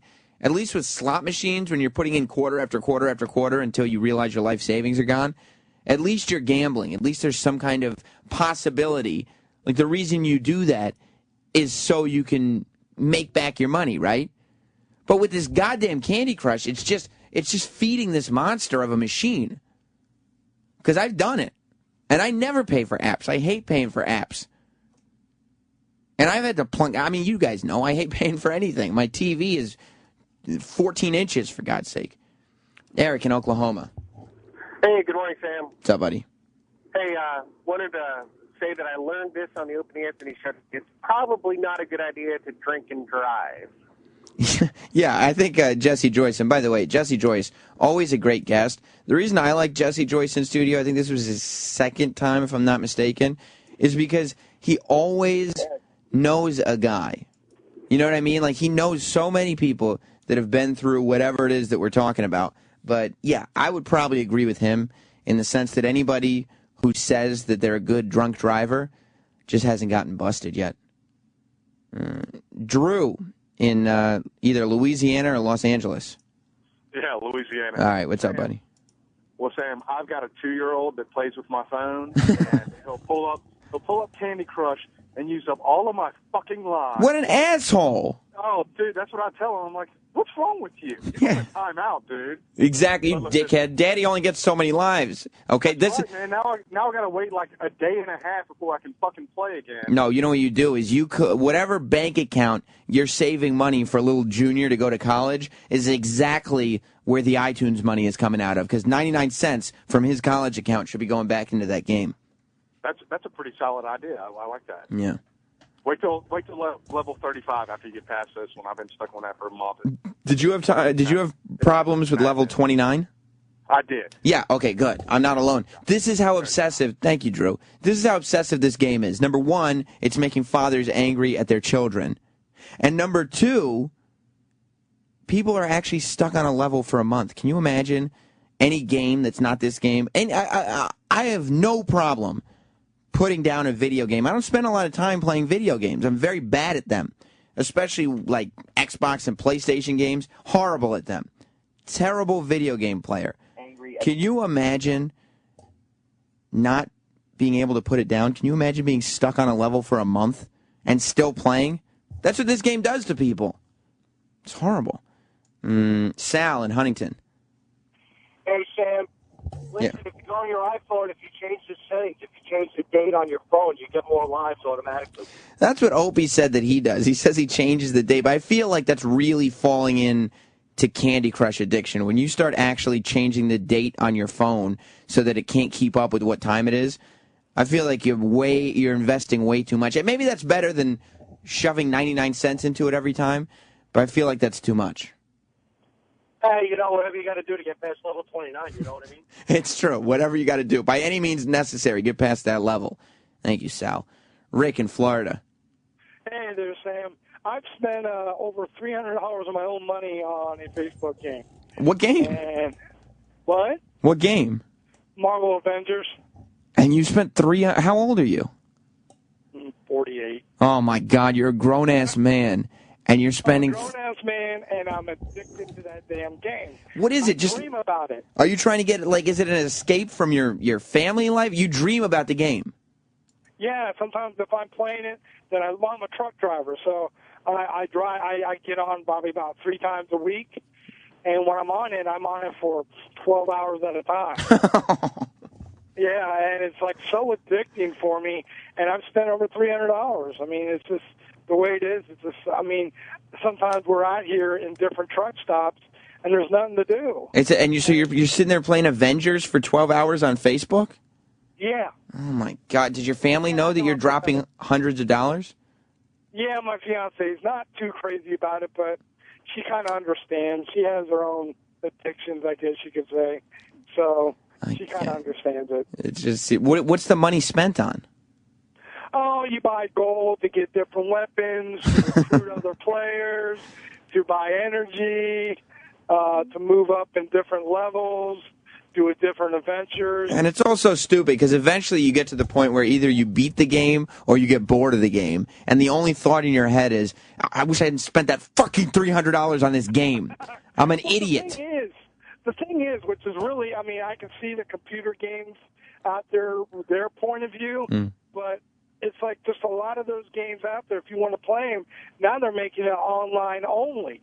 Now, I can't get online all the time. You're a truck driver. I'm sitting at shippers and receivers, and I can't get online. Well, I can if I buy one of those stupid cards, but then you're paying so much money when those... Dude, you know damn well. You know you're about a week away from driving down the road at 70 miles an hour with your laptop on your lap and playing goddamn Avengers and jackknifing into a family of 7. Or 8. Or 8, depending. All right, thanks, Rick. Thanks. It's weird what happens. And then I'm sitting there, watching TV or whatever with my wife, and it's humiliating because I'm just sitting there on my phone, boop, boop, boop, boop, boop, boop. I always keep it on silent because I don't want that girly Candy Crush music playing. But it's obvious what I'm doing because I won't take the phone away from my eyes, and I'm just moving candy with my finger. And Jess goes, "Are you playing Candy Crush over there?" It's so you could ask the question politely and say, "Oh, what are you doing over there? Playing Candy Crush?" But Candy Crush is something it's so easy to make it sound like a shitty thing to do. Mark in Florida. Hey, if you're frustrated with having to wait 30 minutes for a next life, wait till you get to, I think it's level 35 or so, where they start every 10 or 15 levels. They make you complete 3 challenges but you can, not number challenges, but just challenges, and you can only do one challenge every 24 hours. So if you complete one challenge, you have to wait 24 hours before you can advance in the game. How much money do I have to give them? How much money do they want before I can advance? I'll give them whatever they want. I don't know what it is because I refuse to pay for anything. But some people do. Some people do. Oh, I know. Yeah. During that 24 hours, when I'm waiting, I go back to the levels that I've already completed and try to get 3 stars on everything. They have so I can keep playing. They have these little bonuses where you can do things to make it easier to beat a level. And I sit there clicking like, oh, how much is this? And like one of them is $5. There's one bonus thing. I don't even get how it works, but I'm tempted because it must be a miracle worker. There's a bonus thing that you can add to the game that they charge $40 for. It's $39.99 for an iPhone game add-on. And you know people are doing it because this game is a sickness. Thanks, Mark. My wife was pissed at me last night because I was sitting there playing Candy Crush while we were watching a movie, and I had no idea what was going on in the movie and had to keep asking questions, and she was not pleased at all. Yeah, you get it because you don't want to give up on the movie entirely, so you keep asking questions like, oh, what just happened there? And if you're playing Candy Crush, you're playing Candy Crush. Just give up on the movie. No, I can do both. I'm multitasking. Yeah, I think this is all Opie's fault, though. What, did he get you hooked on it? Yeah, of course, him talking about it. I didn't even know it existed until he was talking about it. Oh, boy, he really is a destroyer. Yeah. All right, buddy. All right, have a good one, man. Talk to you later. Oh, I want to talk. Yeah, Rick in Wisconsin. You're on After Opie and Anthony Live. Prime time. What's up, buddy? You know, all you need to do is just link it up to your Facebook, and you don't have to pay anything. No, you still got to pay for lives if your Facebook friends aren't giving them to you. And I don't want to ask Facebook friends for lives to Candy Crush because I don't want my Facebook friends. There's not that many of them. I don't want my Facebook friends knowing that, like, I'm one of those guys that's just sitting there waiting by his phone, hoping, because you can link it to your Facebook, and then people on Facebook can actually send you extra lives, right? And I don't want them to realize that I'm one of those people that's going to send out requests for lives and just stares at the phone waiting. Oh, I hope somebody answers. I hope somebody answers. This is what's on my mind. Look at your calls. Everybody's on. I know. But you sit there and you know it's not healthy. Like, it couldn't possibly be that there is that little going on in the world that Candy Crush should take up this much space in your brain. It's a stupid game. It's the dumbest thing in the world. Go to your fucking PC. You can get all the free shit without paying for it. Oh, I'm scared. Thank you, Rick. It's just, I don't want to do anything more. Let me see what Lou in New York says. What's up, Lou? Hey, what's up, buddy? Yeah, when you install the app, you could say don't send out requests to friends if you log in through Facebook. Mm-hmm. And all you have to do when your 5 lives are gone is delete the app and then reinstall it. And just keep going and go. But there's other things. I feel like those are the little things, like changing the date on your phone, installing and reinstalling things, figuring out all these workarounds, I feel like is when you're giving into the addiction and when you're just saying, okay, I give up on life. Like, I'm willing to inconvenience myself to this extent to figure out all the little technological ways to cheat this game out of giving it the 99 cents because I'm not waiting 20 minutes for more lives. Understood. You know? Yep. Thanks, Lou. All right, bye later. Adrian. Hey, how you doing? Good. What you gonna do when you go to the next level? You have to take an airplane and a train. You have to have tickets from Facebook friends to give you that. Are you fucking serious? Yeah, I'm stuck right now at level 35. I only got one Facebook friend that's past that level. That's humiliating. You have to ask Facebook friends for a ticket to the next level? Yeah, you got to take a plane on one, and then the next time is a train. Oh, my all God. kind of crazy stuff. I got to get myself away from this game. If there's anything else, like everything else, Angry Birds is stupid. It's boring now. We've done it. That other pipe game that Opie was all about, I beat every level. Oh, this is bad. Colors that get you. That's what it is. The pretty colors. Is that what it is? Even for men, Adrian, men like you and me have to admit, you don't want to admit to your friends that you play Candy Crush. No, I don't, but it's so addictive. And those colors are pretty. Those colors are pretty. This is like Candyland for adults. Right, and Candyland was the shit. I used to cheat at Candyland. Thank you, Adrian. I used to cheat at Candyland all day long. You know what I would do? I would insist. I would be playing with my mom, and I would insist that because you know how Candyland works? There's no die. Like, you don't roll anything. You just pull up a card, and the card tells you what space on the board to go to. And some of them have colors, and some of them have little pieces of candy. So what you really want to do is get the card with the piece of candy that will take you all the way as far as you can on the board.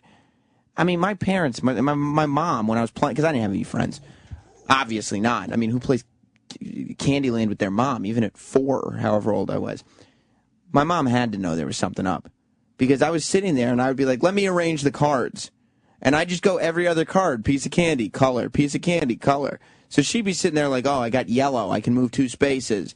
And I'm sitting there going, look at me with peppermint. I guess I'm moving halfway across the board. There's a little schmuck. But I can't go there with Candy Crush. Sal, do you do Candy Crush?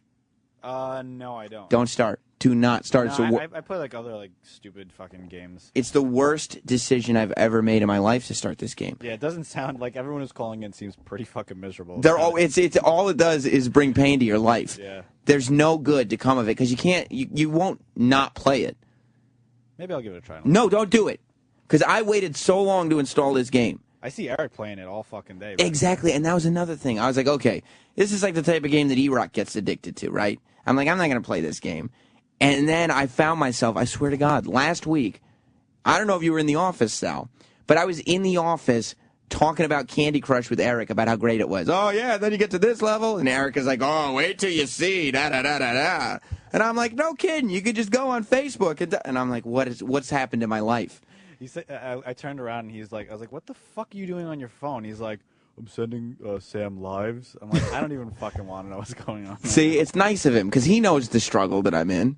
Because I can't be asking people. I have a reputation to uphold, okay? I'm a professional broadcaster above all else. I can't be sitting there asking people on Facebook for lives. Just ask the sex man. Like, that's what I'll do. I just say, Eric, you got any more lives for me, buddy? I need them.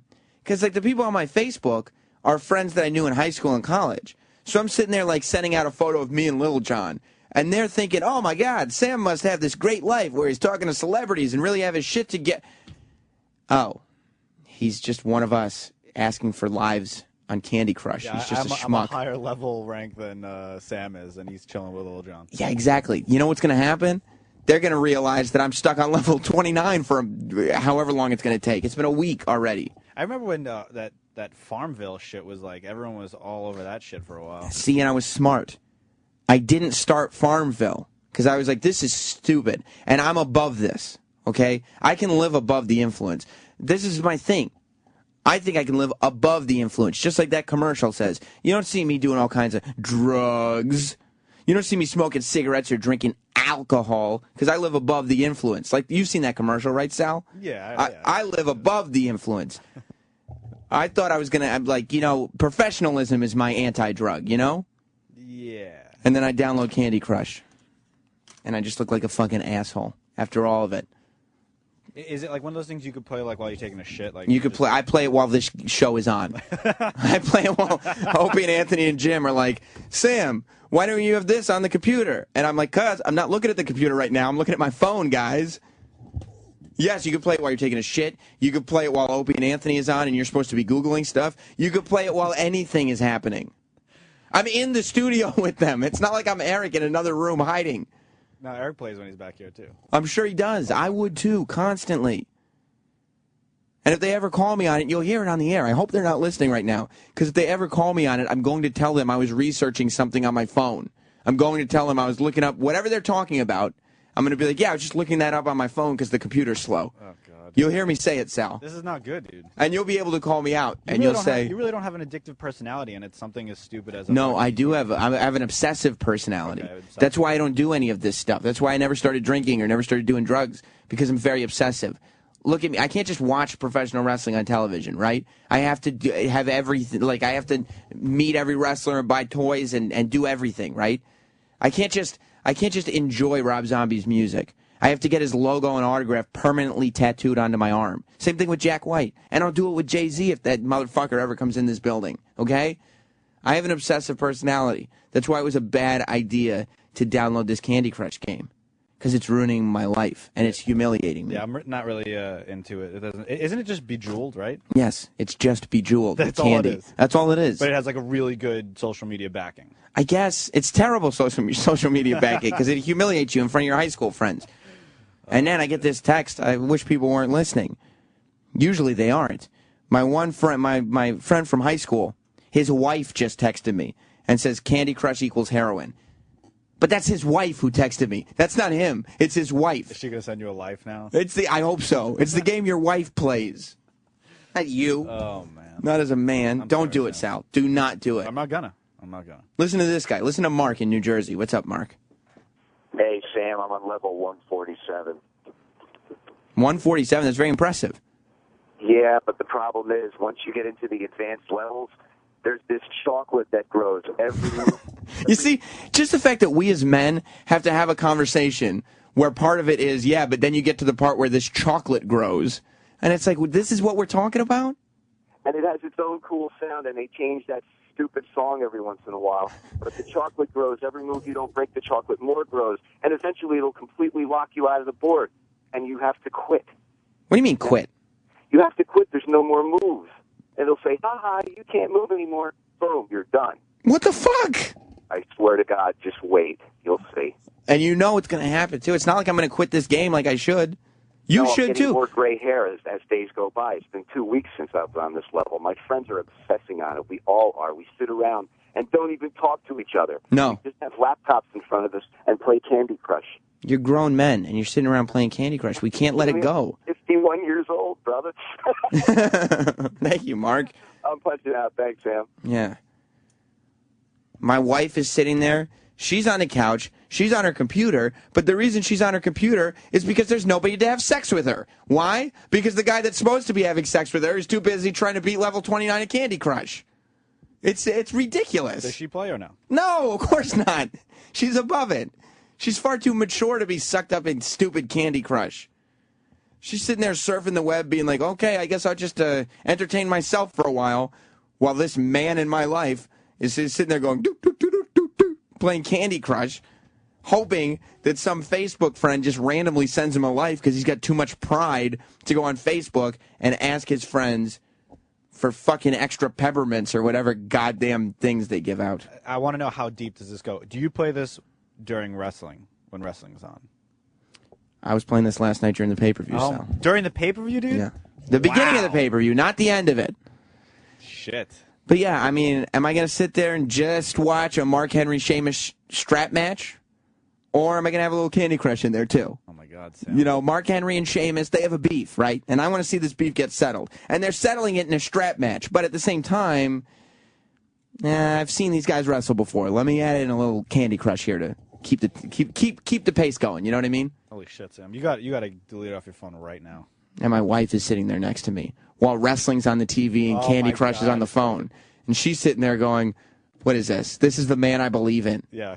This is, to me, this is a guy that I'm counting on to be the future of my life. I want this man to one day to one day supply me with the seed needed to bear children. Jess is a fucking saint, man. Yes, she is. She really is. Or a glutton for punishment. I can't tell. No, she's just a saint. Maybe she's a cutter, but she doesn't want to cut herself, so she makes herself deal with it. Like, she doesn't want physical scars, so she just creates situations for herself where there'll be some terrible emotional scars. The twinkish husband who's playing with fucking cell Yeah. phone games all day. It's not like I'm working out, Sal. Dan in Detroit. I don't have time to work out. I'm stuck on level 29. What's up, Dan? What's up, Sam? How are you, buddy? I'm not great, actually. How are you? Unfortunately, I'm on level 335. I won't. I know. I won't play the fucking game. I'll only play it on my iPad. That way, I have to stop playing it for a few weeks because the updates put on the iPad for so long. But the one thing I can do is I can accumulate lives, and like right now I have 60-some lives that people give me, so I can, when I do play it, I'll go home at night like 9, 10 o'clock and play it. I'll play it for a good solid hour. But I've honestly played this fucking game for so long that I'll look at the clock and say, I just spent 3 hours of my life. I just wasted 3 hours of my life playing this stupid game. Yeah, and you think about how much you could have accomplished in that 3 hours. How much could have gotten done. Like when you're being productive, think about how much a real productive 3 hours gets done. You could do a lot. And that guy was touching on the chocolates that grow. Well, it gets worse later on because you get bombs that you have to detonate before they fucking go off. And Chocolate bombs. No, not chocolate bombs, just bombs. They're just bombs. You have to strategically find your way to get the candies to the colored bombs, to detonate them. So if they don't, they'll blow up themselves and they'll end your game. But then there's stone walls that, like, you know how you have the jellies? They'll have stone walls where you gotta land it 3 or 4 times on this thing. Then they have cages. It's fucking ridiculous, this game. But It's all so stupid, and I like too that Dan, that you said your idea of curbing your addiction, of maintaining your own semblance of what's going on, and figuring out that, okay, I have to have a life. I'm only going to play on my iPad, so I'm going to beat every level until there's just no update. You know what I mean? That's a lot of time. Thank you, Dan. It's horrible. It's become a fucking thing in our family. My mom, my brother, and I, we see who can get on the levels. It's just stupid. So stupid. When you have to have conversations with your mother about chocolate that grows, it's like, what happened? What happened? Right. All right, buddy. I'll talk to you later. All right, take care. Nicole from the Morning Mashup just walked in. I Nicole. really started barging. I just need some love. No, just hang out. You know what we're talking about? I feel like it's Candy Crush. I want to punch you if it is. It is. Really, dude? Yeah. You don't know the pain of Candy Crush until you get to almost level 100. Then right? Drop your phone in the toilet and never save your game, so I had to start over. So now I'm back at like 39 or 40. And so the chocolate growing is going to be the bane What do you of mean your you're back existence. at 39 or 40? Like, I didn't save the games. Like, when I was up why to, like, would... I don't know. How do you save the game? I thought it just saves. No. So, like, when I had to get a new phone after I dropped it in the toilet, it didn't. I just how'd you drop your phone in the I toilet? was drunk, of course. Oh, of course. It was in my back pocket, and I went to go pee real quick at the bar, and then as soon as I pulled out my pants, boink. There goes the phone. There goes the There phone. goes your Candy Crush. That's right, Candy Crush. Everything. Everything. And I'm telling you, the chocolate growing, oh, God, you're gonna want to punch chocolate in the face. Look, I've been on level 29 I'll help you. for a week. I know. I want to just give up having a smartphone. No, like, no. I'm like, maybe I just go back to having like a Motorola Razr or something like that. How many times have you pressed the 99 cents? Yes, I will order more lives. Yes, it will. I think only maybe twice. And I was telling Sal and the callers, because, you know, if you sign up, if you do the Facebook thing, if you join it, then people on Facebook can give you lives. No, but can I tell you a secret? Yeah, please do. Okay, if you go into your settings. Oh, okay? my God, with the settings no. now. Go into your settings and where you do set time automatically. People were telling me about Okay. this. But I feel like it's like... Cheating? It's not cheating. It's saying, okay, I'm letting the addiction take over now. When you'll go so far as to go into your set, like one guy was like, you know what you do if you want more lives? Yeah. You just uninstall Candy Crush on your Facebook and then reinstall it, and they give you more lives when they... I go, I've gone too far. You're just giving into the addiction at that point. Yeah, but I think you've already given into the addiction if you even bought more lives once. Once you pressed, yes, I will buy for that 99 cents once. First day. Yeah, then you gave in, so First who cares? What are you guys talking about? As soon as you play this thing for more than an hour a day, you're addicted, and you're worried about the I told logistics of it. Sal hasn't started. I told him don't start. It's the worst decision I've ever made I in my almost life. got hit by a car the other day. Okay, there's the addiction I right was there. walking, playing Candy Crush, and you should never like text and walk Right. or text and drive, but you should never ever play Candy Crush. And walk. you weren't even inebriated? No, set straight up sober after work, just trying to walk home to go walk my dog. See, like, there's a lot of situations I could see you, Nicole, being in that would Yeah. result in you accidentally getting hit by a car. Yeah, if thanks. you died by mistake at a young age, Yeah. and the addiction that you died of was Candy Crush, That would not be what you'd expect. I'd be like, what a waste of time. She could have gone out like with at least having a little more fun than trying to match up lemon candies. So wait and see. There's so many different candies coming your way. I can't even handle I don't it even because know. you can't stop playing. No, you're not going to. No. And we had a discussion last week about this, and I thought maybe after the weekend you'd be over it. And your hair looks crazy. You look like it's taking over your life. I told Sal, I'm sitting there. There's pro wrestling on the TV. There's Candy Crush in my face because the phone's up, and Jess is just sitting there next to me going like, I wonder who will have sex with me. You know what? I was going to ask you, did she get any this week, or did Candy Crush get all? Candy Crush. You know what? Candy Crush was too busy raping me for me to have sex with anyone. Oh,